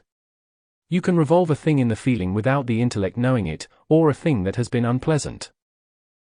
You will find when this substance has been dissolved from the atmosphere that there will be scarcely any inclination to revolve discordant things. And I say to you, beloved ones, do not discuss an unpleasant thing any longer than it is necessary to gain an understanding of it and what is required. Cut it off just like that, the minute you have come to the understanding of what is to be done. Do not discuss it anymore, any unpleasant thing, because if you do, you gain a revolving momentum of that. This is so important. Today a very beautiful and very wonderful activity has been released into your home here.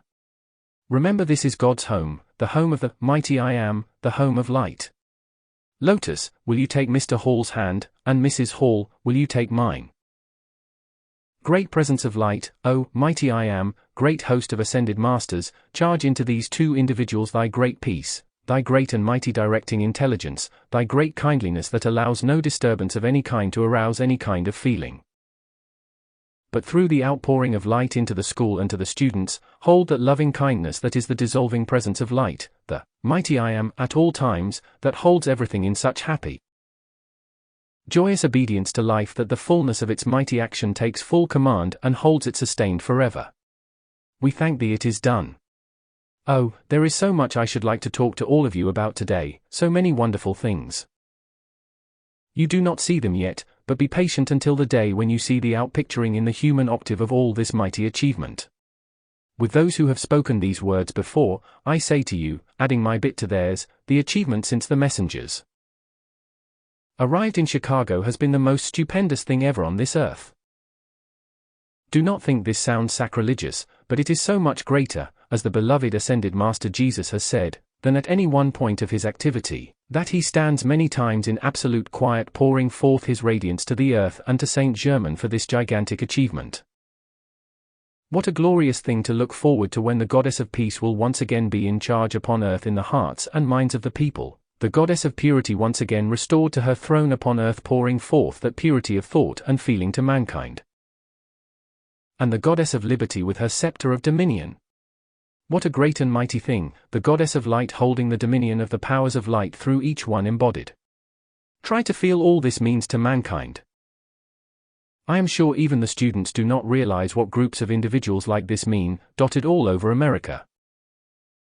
As they are daily making their calls in their mighty decrees going forth, that is established in every group to hold an activity of the light there. I say to you, be on guard, beloved ones, because there will be individuals trying to intrude into your groups, seeing the kindliness and sympathy, as they think, of the students and the group leaders. They come in with only one desire, and that is an immoral desire. Stand guard. Make your calls constantly for every such person to be shut out, because that is the condition. Now remember, beloved students and group leaders, and Saint Germain wants the messengers to take this up in the class here, every individual who has an intense immoral activity within his or her being and a determined desire to gratify it, must be kept out of association with the students until that one applies the law, and dissolves that desire to the point where he or she can govern it. To admit such a thing into your midst is inviting the powers of destruction, just like many times blessed, beautiful souls have married individuals, thinking to redeem them. Usually it doesn't occur. Therefore, remember every human being has their I am presence, and if they are willing to give it attention, it will restore them to its pristine purity and perfection. Until they are ready to make the call with determination, all your calls in creation cannot impose it upon them. Therefore, to allow an immoral individual to come into your midst means disaster if you allow it to continue, because that individual, under the present condition, will throw the miasmic influence and desire over you which will cause each one to begin to feel that. And unless you understand it, you are very apt to yield to it. Then that which has been a beautiful, marvelous activity is drenched with a substance of destruction. Beloved ones, only as mankind realizes that the energy of life should come down only to the dividing point between the divine and the human, from your heart area down, you are human, from your heart area up, you are divine. If you yield to human desires, you drive the energy down, which means dragging yourself into more human limitations. If you return that energy as it comes forth, back to the presence of life, the energy itself will lift you one day into your ascension, your freedom forever from human qualities and limitations. It is not a matter of any other reason in the world except the action of light, of life, of energy. If the energy goes into the earth, it takes the body there. If the energy goes back to the presence, there it draws you into the ascension. It is the law of life that is acting. It is not a matter of moral or immoral activity, but it is the action of energy, of life. If it goes down, it is humanly qualified, for it does not go back to the presence.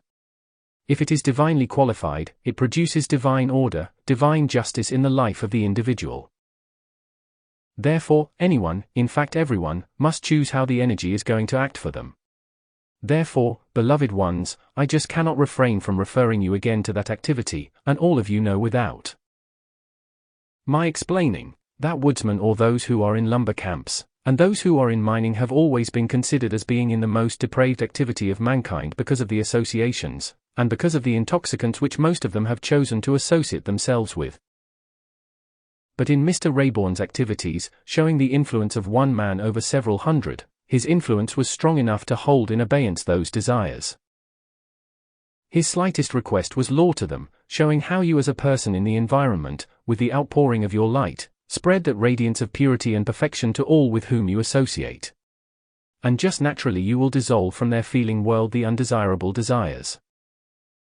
Precious children, remember as you call to your presence for the purity and perfection of life, then the presence of light pouring forth through your bodies from your heart, your head, and your hands, is the radiance going forth to bless all you come in contact with. Either the grown-ups or those your age, and you become a moving pillar of light pouring its radiance forth wherever you move and to those among whom you move. So if you will feel that and remind yourselves of it twice a day, when you awaken in the morning and when you go to sleep at night, then you will allow the full presence of light to sweep into action in your life and world, and you will become that action of life, until one day its radiance becomes tangibly visible about you. As soon as this substance from the earth is consumed, I shall expect to see hundreds of the students who are so determined and so sincere, begin to pour forth such a radiance that it will be physically visible to anybody. I want to tell you, beloved students, work for that, call for it when once that begins to appear among mankind, the doubts of mankind will go down like they were hit with a sledgehammer blow.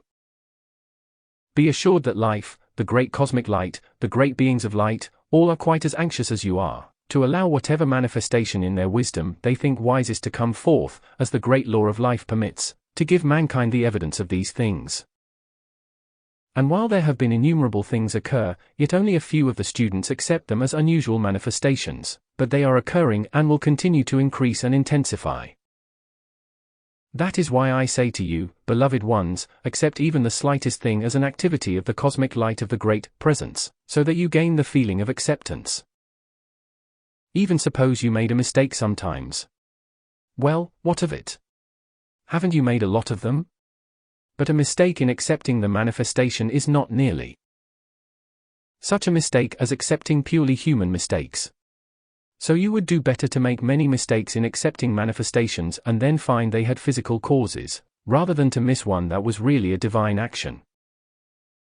And if you find yourself sometimes mistaken, say, all right, next time it will be real. But do go on accepting those manifestations. That is what will help to bring them forth. A tremendous power of the light is being brought forth in New York City that will cause the dissolving of the stock exchange. I feel that must be done to release mankind from the tragedy which has come through it. The black magician, you will remember, who established that has been removed from the earth. Therefore the feeder of that is gone, only the momentum remains. Question: was that not directly at the command of the Archangel Michael? Answer: oh yes. Don't think that we are deceivers, but we use many means to draw forth the black magicians, and the last 5 that were seized were so amazed. They were led to believe that they were having a clear pathway. Then all of a sudden they found it obstructed, and they could not go either forward or backward. So it is just the action of wisdom, and as you find the power of wisdom acting more and more in your life, will you find a happiness that is complete. Always remember, beloved ones, how imperative obedience to life is. That means sustained harmony in your feeling, so that no longer your power of qualification acts except to produce perfection, or in other words, you allow life which is perfection to go forth untouched, unqualified by any discordant feeling within you. Then life of its own volition will produce perfection for you. Oh, it is so easy as we see it, so marvelous, and only requires so little effort on the part of the individual if the understanding is correct. But remember, kindliness, is so needed today in all things. It does not mean that makes you less firm and determined for the right. Thank you very much. I was just thanking the Goddess of Light. I have asked her many times if I could say certain things. Just now she has given me permission to say a few things. My dear ones, if you could see that purest of beings go into the psychic or astral world and release individuals there, and sometimes even carry them forth out of that night of blackness into the light, then in spreading her radiance over them. Sustain them until they become adjusted to it, individuals who were caught and bound there by the black magicians, not by their own volition. You have no idea, just as today many innocent people are imprisoned in your walls of the human octave, so have black magicians imposed upon individuals and caused them to be taken from the earth and held bound within their chains there. And now they are being released by great numbers. Those individuals are ready for the octave of light and have been, but could not have been released unless the black magicians were removed who were holding them bound. Oh, I know you feel with me what a service, I think the most transcendent, possibly, to render to the earth. I dare not intimate even the conditions under which many of those have been thrown out of the body and bound in those conditions. It is not time yet to discuss this publicly, but hold this within your own sacred power. This is a phase of the activity which we have never mentioned before, but I want you as the staff, the teachers of the school, and those in charge to realize and understand this, and why the Goddess of Light is the authority for this great tremendous activity. As you know, she was the one who had that condition imposed upon her and, through that, has been made authority to release mankind. Of course you will understand that when she touches a condition of that kind, any place her radiance touches, it turns instantly into pure white. It is not that she has anything imposed upon her, but her radiance, wherever she touches, spreads its radiance over the entire form. So in all that you might be required to do, in your service of the light, remember the greatest purity in the universe even, sometimes touches the darkness to dissolve it. You humanly should never attempt to do that, only those great ones who go to such extremes now to release the people bound in the atmosphere of Earth. Never in the history of the earth have such things been done or has such release come to the people of earth. So today our joy is so great in pouring forth our radiance to you and establishing it here in the school, and may the power of eternal light bless you with its perfection forever and hold you within its purity and perfection, remove every desire of human qualities, and hold all within that light that knows no opposite and is the dominion over all human things. I thank you. Discourse X. January 2, 1939, Los Angeles, California. How we love you, beloved Ascended Master Youth of America, and we see in your hearts a mighty enthusiasm and great determination. Let me remind you, beloved Ascended Master Youth, in that for which you have been calling, remember your mighty call was answered in the Goddess of Purity coming for the first time to your city. For the first time in many centuries she came to the earth in direct contact with your city. Will you realize all that she means to you? If the light within you had not wished you to become the purity of life which the Goddess of Purity represents, you could not have made the call for her presence. She responded. Therefore, will you feel the full obligation to give the honor and respect to her for whom you called? Allow me to convey to you today, beloved ones, how important it is to withdraw every human opinion, every human desire, from the conditions which have held mankind in bondage and limitation.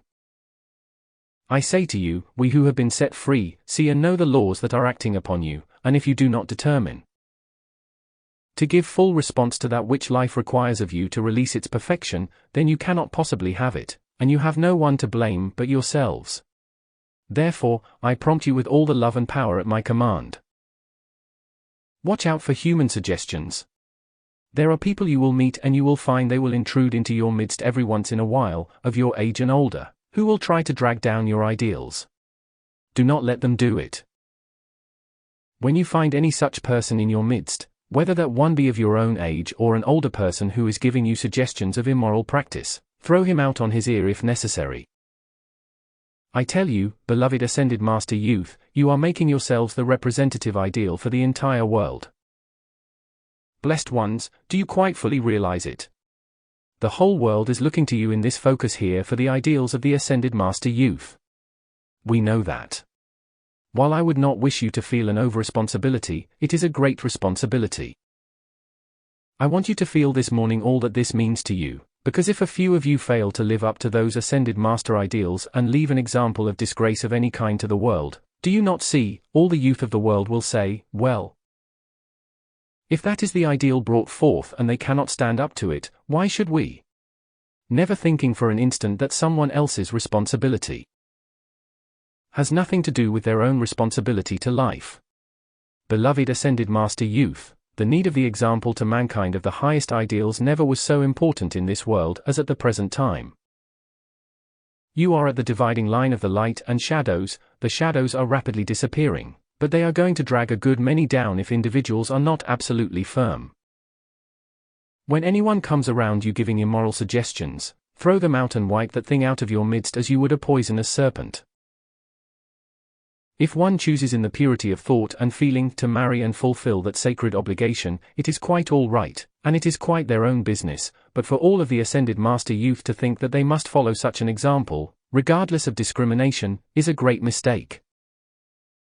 This thing has swept over the ascended master youth of our entire America, trying to drive into them the desire that, because someone else is married, they should also marry, regardless of consequences. Such is not the case. Wait, I urge you, beloved ones. Wait for the sure, definite prompting of your own mighty I Am presence, and do not take the first impulse for granted. That is your great danger today, I tell you frankly, and unless you respond to the ascended master's directing intelligence and use the discrimination of your mighty I Am presence, you will find yourself in grave danger. We want to protect you. We see the forces which are playing upon you, that you do not, and you cannot imagine our great love for you. Since life was kind enough to us to set us free from the temptations which the earthly activity holds for mankind, then do you not think that we want to do everything to give you all the assistance and prompting within our power to help you hold the balance for the perfection of life, so that you may manifest it and bring the happiness, the beauty and perfection which belong to you into outer action? Ascended Master Youth, you can have such perfectly beautiful bodies and faces at your age now, by calling forth the constant charge of the currents of life to keep its almighty perfection flowing into your bodies.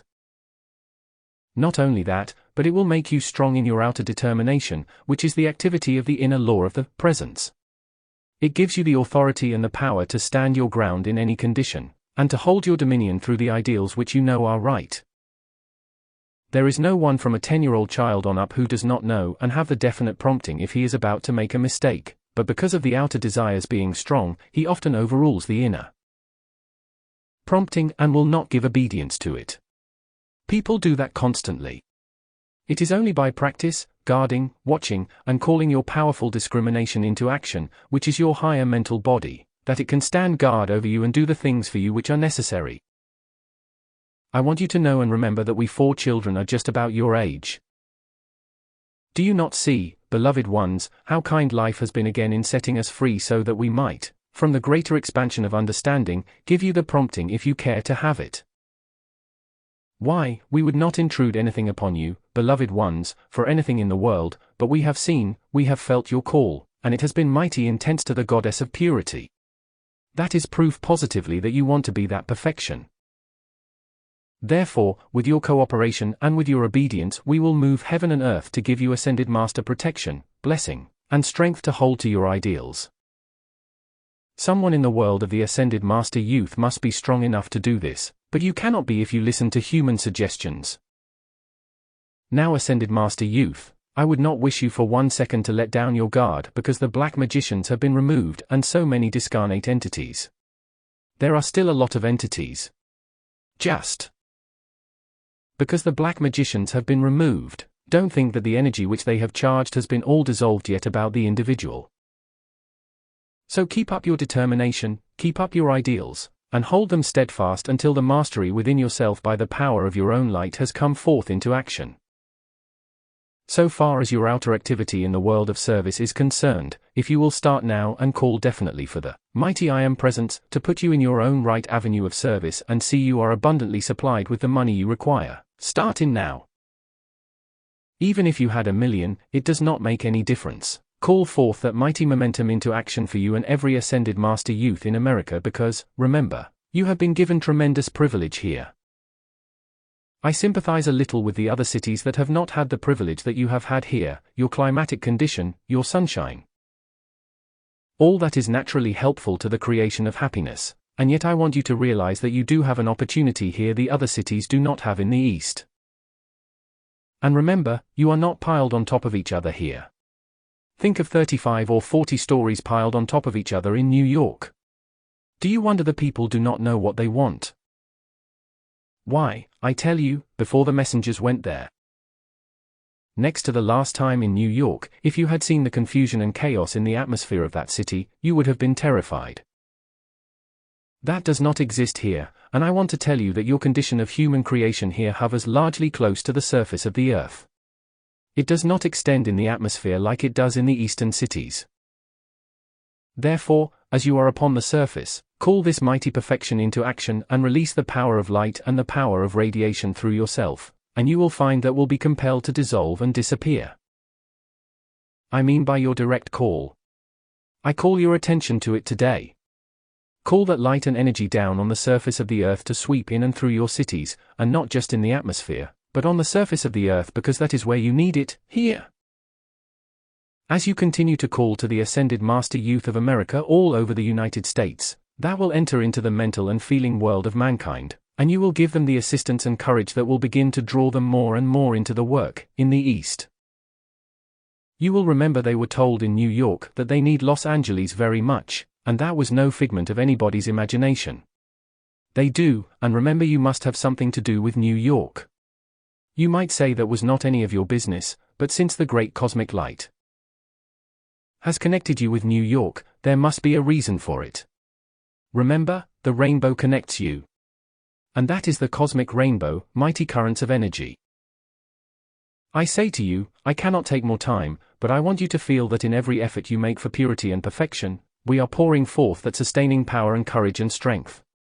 I want to speak to the boys this morning. Upon you devolves a great responsibility. I urge you to be very careful in caressing others. These blessed young girls are your responsibility.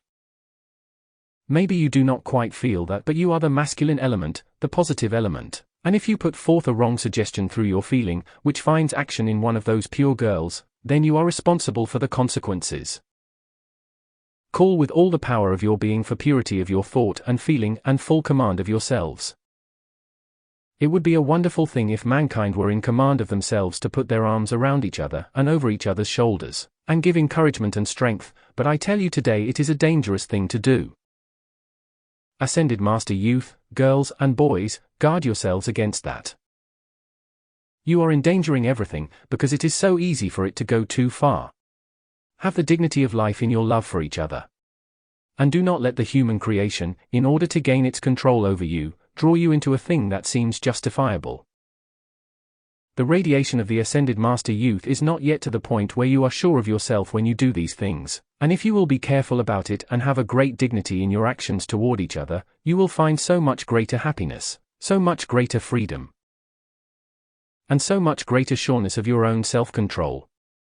Therefore, beloved ones, let us help you and let us stand guard with you to allow all that great purity and perfection of life to flow forth so that you may be that amazing example before mankind.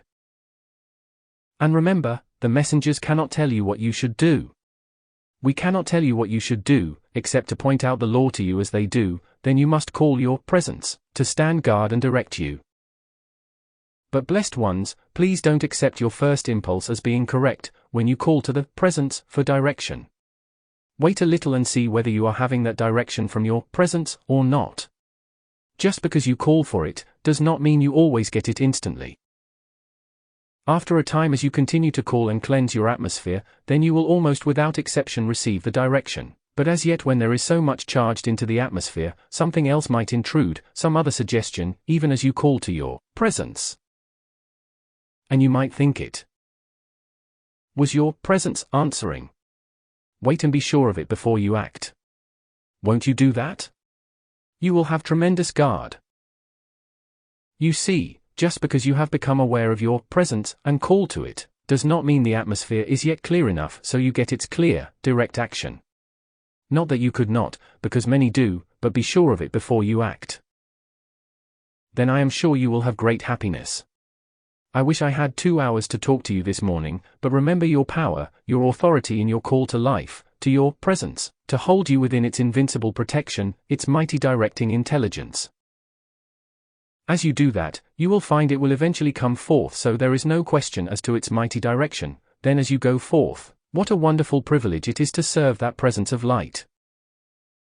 Remember, do you quite realize, I think not, do you realize in your call to the Goddess of Purity you have placed yourselves under her charge? I want you to realize that fully and completely. You have made a mighty earnest call and she has answered. Therefore, you have placed yourselves under her direction, under her guard. Do not ever do anything that would mar her great light projections to you. I thank you and bless you with all my heart. Rex, Nada, and Pearl join me in their great outpouring of divine love to you. Call to the powers of light. That may be an ever-sustaining power to guard, to bless and hold you within that mighty radiance until your full perfection is there. I must just say another word or two. Do you know that your call to the Goddess of Purity brought you to the Royal Teton and you were there? Only in months to come will you begin to, through your feeling, understand what that visit has meant to you. May you give attention to it and gratitude for it, and may you stand forever the victory of that mighty light within you. I thank you. Discourse 11. March 16, 1939 Denver, Colorado St. Germain, my beloved ones, I just want to greet and congratulate you, and let you know how full my heart is to see your ever-increasing harmony and love toward each other. And may I ask that you in Denver, students, group leaders, and all, pour such love, kindness, and blessing to each other that all we wish to do may quickly be accomplished in your city and environment, for only in that, beloved ones, can the fullness of life find its perfect expression for each one of you in your city. Your city, since you are living here, is your home. You, as the center of your world, can hold such a power and focus of light that your city must become ablaze with it, and only as you have loving kindness in your feelings toward each other, can you hope to individually succeed or bring the blessing and power of the light that is intended here. I thank you and bless you, and feel so sure that not one of you will fail to remember my words and, in great loving kindness to each other, praise and bless each other. No matter if there seem to be mistakes. Know that is only a temporary thing and that your love and call to the presence of life will make everything perfect at all times. I thank you for it, and I know within you all is the strength to do it. To see the radiance that has gone forth thus far from this class, the substance and energy that has been given us to use has been very wonderful. Oh, try to be patient, beloved ones. Someday, I cannot tell you just how soon, you will know the reality of a precipitated banquet. Not only will your food be precipitated, but the service will remain forever as evidence of the power of light to precipitate itself into form, to carry its blessing everywhere. Beloved ones, I know it is quite difficult for many who have not seen such a thing to realize that here in the octave above you, what you wish to bring forth is always there at our command, ready to lower its vibratory action into a denser form to make itself visible to you. Just as naturally as breathing. All that has seemed transcendent is just natural. Try to feel that. Then you will place yourself in a position where who shall say when your presence of life will see fit to gratify you with its power of beauty and expression, and bring into your hands and use direct from itself, the glory of life. Seeing the vast change in the color effect of the world since the messengers went forth to carry this light, is a joy indescribable. If you could see the change through that color effect, that is one thing we need in the atmosphere of America.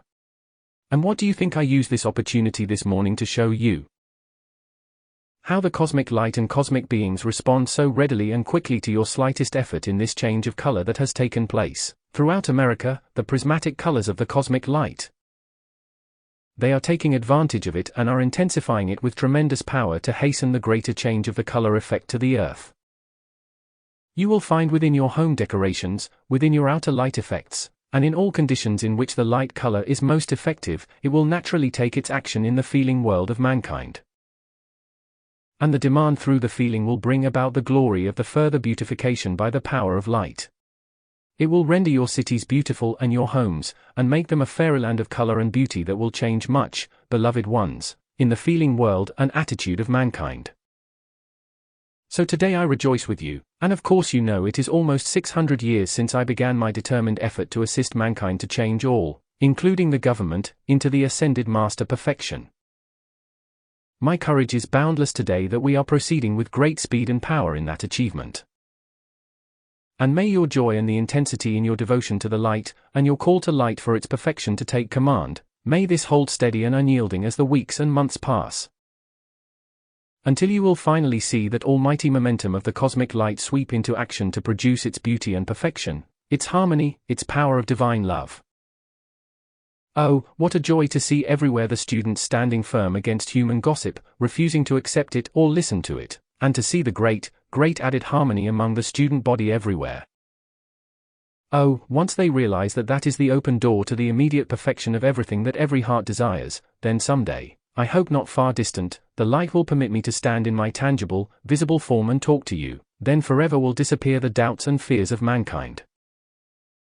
We long for that more than you perhaps, but we must abide in obedience to the great law of life.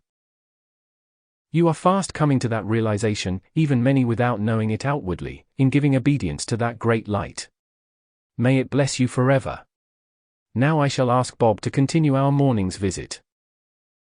Beloved Bob, I greet you in the name and power of light, beloved ones. I just cannot refrain from conveying my love and gratitude and praise to our beloved ones for the rendering of that wonderful composition. As we were present, listening and watching the radiance of light and the color effect that went forth, how happy it made us. And, oh, as you play and sing that, may it lift you into the eternal mastery of the Ascended Master Youth of America. Oh, Ascended Master Youth of America, let us consider you all this morning. May you realize the privilege that is yours in your attention to the great perfection of life. Remember, beloved ones, your presence above you, the focal powers of the entire universe are in your mighty I Am. As you come to realize this more and more in your attention to it, it is all quite natural. Then will you feel that ever-increasing intensity that will bring its perfection at your call with greater and greater speed. And, oh, I urge everyone, be not dismayed if your application has not produced all you require or wish. It must come, only stand steady until the full outpicturing of it has the opportunity to come forth. You cannot judge, you cannot see what there has been in the accumulation of your world which must be cleared away, and if it requires one just a little longer time than the other, then still rejoice that the fullness of its great power does find its expression. Mr. and Mrs. Rayborn are here with us. Shall I say what I have styled them to be? Father and mother of the student body. And why did I do that? Because of the tremendous natural harmony that was there in their pilgrimage in this embodiment before their freedom. Of course now, its power of intensity as they move among the student body is not easily described in words, only may I say that it is very great. I have noticed at certain points in every class suddenly the whole atmosphere changes, and from that time on, comes a great love, quiet, peace, and harmony. They always have something to do with it. And beloved ones, please, in the conditions that you meet in the outer world, of individuals that might be out of harmony with the perfection of life, please do not condemn. Please do not feel unkind toward them, not that you should not be very positive toward any discordant or destructive force in the human octave, yet you need not be unkind. I mean by that when you allow disturbance in your feeling world, you are not helping them, you are not changing the condition, but you are adding to the discord of the individual upon whom your attention is fixed. Therefore, I say to you the remedy for everything in your individual life or your nation comes by looking upon a thing and, if it needs correction, by saying, "Oh, mighty I Am, this is a condition of long accumulation. Send your mighty light rays into it and correct it." Then you will have no feeling of discord or resentment of the condition. Now, the student body has not understood as clearly as I am sure they are going to, that whatever the condition, person, or place, whether it be in your individual selves, your city, the nation, or your officials anywhere, if you pour resentment and condemnation upon it, you are intensifying the condition. I would like so much to have you who are here, to fix this so firmly in your consciousness that you will never permit your feeling to control you in the future at any time when this takes place. It is detrimental to you, it is intensifying whatever you want to correct, whether it is among your student body or whether it is in the city or the requirements of a nation. Just now I cannot tell you, I am not permitted to tell, just what it is, but there are certain things under adjustment in your government at this time which Saint Germain is using great power to correct. So you as the student body, please don't let one discordant thought or feeling go out to the conditions in the government that need correcting, but call the power of light every time your attention goes to the requirement and have no other consideration, so that the power of light may take command. pour forth your power of divine love, which carries the substance that He requires to complete this action, which we trust will be very quickly accomplished. And when this is done, we may say many things to you that will give you great happiness. In spite of all appearances in the outer world, a mighty activity is going forth in its great perfecting power. Your beloved Saint Germain, one day the world is going to know what his presence in a nation means, and remember these words. Let me urge you to call the presence with even greater intensity to surge, notice the words, to surge, and charge the activity of the violet consuming flame about you and sweep out through your city. You, the students of Denver who are here, if you would all, not necessarily together, but if you would individually every night and morning, call the presence and the cosmic beings to sweep the violet consuming flame through your city and wipe out all discord, impurity, and imperfection, you would render a service indescribable. You see, if you would do this regularly night and morning, it means one wave after another keeps going, and each time, it gains momentum and power in rendering this cleansing, purifying service that is required. In your altitude it makes it much more effective and more easily done, more easily accomplished. Therefore, yes, Saint Germain says I may voice these words. We have not really dared to do this before, but according to the call and the activity of the student body will it to some degree determine the location of the city of light to the westward. Possibly those words do not mean to you all they intend, however, just contemplate them. And I want to say to you, beloved students of Denver, I have never known the great God Tabor to rejoice in the accomplishment of the children of earth as he has done recently. You have no idea how the great God Tabor enjoys having you call to him to govern conditions. He has said, now remember, we are just beginning in the gaining of the momentum of the future over conditions which will make you the regulators of moisture, of climatic conditions, according to the requirement of your environment. Oh, my dear ones, do you quite realize what that means? That you as individuals within an environment could call to that presence and power of light to regulate the conditions in the moisture, and the withholding of frost and conditions that would destroy your fruits and vegetables. And remember as these great calls go forth and the Mahachohan sends his mighty cleansing, purifying currents of energy to remove that which has been destructive in the nature growth to mankind. Remember nature itself never grew anything that would be destructive, but mankind, imposing its demands upon nature, compels it to produce these things that have been destructive to mankind. Did you ever know that? Did you ever know that nature never produces a thing of itself that would be destructive to mankind, but mankind's feeling compels nature to obey? The destructive forces of mankind are what have made your deserts. And do you know that in the coming time the deserts of the earth will cease to be, they will be garden spots of the earth in the change that will take place? You and I know you cannot fully comprehend all this means, but try to realize what these vast changes will mean. Oh, the happiness, the beauty, and the perfection. We see that surging in the atmosphere already, and since this substance by the intervention of the Goddess of Light was dissolved and consumed, it is allowing the power of the cosmic light to begin to surge its mighty activity in its perfecting power for that which must ere long come into form. Such changes in your flower and vegetable kingdom. We rejoice tremendously in its perfecting power to you. The qualities of all this which you require for use are steadily and surely changing into its greater and greater perfection. So today rejoice, beloved students. Oh, stand so unyielding in your calls for all that is being done, and aside from the blessing of individuals, oh how great is your activity for America. And beloved ones, could you see as we did yesterday the power released which went forth for the blessing and protection and changing of the conditions of America, released from your student body here in this class? It was tremendous. Therefore, it is not always in numbers, but in the power and qualities that are released. And while your class is not as great in numbers as some, yet you are releasing great power, and I congratulate you, beloved friends and fellow students of Denver, and those who are visiting here. Oh, it is magnificent. It is the glory of your individual freedom and the freedom of those who know nothing about it.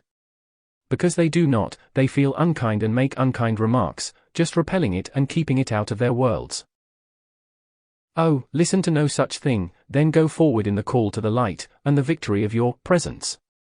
My dear ones, this is life, it is light, it is reality, it is power unyielding. Remember, as our beloved Lotus has so wonderfully put it during this class, the power of harmony. Think of it. Then you can call all the power in the world into action, whereas in the past it was a dangerous thing to do. But now in the understanding of your presence, and knowing that it is the power of harmony, then you may call all the power in the universe to your assistance and only perfection can come. Power unqualified, in the past, caused people to fear you, but today the limitless power of harmony will cause people to bless and love you. You need not fear to call this power into action. Oh, my dear ones, you have heard, I know, with the intellect. You have heard to some degree with the feeling. But these qualities that the ascended ones are sending forth into your feeling world to strengthen, encourage, and bless you, the outer does not comprehend but slightly all that this means. All these qualities they give you, their substance and energy, you cannot requalify by any discord. Therefore, as that continues to increase, naturally in your feeling world there goes out the command for the presence of harmony and perfection. Then you will see in your call how much more quickly will come this result in perhaps a few years that might have taken years by your own effort. Do you quite understand that? Without their assistance your earnest, determined call to the presence of life might take years, owing to the accumulation there has been in the past, but with their substance projected into your feeling world by their power of the light rays, it is hastening your intensification and call with a speed and power that perhaps in most instances will make it 60 times greater than your individual effort. Can you conceive of anything so great as that? Remember, 60 times your own effort by the projection of their qualities into your world. Therefore, we rejoice as opportunity affords to keep you informed about these mathematical activities, if you please, because this is accurate. We have a record of everything and therefore are in a position to give you mathematically accurate information, and we would not give it unless we were. That is why you are just the same as in a great schoolroom, and you were asked to find the answer to a group of figures. When that answer is accurate, the result is there.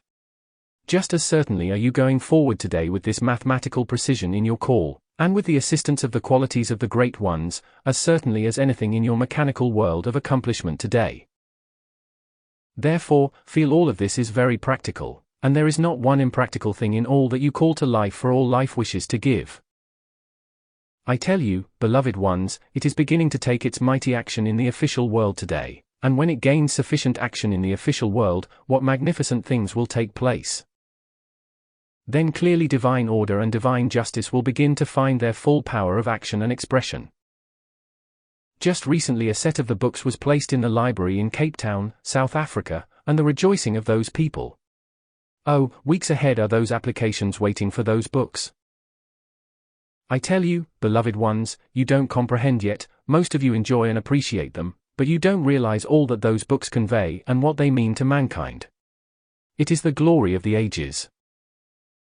So today in this opportunity to talk to you direct, may the fullness of the peace that passeth all understanding enter into all powerful action in your world, and the dominion of the ascended Master's consciousness, substance, and power find its immediate action in your world. And as the appearance of conditions arises before you, you may speak to them and command them to dissolve and disappear and in their place to come the ascended Master's action of perfection. Remember, that in your supply, your treasure house is your limitless supply, the treasure house of your presence. Call to it and it will govern the conditions of persons, places, and actions of the outer world.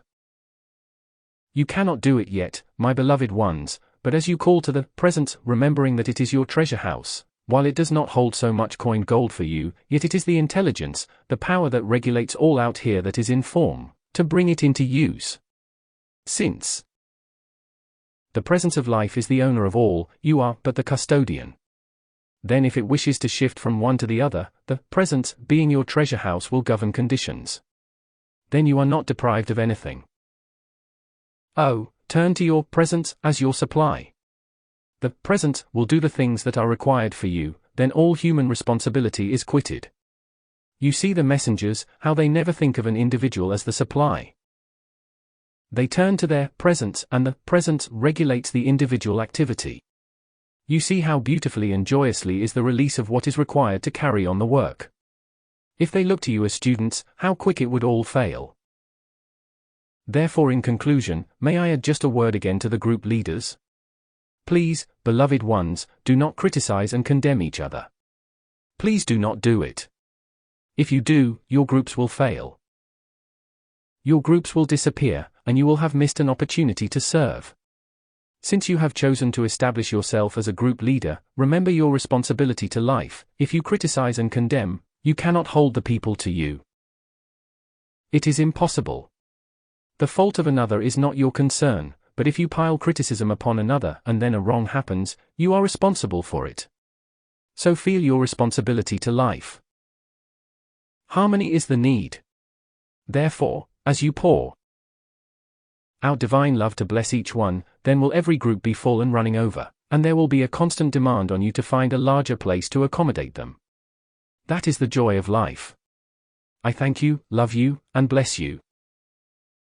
And on behalf of Saint Germain and the others who are present, Mr. and Mrs. Rayborn, Rex, Pearl, and Nada, and I am very happy to say our beloved Mr. Gaylord and his friend are here, and our beloved David Lloyd.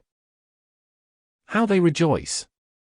Can you feel, dear ones, since our freedom is so recent, can you understand how our enthusiasm is so boundless when we see you daily gaining the victory and nearing our goal? Can you understand? No words can possibly express our joy in this new dispensation that is being given, which will make it possible for so many students to accomplish the ascension that would be impossible in this embodiment otherwise. Can you understand how magnificent that thing is to us? Why there is no one thing, beloved ones, anywhere in this great achievement greater than that dispensation, which will give the opportunity for so many to make the ascension that could not otherwise do it in this embodiment. Why, do you realize for 2.5 million years when you have come in embodiments like this, do you realize what it means to be suddenly placed in a condition wherewith your command you can be free? My dear people, there is nothing so stupendous in the whole world. Were you to suddenly recall the memory of all you have gone through in those embodiments, then you would leap in your feeling with the enthusiasm that is mine in seeing the possibility, the opportunity of your freedom now. Thank you so much. Discourse 12.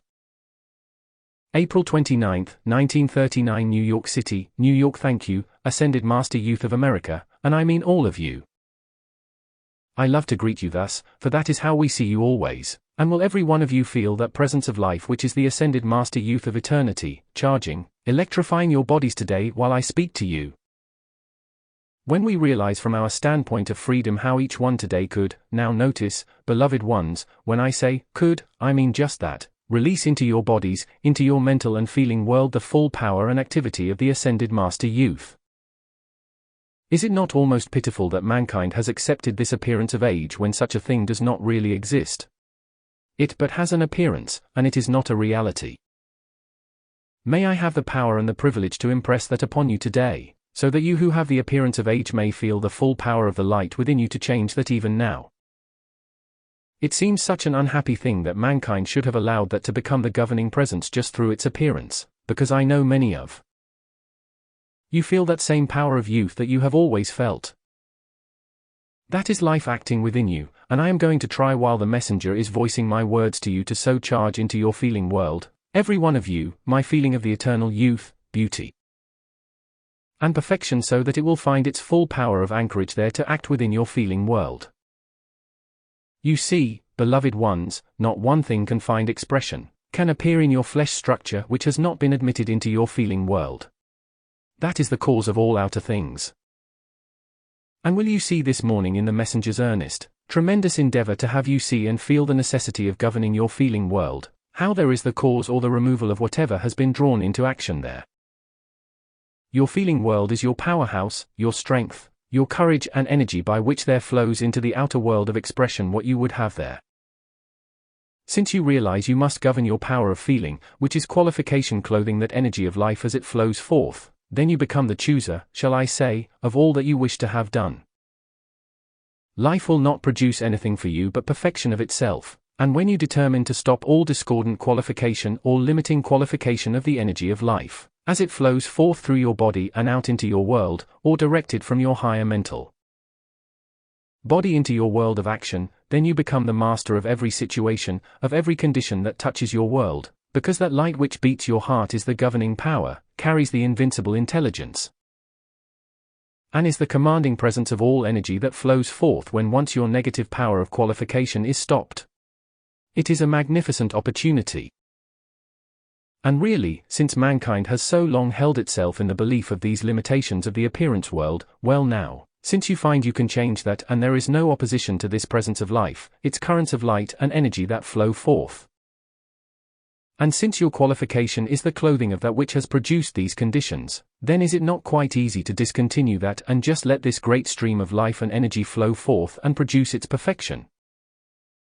You see the transformation, the change that has taken place in the messengers in such a few years, and how every condition that has confronted them has been governed by that call to the presence of light. Then it is the same for all of you. May I try to have you understand clearly what the idea of a messenger is? There has been such a great misunderstanding concerning the appointed messengers. An appointed messenger is one who is given greater opportunity for the expression of life, a wider opportunity. It does not mean that they are not still subject to the same conditions that the student body is. They are not perfect beings, and your beloved accredited messengers before you are still not perfect beings. They are not ascended so far, and anyone who is unascended is not wholly perfect, but their dynamic application has held them within the constant, almighty radiance of their presence of life and the ascended masters. Your opportunity as students is an opportunity to serve, to pour out a greater stream and power of your pure, perfect life, which is energy, to produce perfection in your world and where you move.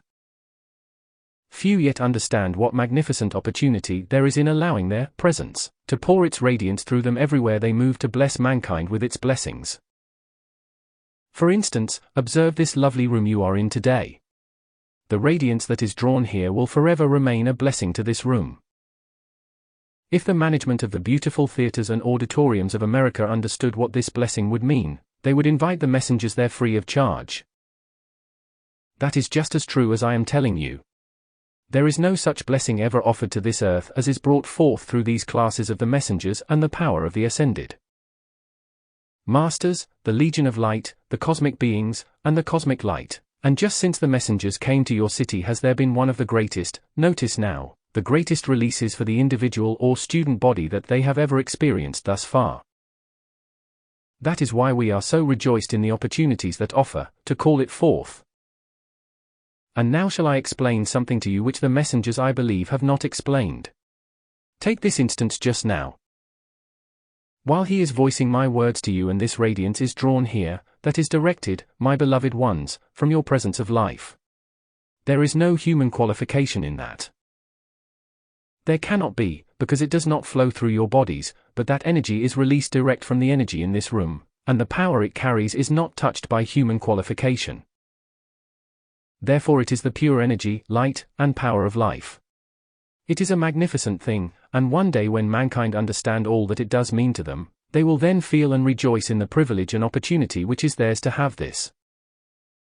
Now that does not mean that it only flows through the messengers, but everyone and every group who will give their attention to the presence of life and the ascended masters will have that flow, for we have had and do have the record of many, many very small groups, say 7, 8, 10 or 12 people, whose devotion and adoration to the presence and the ascended masters is so great that they are almost lifted from their seats in their little meetings, as they term it.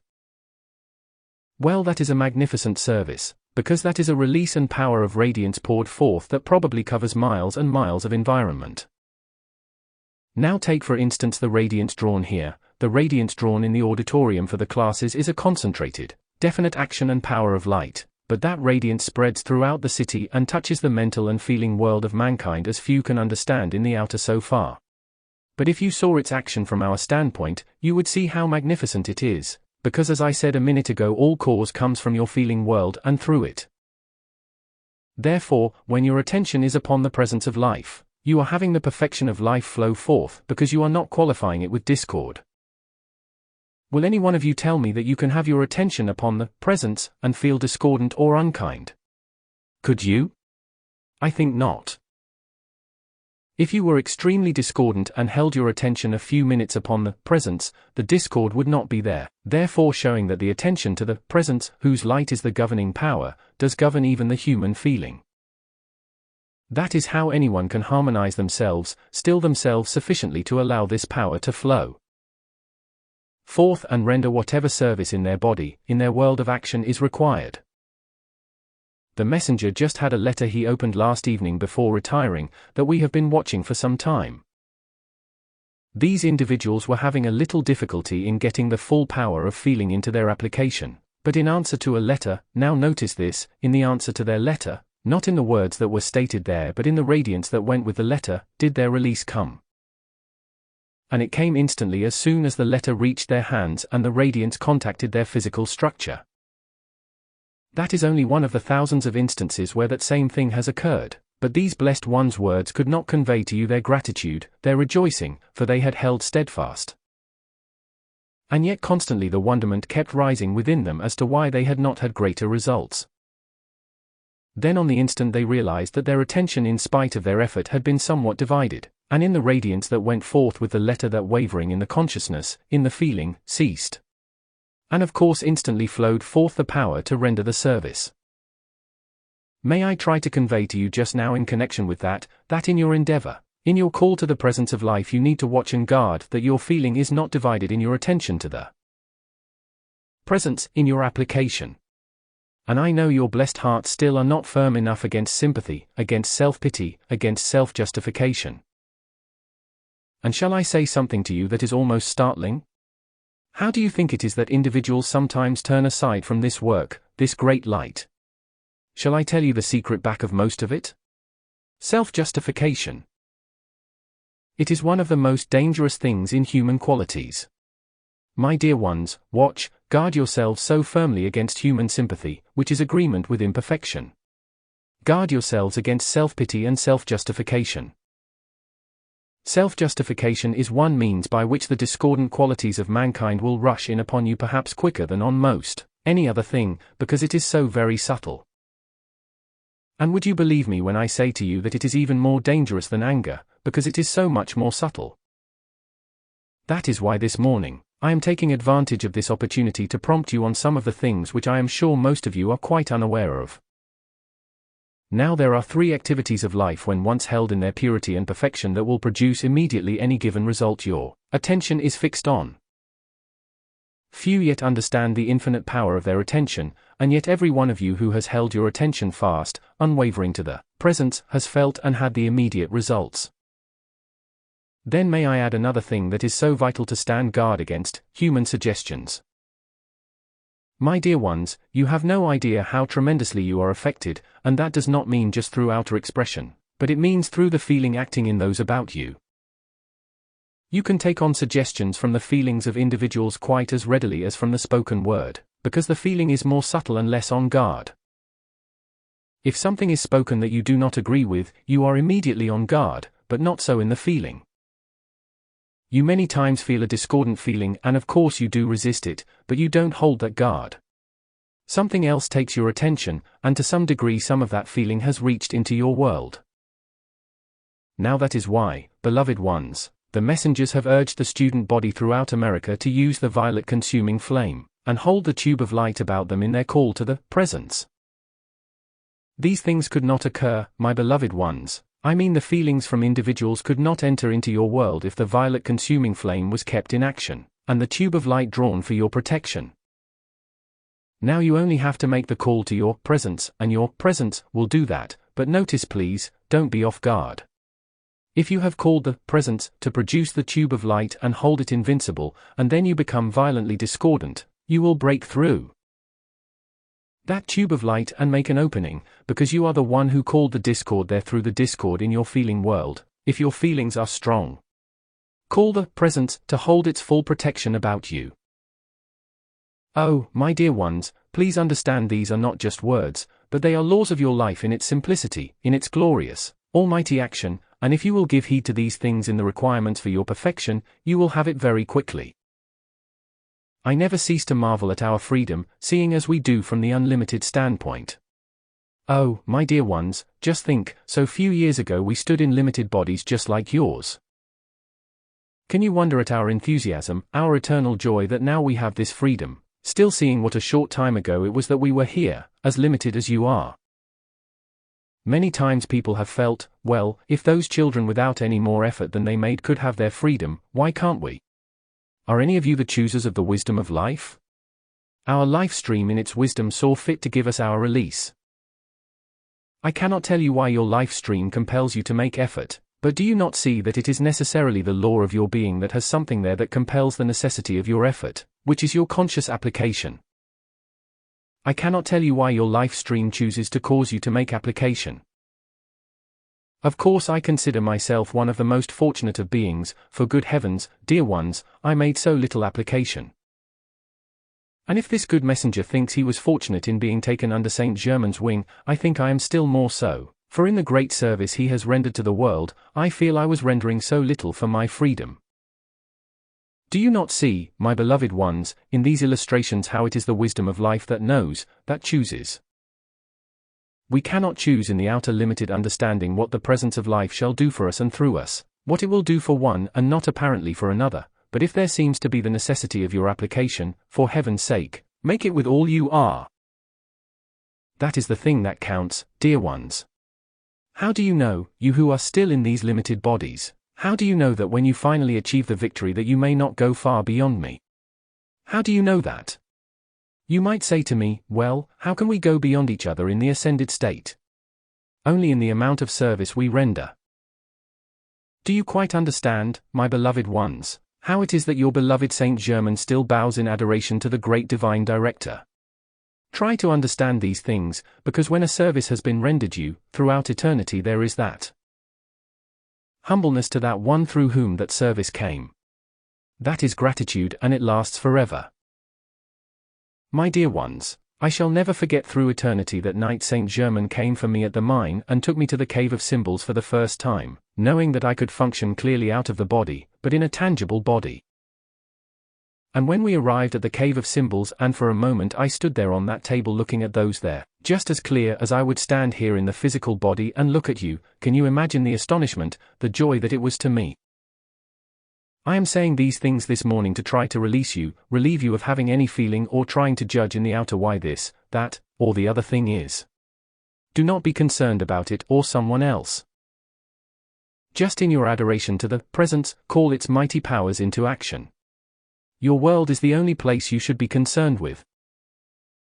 If someone else has made a great leap ahead and has received some great freedom, rejoice, but do not feel, oh, why can't I do it too? It might obstruct your way tremendously, because your feeling of, why can't I be where someone else is or do what someone else does, is an obstruction in your way. Just put everything aside and, turning to your presence, accept its invincible perfection in your life and world. Then pour forth its blessings to all your associates. In every way, to all student bodies. Then you have opened the door to the most rapid progress possible for you.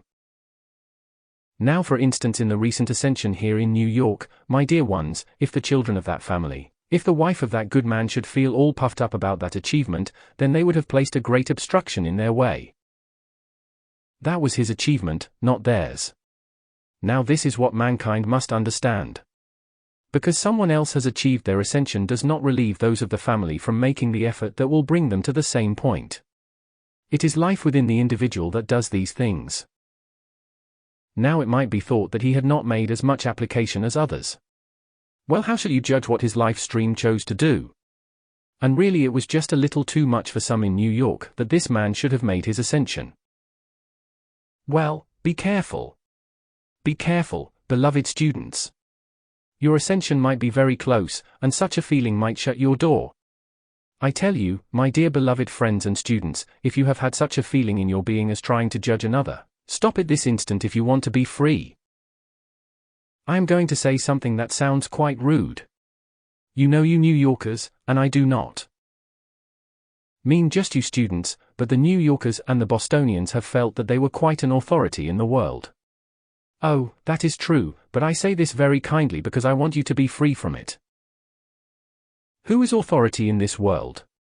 Nobody but your presence of life, and don't make any mistake about it.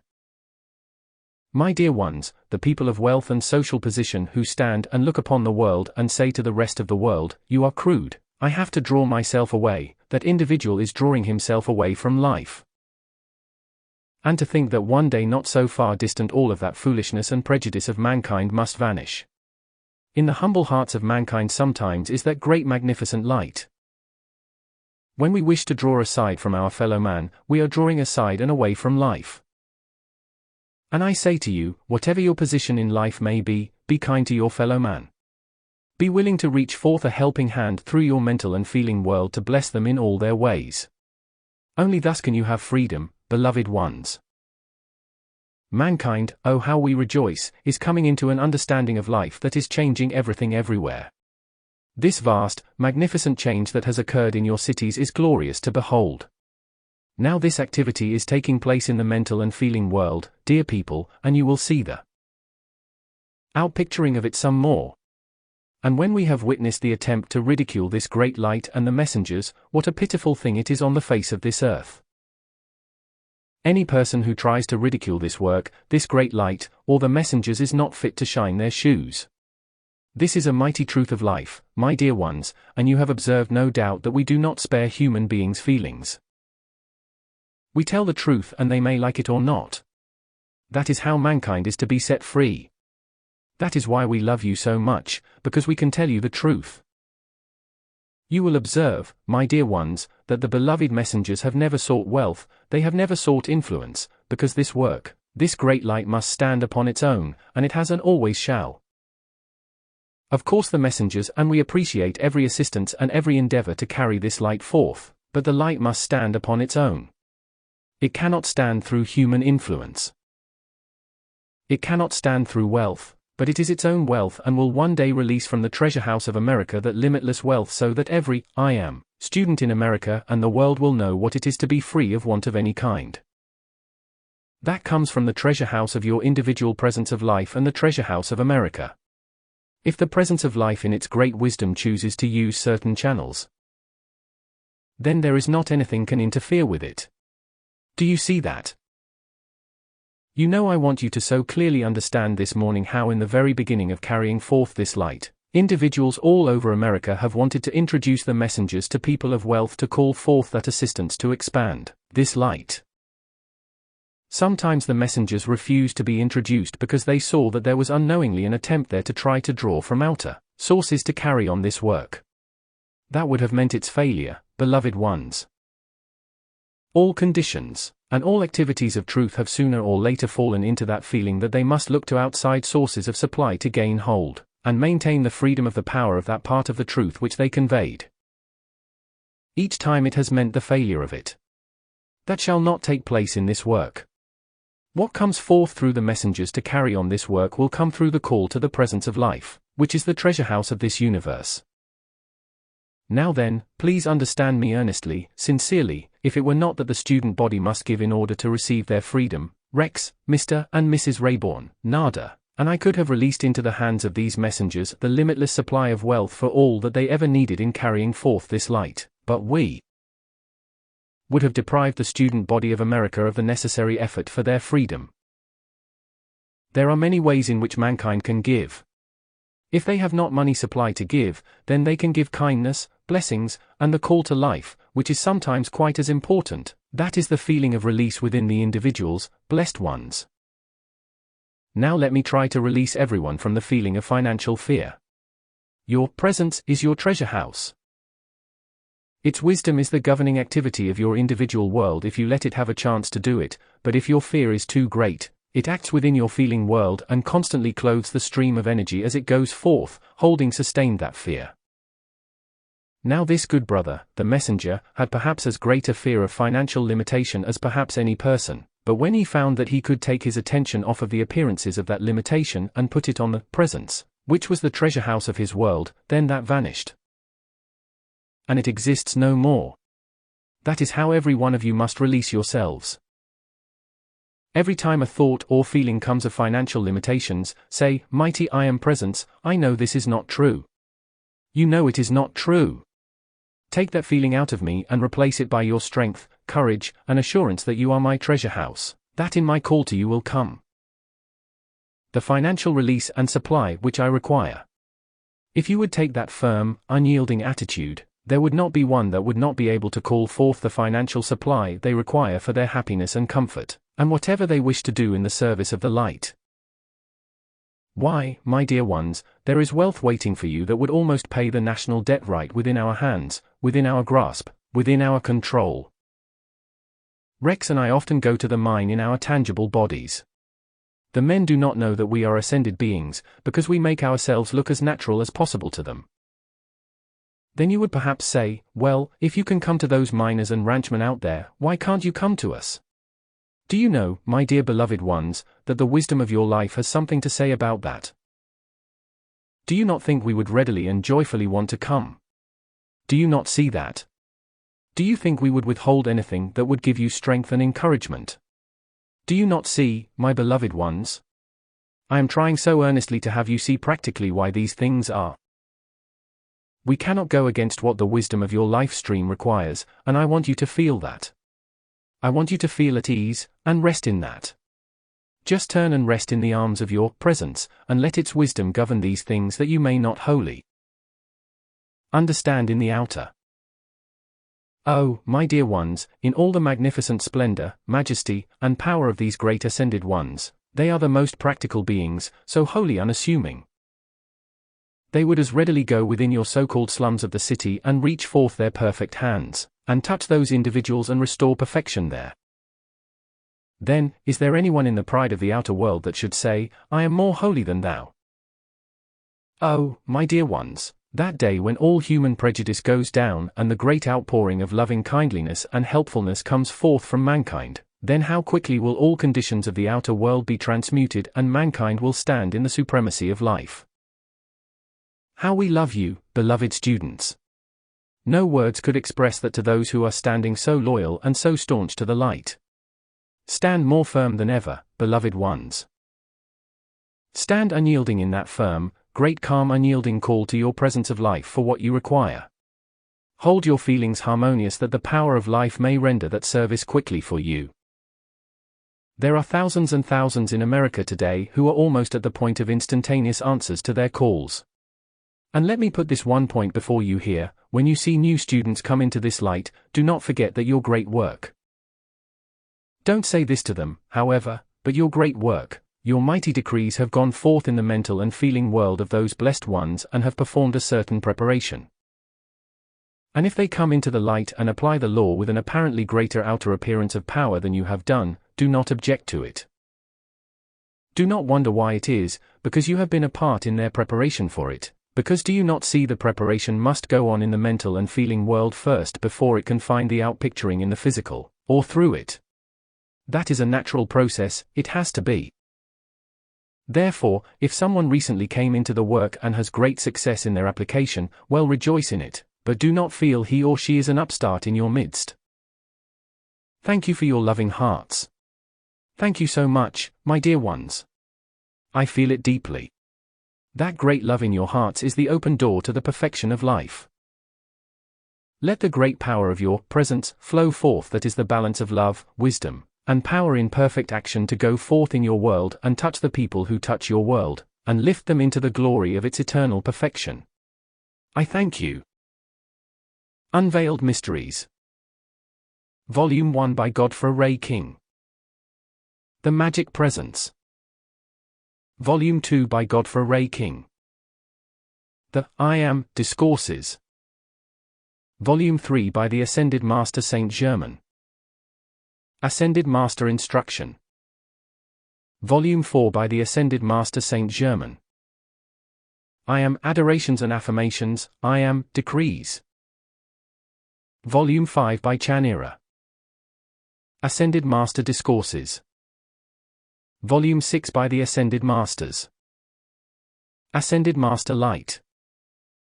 Volume 7 by the Great Cosmic Beings. The I Am Discourses. Volume 8 by the Great Divine Director. Volume 9 by the Great Cosmic Being, Beloved Mighty Victory. The I Am Discourses. Volume 10 by Beloved David Lloyd. The I Am Discourses. Volume 11 by the Ascended Master Saint Germain to the Minutemen, The I Am Discourses. Volume 12 by the Ascended Master Youth, Beloved Bob. Beloved Saint Germain's Talks. Volume 13 by the Ascended Master Saint Germain.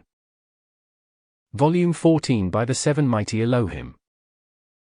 The Ascended Masters Speak on Angels. Volume 15 by the Ascended Masters.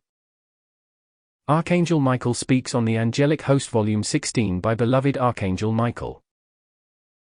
Volume 17 by Beloved Master Jesus the Christ. The I Am Discourses on America. Volume 18 by the Ascended Masters. The I Am Discourses on Supply. Volume 19 by the Ascended Masters. The I Am Discourses. Volume 20.